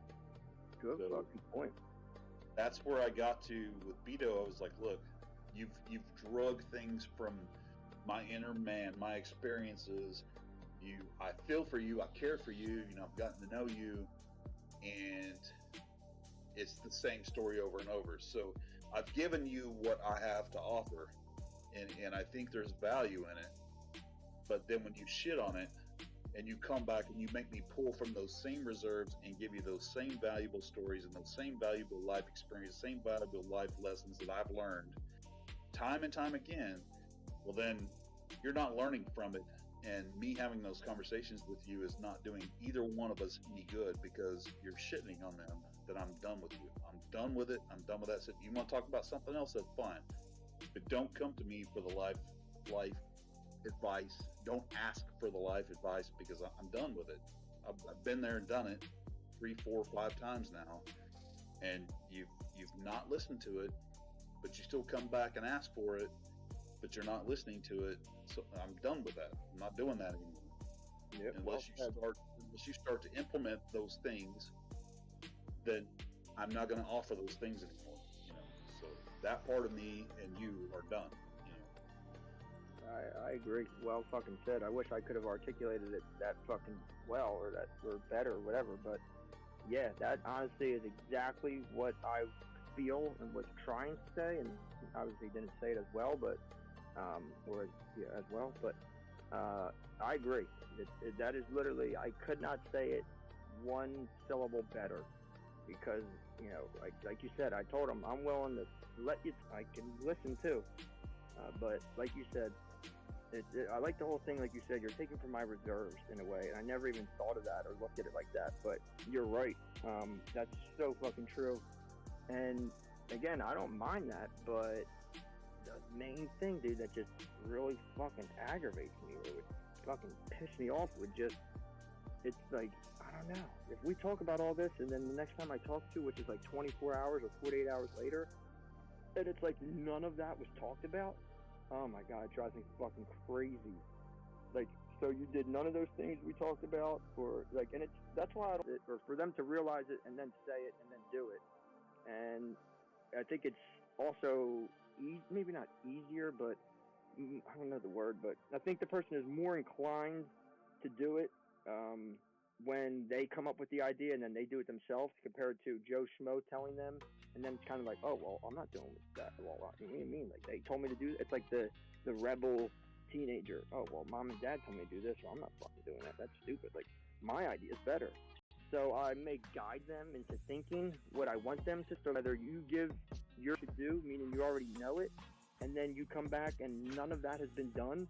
I can't, like, it's like it never happened, and we hit reset and talk about it all over again. Nah, dude, I can't. You hit the nail on the head so fucking well. It's not even funny. So I don't know, dude. I still don't have any ill will towards them. I feel like whatever. Like No, absolutely, absolutely not. It's just I'm not opening up my emotional wallet and passing out $10 bills anymore. I'm just not doing it. Yeah, I like that. I like to talk about something else. That's fine. Yeah, you're right. I like the whole reserve metaphor or whatever. Metaphor. Like that's so fucking on point. It's not even funny. I don't know. It's just, I don't fucking know. After a while, I'm like, come on, dude. Like, fuck. Didn't we talk about 5 ideas that would work for this? Have you done any or tried any? Like, that's why I was wondering if he's returned since you had that talk, because you were like, all right, dude, so, what are we going to do Monday or Tuesday? Like, what's the plan? Like, and he seemed like he was leaving on a good note, and, like, I don't know, that was the plan that was talked about, and then I haven't seen him or talked to him. I talked to him the day he got married. I talked to him that night, and then, like, just for a little bit via text, and then I talked to him the next day in the afternoon, and then that night we talked because nobody else was online, and he came in he texted me or he called me and said, if you can talk, let's talk for a few minutes. I want to tell you about the wedding. I'm like, all right, cool, let's fucking talk. But I didn't bring it up that night because it was like literally he got married 14 hours ago. But that's all I kept thinking. I'm like, dude, I wonder if he went. I wonder, like, I should have asked him then, but I was just like, nah, you know what? I'll let him go. He literally was just married, and he talked about a few stories that were pretty fucked up. So I was like, oh God, like, whatever. I won't bring it up, but I haven't heard from him since, except for like 2 nights ago or whatever it was, and Doc was telling him his fucking unborn kids are gonna feel the wrath of God. Like, I don't know, dude. It's fucking nuts. Like, I haven't seen him since. I haven't heard from him since. He hasn't messaged me. So for all I know, he fucking left the server again. I don't fucking know. I don't even know why he left in the first time, or in the first place the first time, whatever. But you're right. I like your little metaphor. So I don't fucking know. Too much shit going on in the real world. Like, I got people that I see outside every day that got fucking real fucking problems. And those motherfuckers aren't even like, some people just like scream out loud, which I'm assuming is just because their life is terrible and they're just like, fuck. But besides that, they're not even talking about it. I don't know anybody that didn't have real life problems. Exactly. They don't talk to me about the same real life problems, that they make no advancements or no effort to change those problems, and they don't come back to me over and over and over with the same problem, because I shut that shit down. Yep, well said. Look, we had a conversation about it, or maybe we had 2 conversations about it, and here you are talking about the same. I don't want to fucking hear it. Yeah. It reminds you like what you said from work. Yeah, come talk to me about something else, or come talk to me about, a new job or a new victory you've had in your life. That's great. Come talk to me about that. Don't come talk to me about bad shit every fucking time, especially if you've done nothing to change it. I don't want to fucking hear it. We already had that conversation. So either you made an effort and you failed. If you made an effort and failed, come talk to me about that. We'll try something Right? different. But I would don't rather come hear with- that. you know. Yeah, I agree, dude. And that's why I told him in a text. I said, I'd rather hear, dude, I tried to do this, that, and we talked about it, and I tried this, and none of it worked. I'd be like, all right, well, guess what? That fucking sucks. That's life. And what the fuck are we going to do now about it? Like, yeah, that's a good point. I agree. I don't know. God bless. Like, it reminds me of what you said, like, with the people at work or the young kids at work. Like, I'm going to tell you how to do it. I'm going to show you. And I'm not going to tell you how to really fully do it. I'm going to make sure you fucking know what you're doing. And I'll show you a little bit of it. And you show me the fucking rest to prove you know it. And then, you know, if you come back asking for help, I'm going to see what you remembered and what you retained. And before I go further and fucking, you know, go help you again. Because if you ain't did nothing and you just want me to do your work, well, I better be getting paid fucking your check for it. And if not, well, then, you know, it's on you. What the fuck? And I don't know. I think it's a solid way to look at it because it makes fucking sense. So I don't fucking know. I'm here to try and make some money. I've made a lot of friends that I consider family. Like you said earlier, just because y'all aren't tangible doesn't mean that I still don't have tangible feelings for everybody. But like I don't know. It's just you know, ain't nobody got time for that.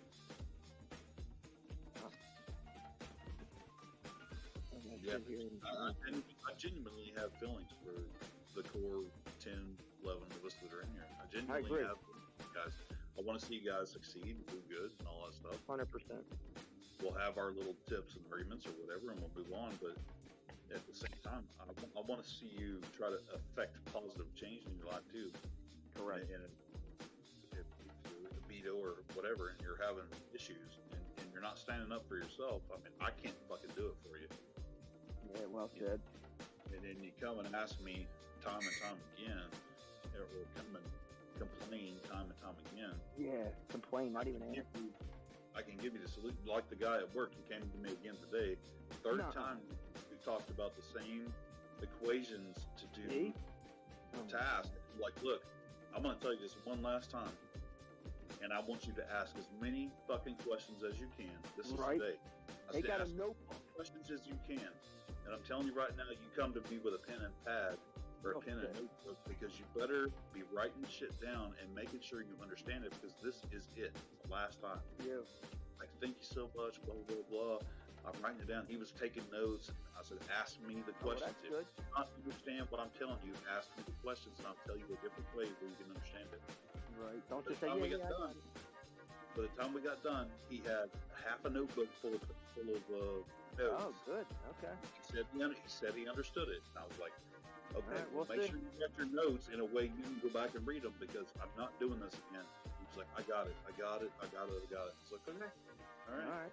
See, I'm fine with that. That's fine. And if he fucking actually wrote it down and actually remembers and doesn't need my help again, that's fucking, like, that would be great. That's the most that I would want for someone. You know what I mean? Like, I'm not trying to be mean to you. I'm being mean because you're being fucking disrespectful to me now, coming back to me for the fucking 20th time, asking me the same shit over and over, which means you didn't fucking listen the first time, and you were just trying to have me either do it or have me explain away everything so you understand it, and now, you know, that's it. Well, he knows how to do it. I went to him. He told me what to do before.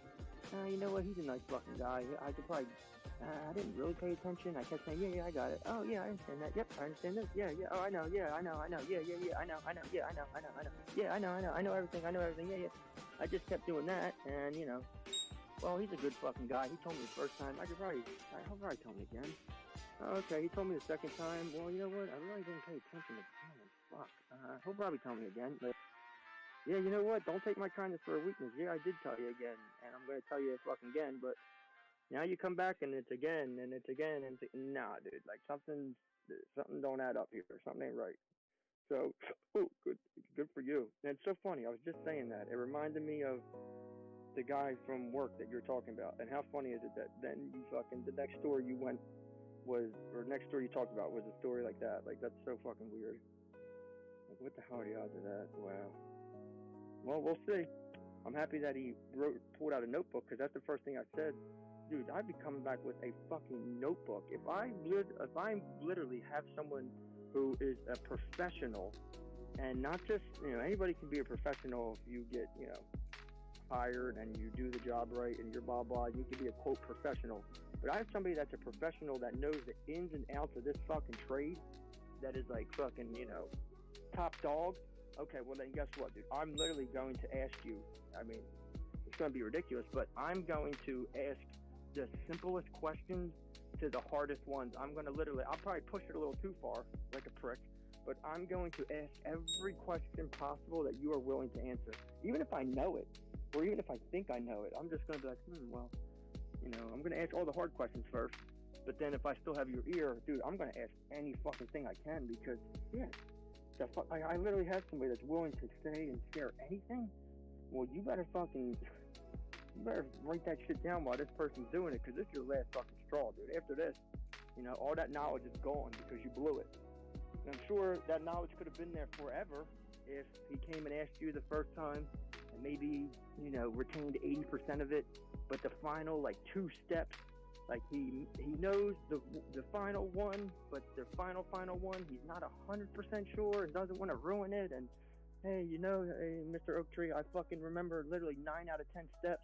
And the 10th one I remember halfway, but do I do this before that? I'm pretty sure I do, but I just really want to, triple check and blah, blah, blah. Okay, kid, you know what? Blah, blah, blah. But when you come back and it's like you have no memory retention, you don't give a fuck about my time clearly or my expertise because you still question and you still oh, dude, that's aggravating, dude. And that's just like a smack in the face to you. What do you want me to do, kid? Don't take my smile on my face as a fucking joker, because I'm not a clown. Fuck that. Good for you. So we'll see what he does. I'll be interested to see. I mean, you got a notebook and a pen and paper or a pad, whatever. You better have my fucking birthday on there, my kid's birthday, everything that you can get from me. You better fucking have it. Don't ask it again. So, if he comes back again, he better have notebook in hand, and I want to make him read the notes that he took. Correct. And he's either going to have the answer in there because I gave him the answer. So he's either going to have the answer in there or he isn't. So either he can read his notes back to me, and I'll ask him the questions that make him think, and he understands his own notes, or he didn't write it down and he's not going to get it out of me again. Right. If he's going to have a bunch of fucking doodles in there or something, what the hell is this, kid? Yeah, I agree. I think that's the best way to go about it. Man, that's crazy. I don't know what the odds of that are. People are like, oh, you're mean. You're tough on me. My feelings hurt. Yeah, well, guess what, kid? You're fucking lucky I'm even here willing to fucking take the time to tell you half of this shit. So, when nobody here to tell me this shit, you're lucky I even fucking I care enough to fucking tell you. And a lot of it, maybe I'm telling you this because then I don't have to do your work. And maybe the other part of me saying, oh, I'll help the fucking kid out. And then maybe the other part of me saying, why the fuck am I going to help this kid out for the 100th time? And the other part of me saying, well, just help him one more time. And you're like, all right, well, listen here, self. I've already helped this prick a million fucking times. Here's 1,000,001. I don't care what you say. Get that fucking angel off my shoulder because I'm tired of this shit. It's just disrespectful at that point, man. I mean, it's literally that simple. Disrespectful. Clearly, you're not taking the time to fucking value and that stops you from doing your job. I don't know if you guys have quotas or how the fuck it works, but that's, oh, this person gets done 3 units a day or something. Oh, look, well, I don't know, their average was off a few times, probably because they're talking to fucking little Mikey, who's fucking 24 years old and doesn't give a shit. I don't know, it's fucking, I shouldn't judge the person just automatically assuming they're younger, but I fucking know they are. Yeah, nothing to young people. I'm fucking younger, but I'm not that young. But it's just what the fuck, dude? What is? Oh, I don't know. We're just people are missing something nowadays. I don't know what the fuck it is, but part of it's self-respect, I think. But besides that, what the fuck is going on? What is our world? What are we going to or towards? What the fuck? There's a little bit of a sense of entitlement, and until correct. Good word. You earn that, with me at least, until you earn that, I'm not going to give it to you. Well, good. You could feel like you're entitled to the short answer so you can go do your job. But the short answer isn't going to teach you how to do your job. So Correct. Who would ever want that? isn't going to make you a better person. The short answer is just going to make you a troglodyte, and you're going to go, fulfill that one task, and you're going to be back there asking me about it next week, and that doesn't play with me. I agree. And who would ever want that? Like, the fuck? Like, I asked you something the other day, and I was like, nah, dude. Like, and I told you, I was like, no, don't even answer that, because it's something that I could have gone and found the answer to myself.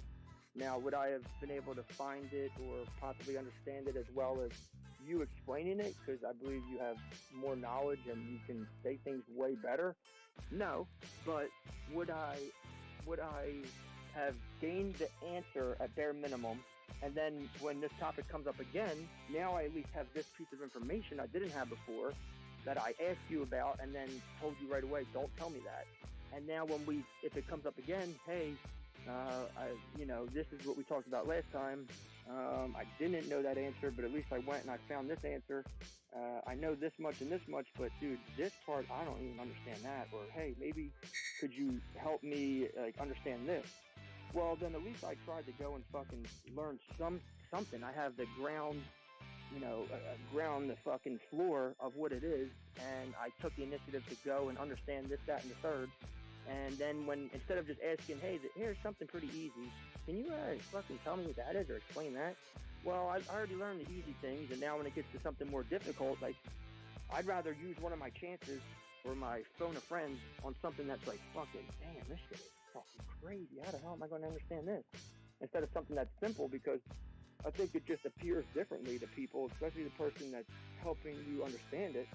Like, if you come to me asking, like, what the fuck is Fahrenheit and what's Celsius, compared to if you're asking what's, quantum locking, like, okay, well, this you could have fucking pretty much did, or this, okay, it's a little different. Like, no, at least they're trying to push themselves, or it's something that's like, not every run of the fucking mill, like, what's 10 times 10? Like, what? Fuck that, you or how many numbers is infinity really? I'm like, what the fuck is all this? Like, I don't know. It's just entitlement, dude. That's the word I couldn't think of. That's really what it is. And that's what I told my younger brother. The world ain't entitled to give you anything, and you ain't entitled to receive anything. And I used to be hard on him, but I think he needed it more than ever, really. And I told him, like, dude, I'm only doing this because I actually care about you. Like, if I didn't, I wouldn't be, quote, mean to you. I wouldn't tell you how the world really is. Like, I wouldn't care. I would just let you do what you're doing, let you float around like you're a little princess, and then wait for the world to smack you in the face, or for you to act a certain way to somebody in public and for them to punch you in the fucking mouth. And then what could have happened? I don't know. Maybe you punch them back. Maybe you kill them. Maybe they don't punch you and they shoot you. Like, I don't know. Anything could have happened. But if, how I look at it, like I say, if I don't bust your balls or I don't talk to you, that's how you know I don't like you. When I'm talking to you and chopping you up, that means I do like you. It's the same thing I told him. Like, I care about you because I'm saying this shit to you. If I didn't give a fuck, I wouldn't fucking say it to you. Like, it's that simple. And I don't know. I think being a part of the military is actually, like, really fucking, you shape up and ship out. Like, and I don't know, he's definitely fucking different. And you said it the other day, like, I appreciate the things that you said and when you said them and even how you said it. He said at the time, like, I don't know, I didn't know why you were acting that way or why you felt how you felt or why you said what you said. And he said, I didn't realize it until one of my drill sergeants said something almost exactly like you said. He said, and then it just hit me. I remembered where we were when you said it. I remember what happened that made you say it. Like, I remember the ultimatums that you gave me, or you told me what life would happen as, and he's like, it just all came flooding back like a flood of emotion.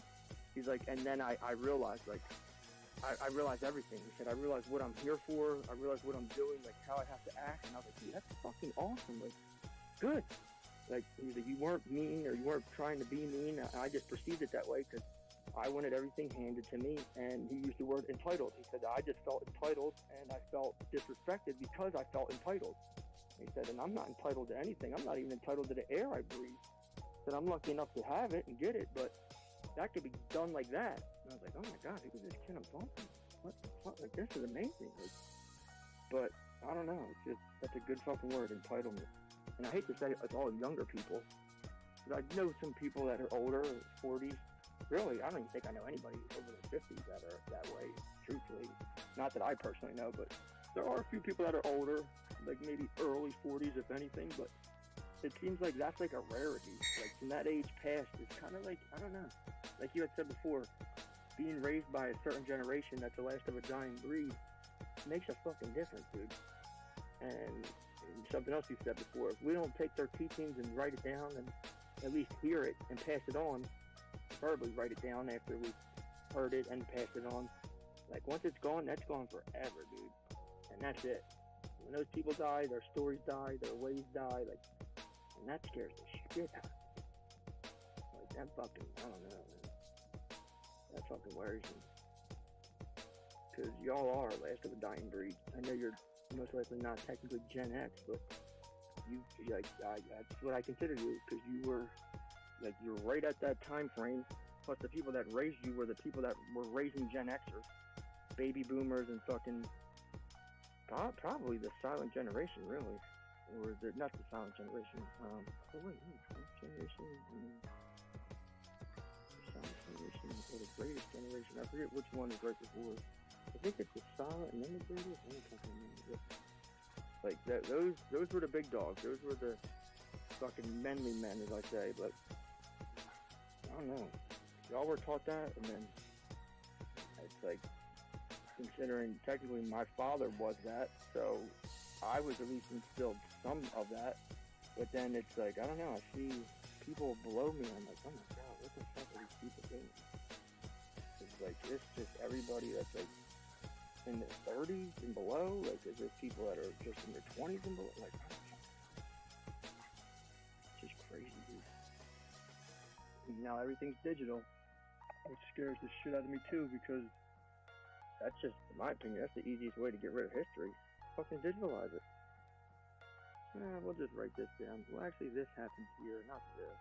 Yeah, okay, we put that there. Like, I just thought of it when my parents came home. They brought back a map, and it was every highway and non-major toll road. It was every highway, toll road, and non-toll road of Georgia. And I'm like, dude, let's see how fucking big this thing is. And it was a map booklet, and it was like fucking like 110 pages. Like, it wasn't like the little free one. Like, my old man was like a psycho at maps. And he likes the maps, and he likes to use the maps to get there, and he's good with directions, and once he goes there, he feels like he knows it type thing, but he still always wants that hard, tangible map. And he used to always say that when I was younger. When you get older, all these computers are going to be a big thing, and people are going to have computers everywhere, and they're going to have the computer will be in a car, even though it was our phones, but he was kind of right. Like, and you're going to be able to just type in questions to where am I and where can I or how can I get to here, and it's just going to say it for you, and you're not going to need these maps. You're not going to need to know these, so you'll stop remembering them. And when you stop remembering them, then good luck trying to find that knowledge, because your brain's going to probably use that memory slot or socket, as you would say, to fill some other information that you do feel like you need. And that's just shit. Dude, I remember like I was real young one time, and I was like so sad because I kept thinking my Aunt Joanne, like I just kept thinking, oh my god, like what if I don't know how to get to Aunt Joanne's house? Like and then I thought, what if I don't know how to get anywhere? Like if I don't learn it and I'm not taught it, like I'll never fucking know. And I remember thinking like, oh my god, the world's fucking huge. Like, what if I actually ever leave the state? What? And it freaked me the fuck out. I was like, hey dude, good thing they brought this map home. Then I started like fucking bugging out today. I'm like, alright, I need a fucking detailed map of the whole United States. Like, I could hear, oh, GPS real quick. Oh, okay, cool. Like, I know how to get around where I live. What the fuck? I wouldn't know shit if I went back to West Virginia. I know how to get there, how I got there, how to get to West Virginia University. I know how to get to Charlotte, North Carolina, where I worked. That's it. Once I'm there, I'm not going to go anywhere else except for the way I went home. That's it. What am I going to do if there was no cell phone service or like, I don't know. Fuck, scares the shit out of me. But I also am crazy. So. We'll see. We're in for a treat. It's gonna be like some fucking Terminator shit. John Tudor. Have you ever heard of that dude? He's supposed time travel. He did that fucking IBM 5800, which I think is hilarious. Actually, his date's coming up. What is it now? 2022? 10 years will be 32. So 16 years from now. Or 15 years. Allegedly. In 2038, we will create time travel.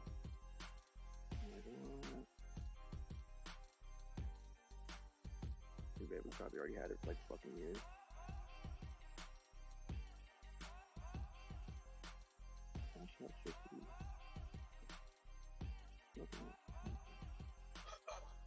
All right, Shrugs, I'm going to bed. Don't worry, I'll be here when you get up. All right, brother. Have a good one. Yep. Good talking to you. Sweet dreams. He's like, oh, fuck, we're going to be here when I get up. Jesus Christ.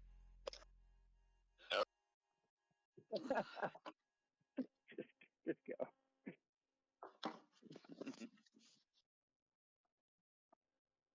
I know Jose's asleep already.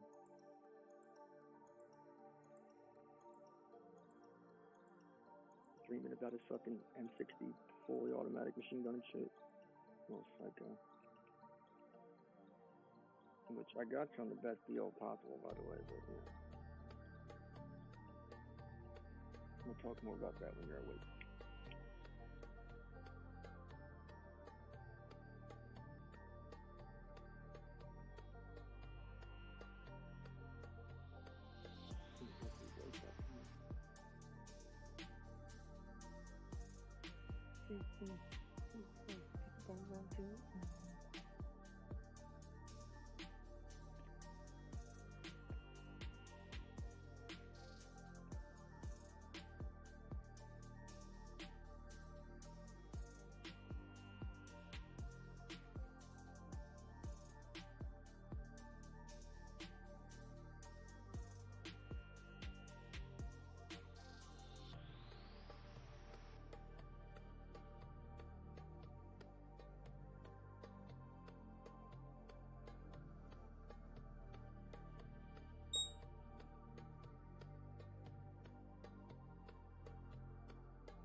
Police tried to pull me over. My mama said don't talk to strangers.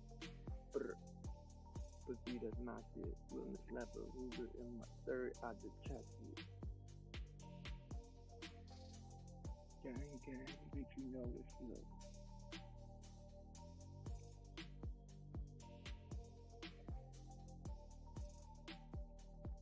And Jose, I don't even know why the fuck you want an M60. I mean, if you just want a badass toot that go brrr.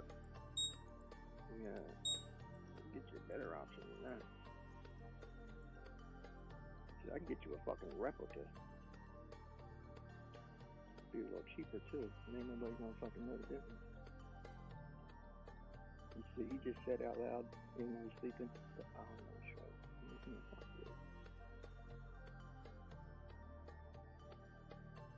want to pay fucking $2 grand or you want to pay fucking $8 grand? He said, hermano, money is nothing. I'm like, fuck you.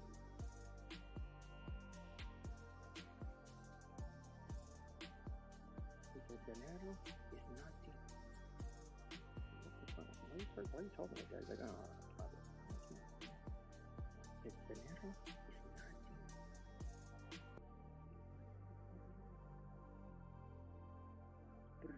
Pussy is nasty. When you slap me, you in my 30s out the chassis. Is that bird talk?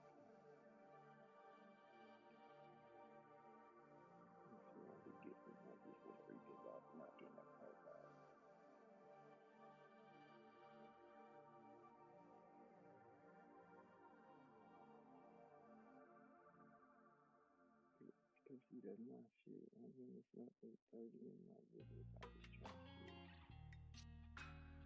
And then working in it. I might just trying to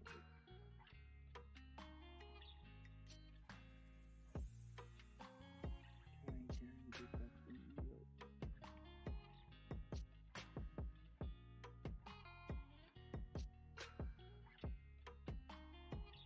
And I'm gonna say, man, how the fuck you shining like a lamp even though it's nighttime?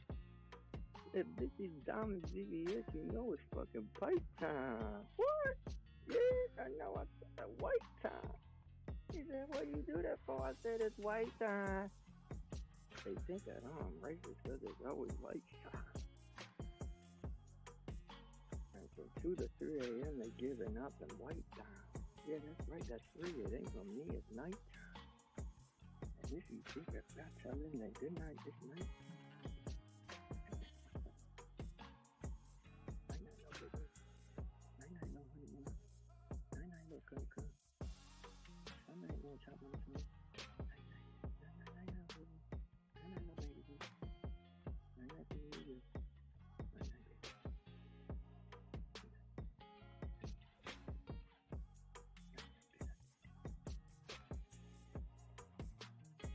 Always try to pull me over. My mama say don't talk to strangers. You know what I'm saying?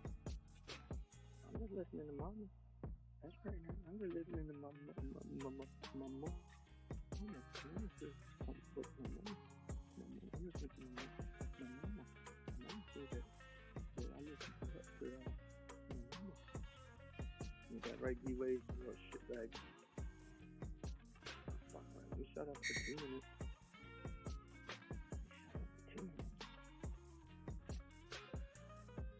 No try. No promises.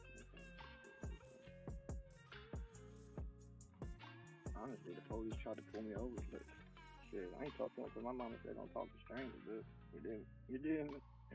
You understand what I mean? Now to say the cold folk now. You know what I mean? You did, man. Yeah. But see, that's my shit. I'm just trying to play with 30 in my group, but I just try shit. No, not to play the hide spot, because I want God to be my friend. My hermano. Not my encantada. Not that diablo. Fuck, alright, I'm about to hop right back on the computer, so don't think y'all got rid of me that quick. Get that ain't hanging, that ain't go right.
The bowl.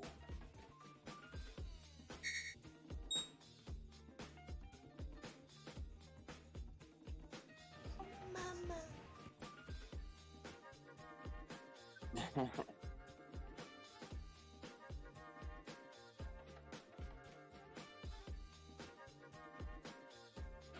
know what time it is?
Hey, Shrugs, did you talk to Fatty yet? Nah, what do you say?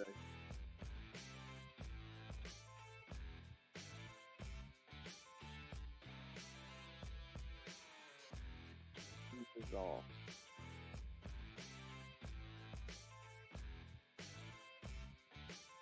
Nah, what do you say?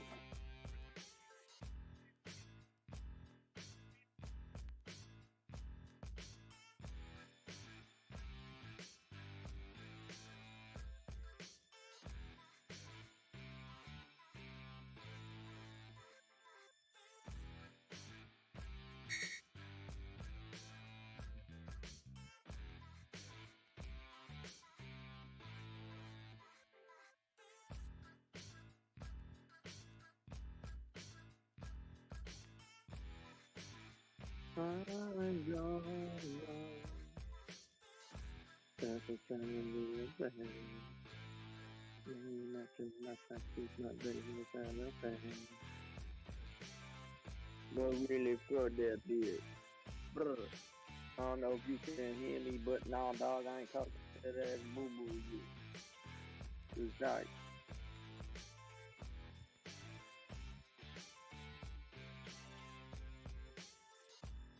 What?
The only reason I was texting is because I didn't want to put it all out there or on YouTube and shit.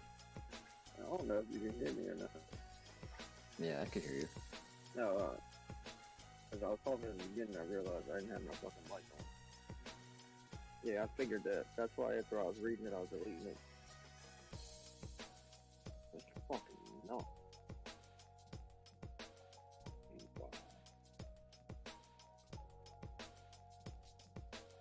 That's absurd. Yeah, I don't know if they did or not.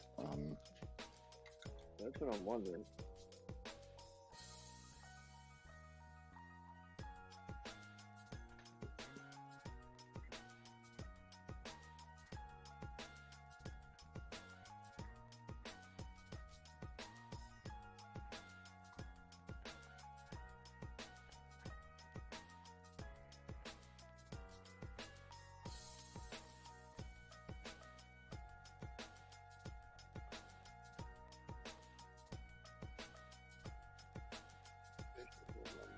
I never put a bitch before my money or my mama.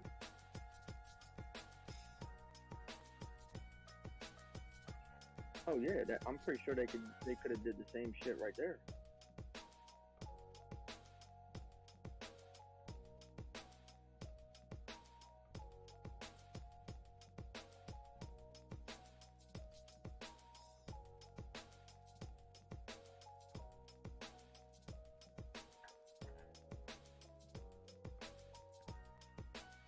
See, that's what I was thinking too, but see, we don't have those bondsmen and shit, so I don't know.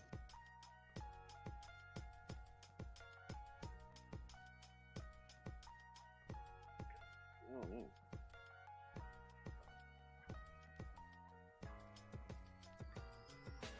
That's the only reason you're under stipulations, because the money isn't yours. You didn't put up. Yeah.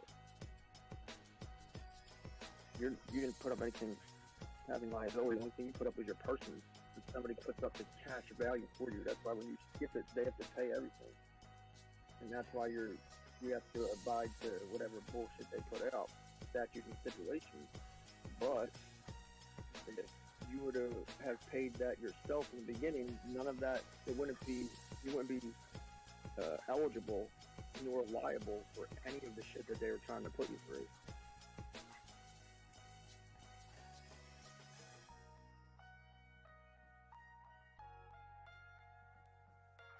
I told him if they do come or whatever to at least tell us just so that way we know. Yeah, something. Fuck.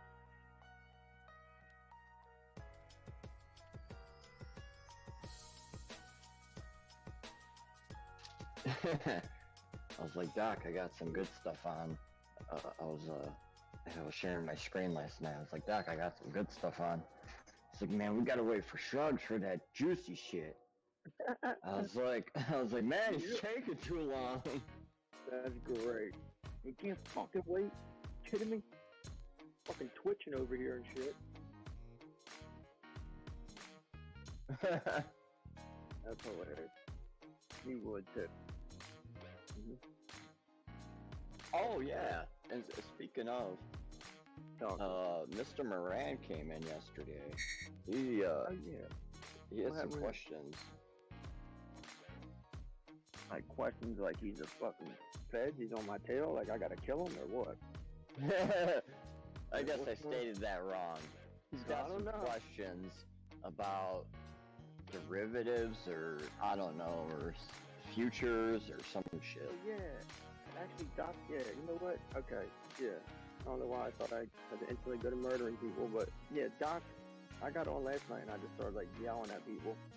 Because only him and Oki were on. Neither of them were talking. They were both muted, but I was like, let me just insult them until they unmute if they're awake. And they both did unmute. So I talked to them for a little bit, and Doc was like, yeah, Mr. Moran's looking for you. I'm like, what? I'm like, what the fuck? I'm like, yo, what you mean he's looking for me? But my buddy tried to get a hold of me. Like, my friend tried to get a hold of me, and his last name's Moran. And he hit me up like, yo, buddy, it's Pico. That's what we call him. But his last name's Moran. He's like, yo, hit me up. I hit him up, and then he didn't answer, and then I hit him up yesterday, which was last night, and then I get on, and fucking Doc's like, yo, Mr. Moran is looking for you. He said to get a hold of him. I'm like, what the fuck? I was like, yo, whoa. I'm like, Mr. Moran? How do you know Mr. Moran? He's like, what do you mean, fool? I know Moran. I'm like, what the fuck? And I was like, wait. I was like, what Mr. Moran are you talking about, yo? What's his real name? He's like, I don't fucking know, the Spanish guy, Moran. I'm like, oh my God. I'm like, dude, you tripped me the fuck out, bro. I said, I don't know why I thought you was my friend in real life, but like, what are the odds of that? That was so weird.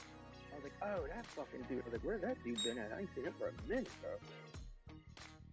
And then he did say something about that. He said something about like finance or like something about he like can't do futures or some shit. I don't fucking know, some shit. Cause I asked Doc, I said, I'm willing to talk to him, but I'm only talking to this dude like, well, I'm not saying anything via text. I'll call him or have a like Discord call, or he can be in the voice chat, but I ain't writing nothing out. Like, because theoretically, whatever I may not say or say is just information from my cousin that I read in a book for a video game. But I mean, it's frowned upon where he's at. I'm not going to be fucking giving him information like, whatever, but. And then Doc was like, yeah, I don't know what he wants. He wants to trade futures or some shit. He's like, I don't know. You got to talk to him. I'm like, oh, fuck, I don't know. I'll see if he comes in today or something. And I think he said Binance is what he's using. Yeah, he's using Binance. I told him, I was like, shit, we can't even use futures on Binance. Yeah, right. Because he's fucking not Binance US, clearly. And then Doc did say his country, I think. What did he say? Brazil. Okay, yeah. Okay. Well, at least I know that much. Yeah, I'll see if he comes in today.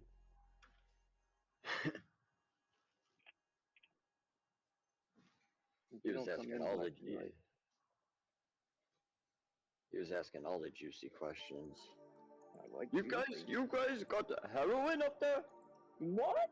Okay, yeah, bro. I ain't fucking talking to this dude. No, nice try. We have.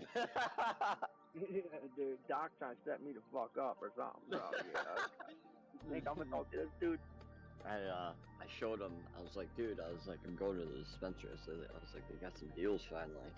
This He's like, is how much? heroin. And he was like, how much is the card up there? And I was like, I told him the price. He's like, yeah, it's expensive down here. So he's like, we can't get nothing down here but weed and crack cocaine or some shit. What?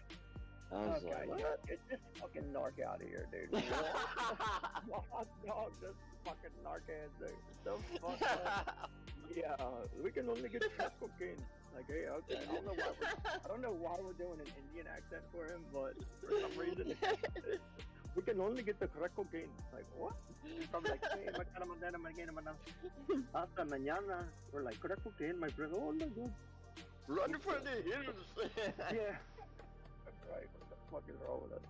Yo, get this fucking narc ass dude the fuck out. Oh, Doc made him seem like all innocent. He's like, yeah, dude. He just asked if anybody had questions and, like, they, like, knew anything, and I thought maybe you'll know, so, like, you can get a hold of him. He I'm was like, just oh, what? alright. He was just wondering how the drug scene was around the world, probably. Yeah, it's exactly what fucking narcs ask on the fucking corner. Hey, has anybody got the heroin or any crack? I'm like, yo, get this dude the fuck out of here, yo. This dude is fucking, like, yeah, I see it all the time, dude. Literally, every other day, people are coming up, hey, you guys got any of that good smack? I'm like, dude, people have like a dope smack since like the 60s. This dude's a fucking narc. Like, hey, anybody know where the good smack is?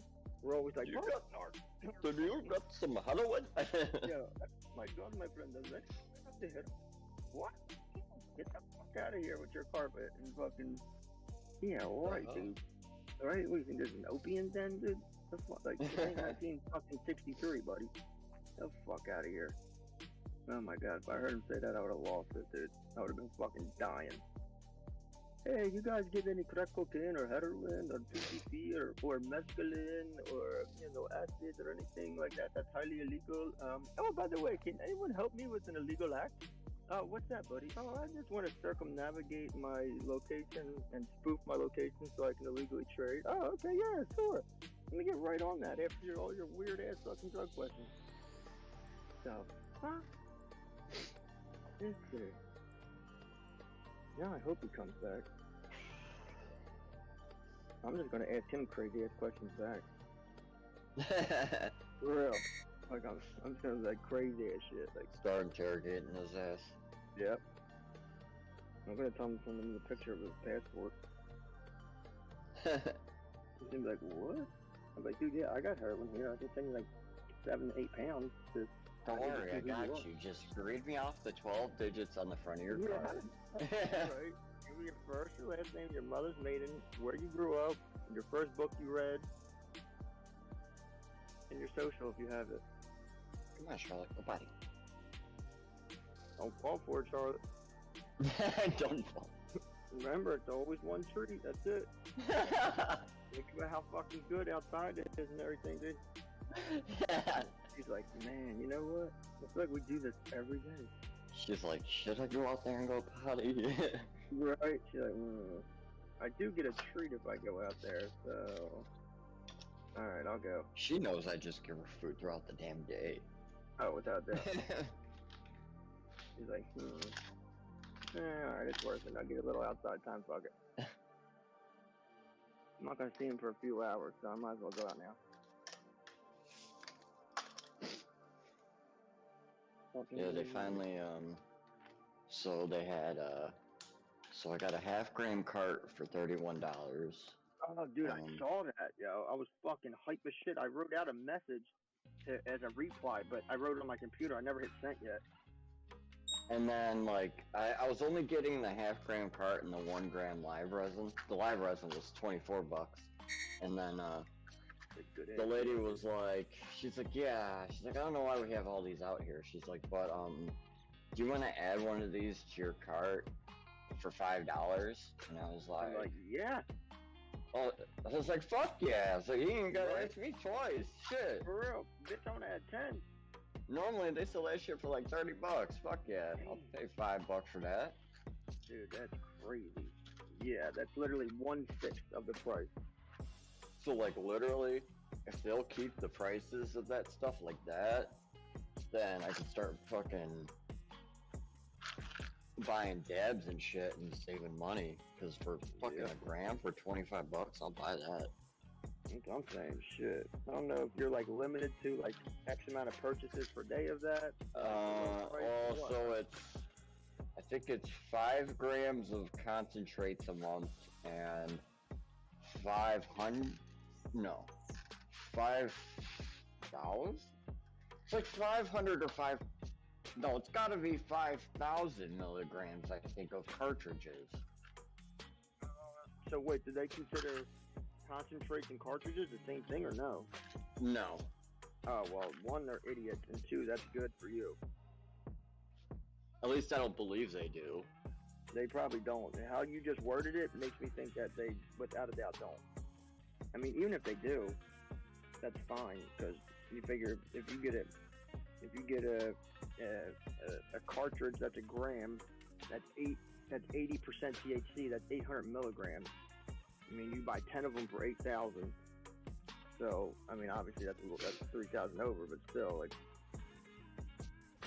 you buy. Oh, okay. All right. So here's what they say: 30 grams of cannabis flower, 5 grams of cannabis concentrate, 500 milligrams of THC contained in a cannabis-infused product. Oh, what? Or people may possess more than 30 grams of cannabis if it is grown and secured in their residence under certain conditions. Oh, wow. Yeah. That's pretty dope.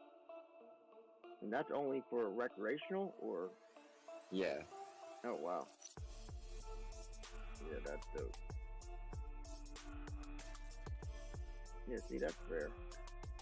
I don't know why we don't have a limit here. Well, it also is medicinal, but still, Fatty's medicinal, but he has limits on his shit that he can get per month. Oh, check this out. I don't even need a grow card. Alright. You must be 21 years or older. You could grow up to 5 cannabis plants in your home. They must be locked in a locked room with no access to anyone under 21. It must be outside of the public view with permission from the owner. Check, and check. And check. Yeah, exactly, right? Fucking double Man, check maybe that. I should ask if I can. Man, maybe I should try to. Yeah, I think you need to ask the owner immediately. That'd be dope, bro. Hell yeah. Now, does it give you stipulations on what amount of mature plants you can have at once? I know it said you can contain 30 grams, I believe it said, of THC marijuana or whatever, marijuana or cured marijuana or whatever from a plant that you grew. So does that mean you can only have 30 grams at a time of the plant? That's how I read it. I mean, even if you can have 30 grams of bud, and then we could infuse it. We could take the rest and fucking decarb it and then infuse it, or infuse it and decarb it, whatever, vice versa, and make it a concentrate super quick. You can even buy a fucking crock pot and just get the highest grain alcohol you can, highest percentage, and put it in there and fucking come back in 12 hours. Well, I don't recommend 12 hours. I would say about 8 hours, and then add a little bit of water. 2 hours, add a little bit of water, and then 4 hours, take it out, boil it again, straight water, fill up about a half a cup, put water in it again, boil off the alcohol, which is around 180, and then boil off the water at 212, and then the solvent or the material you're left with is just pure concentrate. I mean, that's that's like what, like a Rick Simpson oil form, or like a... Correct. Because it's one of the cheapest ways of doing it, unless you want to do like bubble hash with a fucking hash plant, or with a fucking kefir, whatever the fuck they call it, the little bubble hash bags. But I Like, I don't fuck with that. I used to, but no. It just goes too quick. It's too powdery. You put a flame to it, it's fucking gone. And yeah, you'll get high, but unless you got a few $1,000 to spend, then you get a fucking purge evap system, a double loop closed forced induction system, and you just blast it with Purge that butane shit. Or, yeah, exactly. I'm about to say, if you have a few grand, by grand I mean like 50 grand. Yeah, you need that plus the grow fucking setup and all together. Yeah, exactly. You need to still grow the plants to be able to fucking yeah, you know, so no big deal. Pretty cheap. Just looking at about 80 grand. And you also have to hope you don't blow your house up. Yeah, exactly. Just have like a weekend. Shit, the block made $80,000 in 2 days. We're good. Oh my god. Shit.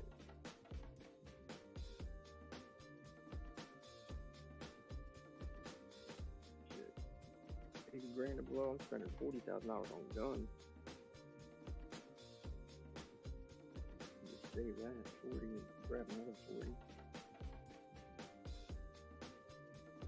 The problem is, like I said, you still gotta grow it.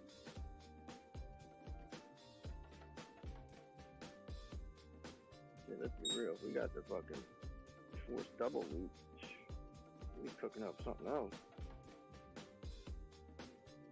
Shit. Fucking marijuana. I mean, this is all allegedly, of course. I don't even know how to cook oil and water, just for the people listening. I don't even know what I'm talking about. I don't even know where I'm at. I'm reading scripts for a movie. Man, I'm reading movie lines, yo. I don't even know where I'm at. You know, whose fuck house is this?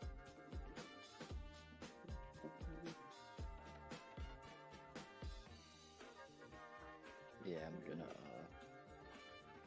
we'll see how my back feels later on, but it's Oh so my God. I found You're out. golfing. You're golfing. Just stop. Just stop. Just stop. Let's stop. Let's stop kidding ourselves. But go I ahead. haven't for the past like 2 days. What? You feeling Yeah, it? I'm trying You to got let my back heal. Did anybody give you like a thermometer or anything? Nope. You consume large amounts of like any.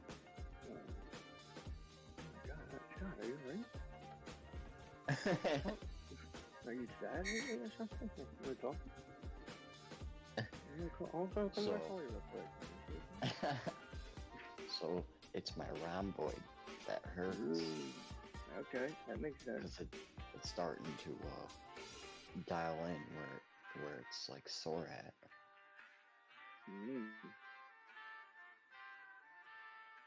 And that's Well, like that makes sense. it's like right where the shoulder blade pinches when you turn your body. I know exactly what it is. I used to have that pain there all the time. And then my fucking sciatic nerve has been bothering the fuck out of me. Yeah, that's probably not feeling good. So one thing I've been thinking is that since I've been on a maintenance program for like 3 years, and now that I'm getting off of it, or close the next probably month or two, yeah, I think that my body's starting to feel the pain Yeah, that it exactly. hasn't felt for years. Yep, I can understand that. I feel lower back pain, like when that shit creeps through. I'm like, damn, dude, this is my lower back feels like. What the fuck? I'm like, oh, time to yell up. Like, what the fuck? Because like even if I did injure my back or something, yeah, maybe a year ago, I wouldn't have even have felt it probably. Fuck no. You're feeling fucking great. Fucking standing up, falling asleep. We're like, yeah, hey, I went to sleep at some point. Hey, it's the next day. Okay. God, I hate life. Everything sucks. Oh wait, let me get my good juice. Oh, I feel good now. Everything's great actually. Like, yeah. we wouldn't be feeling that shit. Wouldn't be fucking skipping a beat. We'll be outside doing jumping jacks with a fucking broken collarbone. Like 1 and 2. I can do push-ups. I'm fine. Until you wake up with nothing in you. Shit, this is nothing. I'll clap. I'll do handstand clap push-ups. You fucking kidding me? So like, sir, your elbow is out of your fucking, like, it's pushed through the skin. Oh, doc, you're always so worried, little guy. Fucking rubbing his hair and shit on top of his head like he's a little kid. Oh, bugger. Wait till the next day you wake up, you're not high. You're like, I fucking hate everyone. Life fucking sucks. What is the point of all this? Yeah. Thinks his hair's sweat from sweat, but he slicks his hair back with blood. Now we're talking. Hey, this gel is really good, sir. Do you have blood all over your hand? Is that what this is called? Is that what you young kids call it? Oh, doc. No, sir. You're bleeding from your head. I feel great. Give me another 10 milligrams. Here, listen to this. A 20-year-old man who punched a woman who was 9 months pregnant in the face and held her down against her will was pulled out of the filthy canal after leaping into the Des Plaines River early Wednesday evening.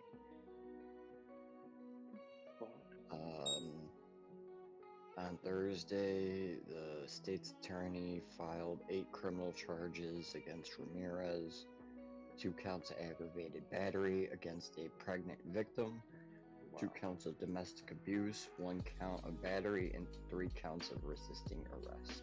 Oh my god. Wow. He'll be released. Oh yeah, he'll get a bond. His fucking crazy family will probably pay it. No cash bail. That's crazy. And then here, listen to this one. Oh my god. Is this just your regular news where you're at? Like, what the fuck? Yeah, this is Oh my god. Oh, okay, that's just great. Joliet woman says he was going to crash the car and kill me, so Steve Gutierrez hit me with the car going 20 miles an hour. I flew to the incoming traffic. 1 car was able to swerve around me, the victim said.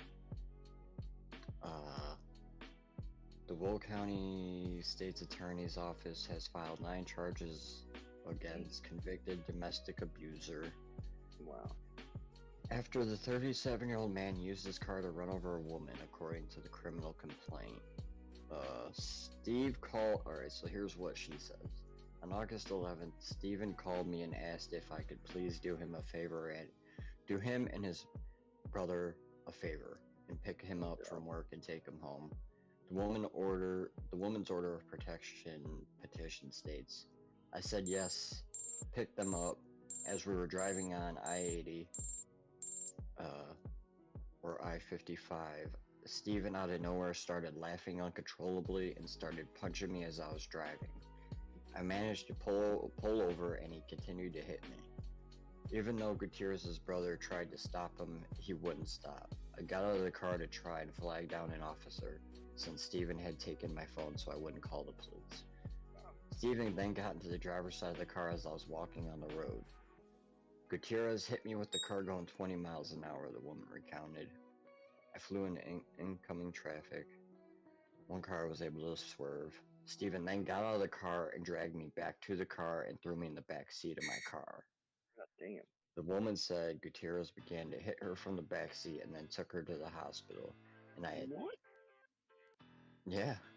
And I attempted to get out of the car, but then he said I was going to have him locked up when they questioned me.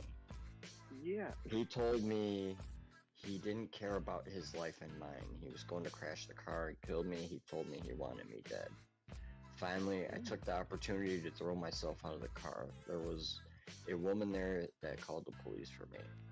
Steven continued to circle the block looking for me. Steve was intoxicated during the incident. About 6 weeks after the incident, he was booked into the county jail. So, and then that's when he got his charges. Wow. The aggravated battery charges state he used a deadly weapon, a vehicle. Oh, yeah, the vehicle, yeah.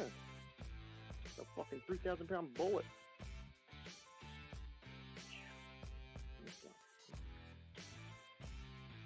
person needs medicine. Chicago gang member with gun arrested in Grundy County. Oh shit, I heard about something.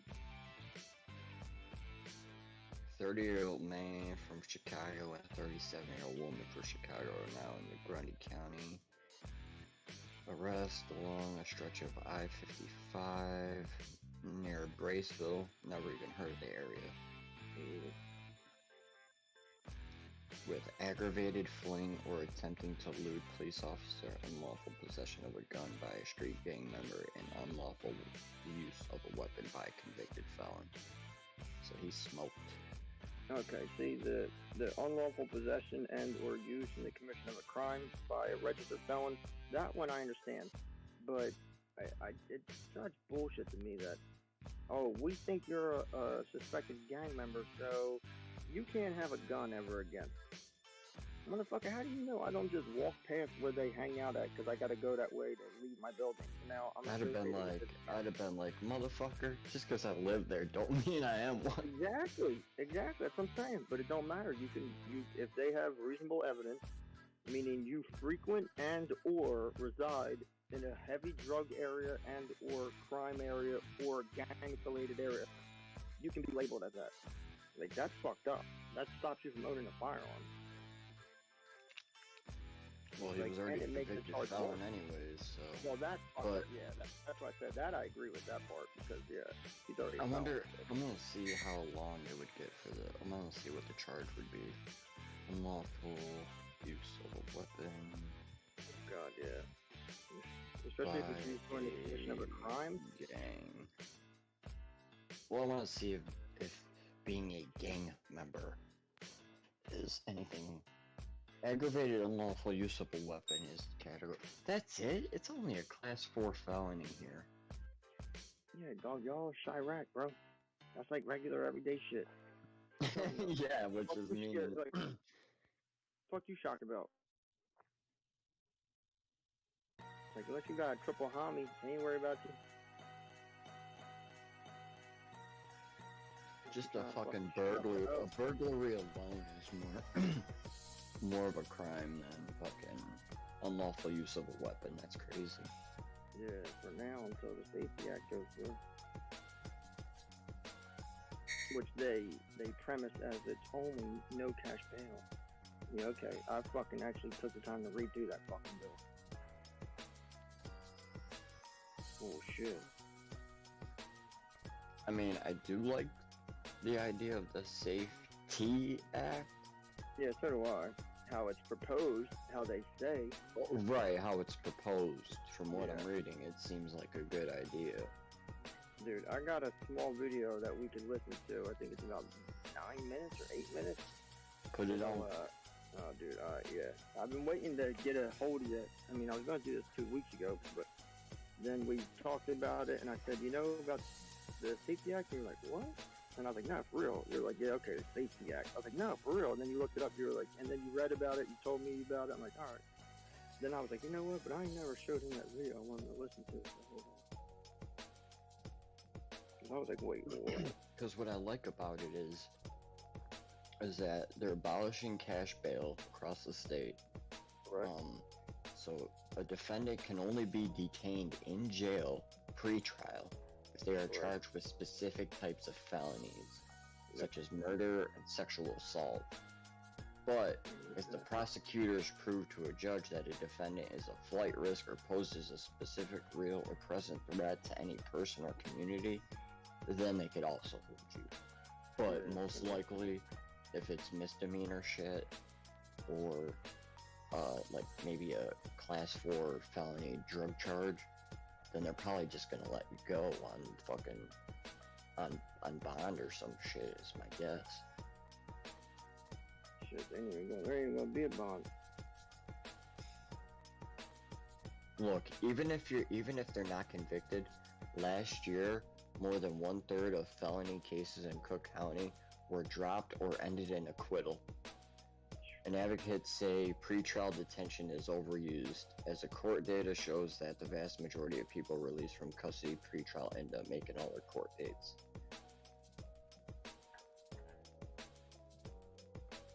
So I actually kind of like that. I mean, with how fucking crazy Chicago is, like I've been through my county jail. Like, it's small, simple, And it's over fucking, fucking populated. but when I went to fucking Cook County, man, that was like a whole nother world. Yeah, how was that? Yeah, I was about to say, that's a little different, huh? Oh, fuck, yeah. That's really And, overpopulated.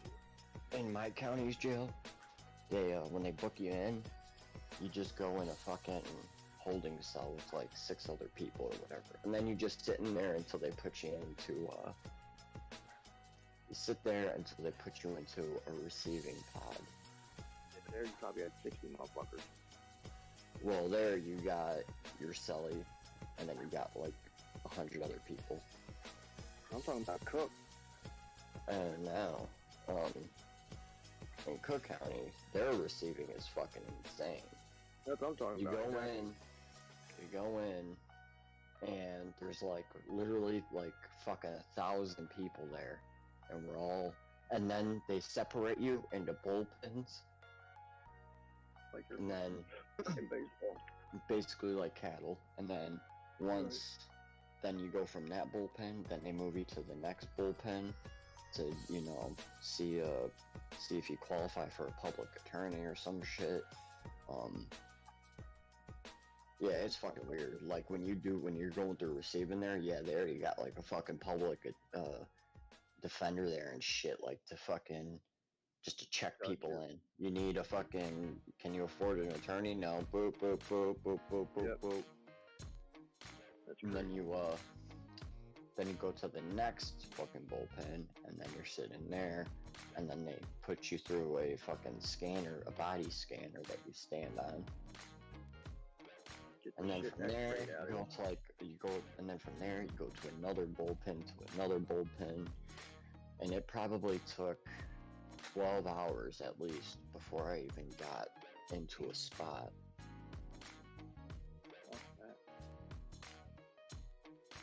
And then, because I had a prescription for Xanax, that's probably a whole other thing. so I gave them all my prescriptions at the time. You know, I was like, I am prescribed Suboxone and prescribed Xanax. Yeah, you They're better like, be fucking giving it to me too, motherfucker. They're probably and gonna they're like, we're gonna keep you off of that shit. you know what they said? They said, we don't have a doctor here that does I don't give a fuck. Suboxone. I don't care. My But doctor does. if you had a methadone prescription, we had a methadone maintenance thing. I was like, are you fucking kidding me?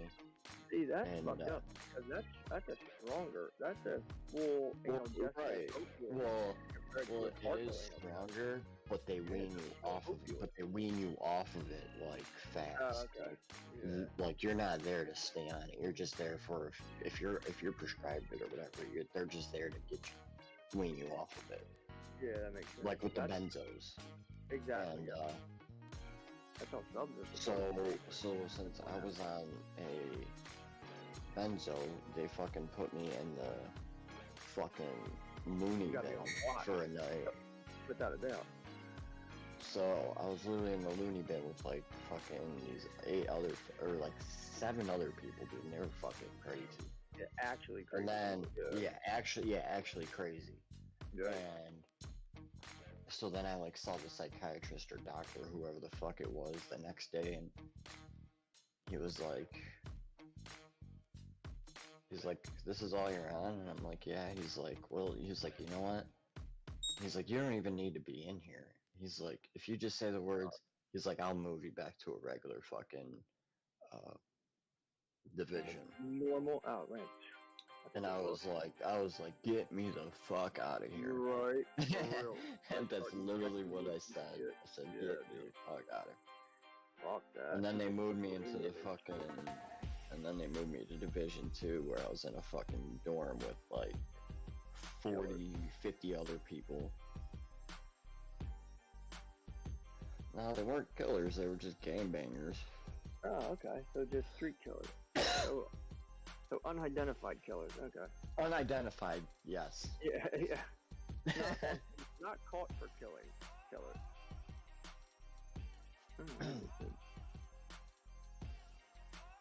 I guess you got to. There ain't nowhere to fucking put you anyway. And they put me in the medical wing. So is that helpful or better or worse or? it was a bit of both. I mean, it's Cook County. It really don't matter where you're at. You could get shit if you really wanted to. Yeah, true. So like, it helped and it didn't help because like it was cool because it was like a dorm setting almost, you know. But like, okay, that's what I was wondering. It sucked because like there were violating people in the fucking bathroom and shit, you know, like all kinds of crazy shit. Dude, that sucks. Fucking people bringing crack cocaine and shit in there and all kinds of crazy shit. Cigarettes, fucking all kinds of shit, dude. Yeah, you want it. You can get it. You just gotta fucking pay. Crazy, really. When you think, how the fuck does this work? Some, like the big fat lazy CEOs, they'll fall asleep in the chair. Oh, fuck it. One of them was playing spades with us. Like, that can't be good. I was about to say, yeah, let him get caught, yeah. They're gonna have a field day with that. Playing spades with the inmates? Yeah, that's usually So like, in my county jail, if a fight broke out, the CEO wouldn't do nothing, and he would say, "Lockdown now!" Okay, and then they would call in fucking the turtles, we used to call them. Oh, and, fuck, yeah. Or Men in Black, or whatever you want to call them. Yeah. And they would fucking come up there, and there'd be like 6 deep, and they'd fucking just come storming in and fucking, just ram the fucking people. Yeah. So I pictured like a football squad. Yeah, straight up. Fucking them up. Yeah, about that, they're fucking shit. Oh, dog. Now, in Cook County, a fight broke out. So with the CEO that was playing the spades, a fight broke out. And the CEO was like, "Man, knock it out." He's like, "I ain't trying to do no paperwork." I was just about to, I knew it. He said, "Cool off." He's like, "Go over there. You go over there. Cool off." Wow. And then he continued his spade game. And getting like poked 5 up minutes in the later, they're back at it again. Boom, boom, boom, boom, boom. It's like, he's like, "Great, yeah. See, now I gotta do paperwork." Now I gotta get up and move. Like, what the fuck? I'm sorry. Sorry, you gotta stop somebody from getting stabbed in the corner or fucking raped or something like that. Sorry, bud. Man, that's crazy. That's how it is, too. That's like how the roundhouse is here. They don't give a fuck. And they tell you, if y'all fight, y'all are gonna fight, and y'all are gonna finish the fight. It's usually somebody versus somebody. And at the end of it, it's usually gonna be somebody who beat somebody. And we ain't getting involved, we ain't stepping in until y'all settle what you do. Like, what the fuck? So basically 2 people are fighting, you're gonna come in once the person kills the other person, because then you just gotta deal with the one person. Oh, alright. What the fuck do you think that's gonna tell the inmates? Like, so they just look at it like, alright, we can do whatever we want. Like, just make sure, like, you know, there's a bunch of us that do it, so can't one person get caught. Like, oh, alright. My cellie, he was a vice lord, and his name was Mike. Call him, "Hey, Mike Lord." Mike Lord.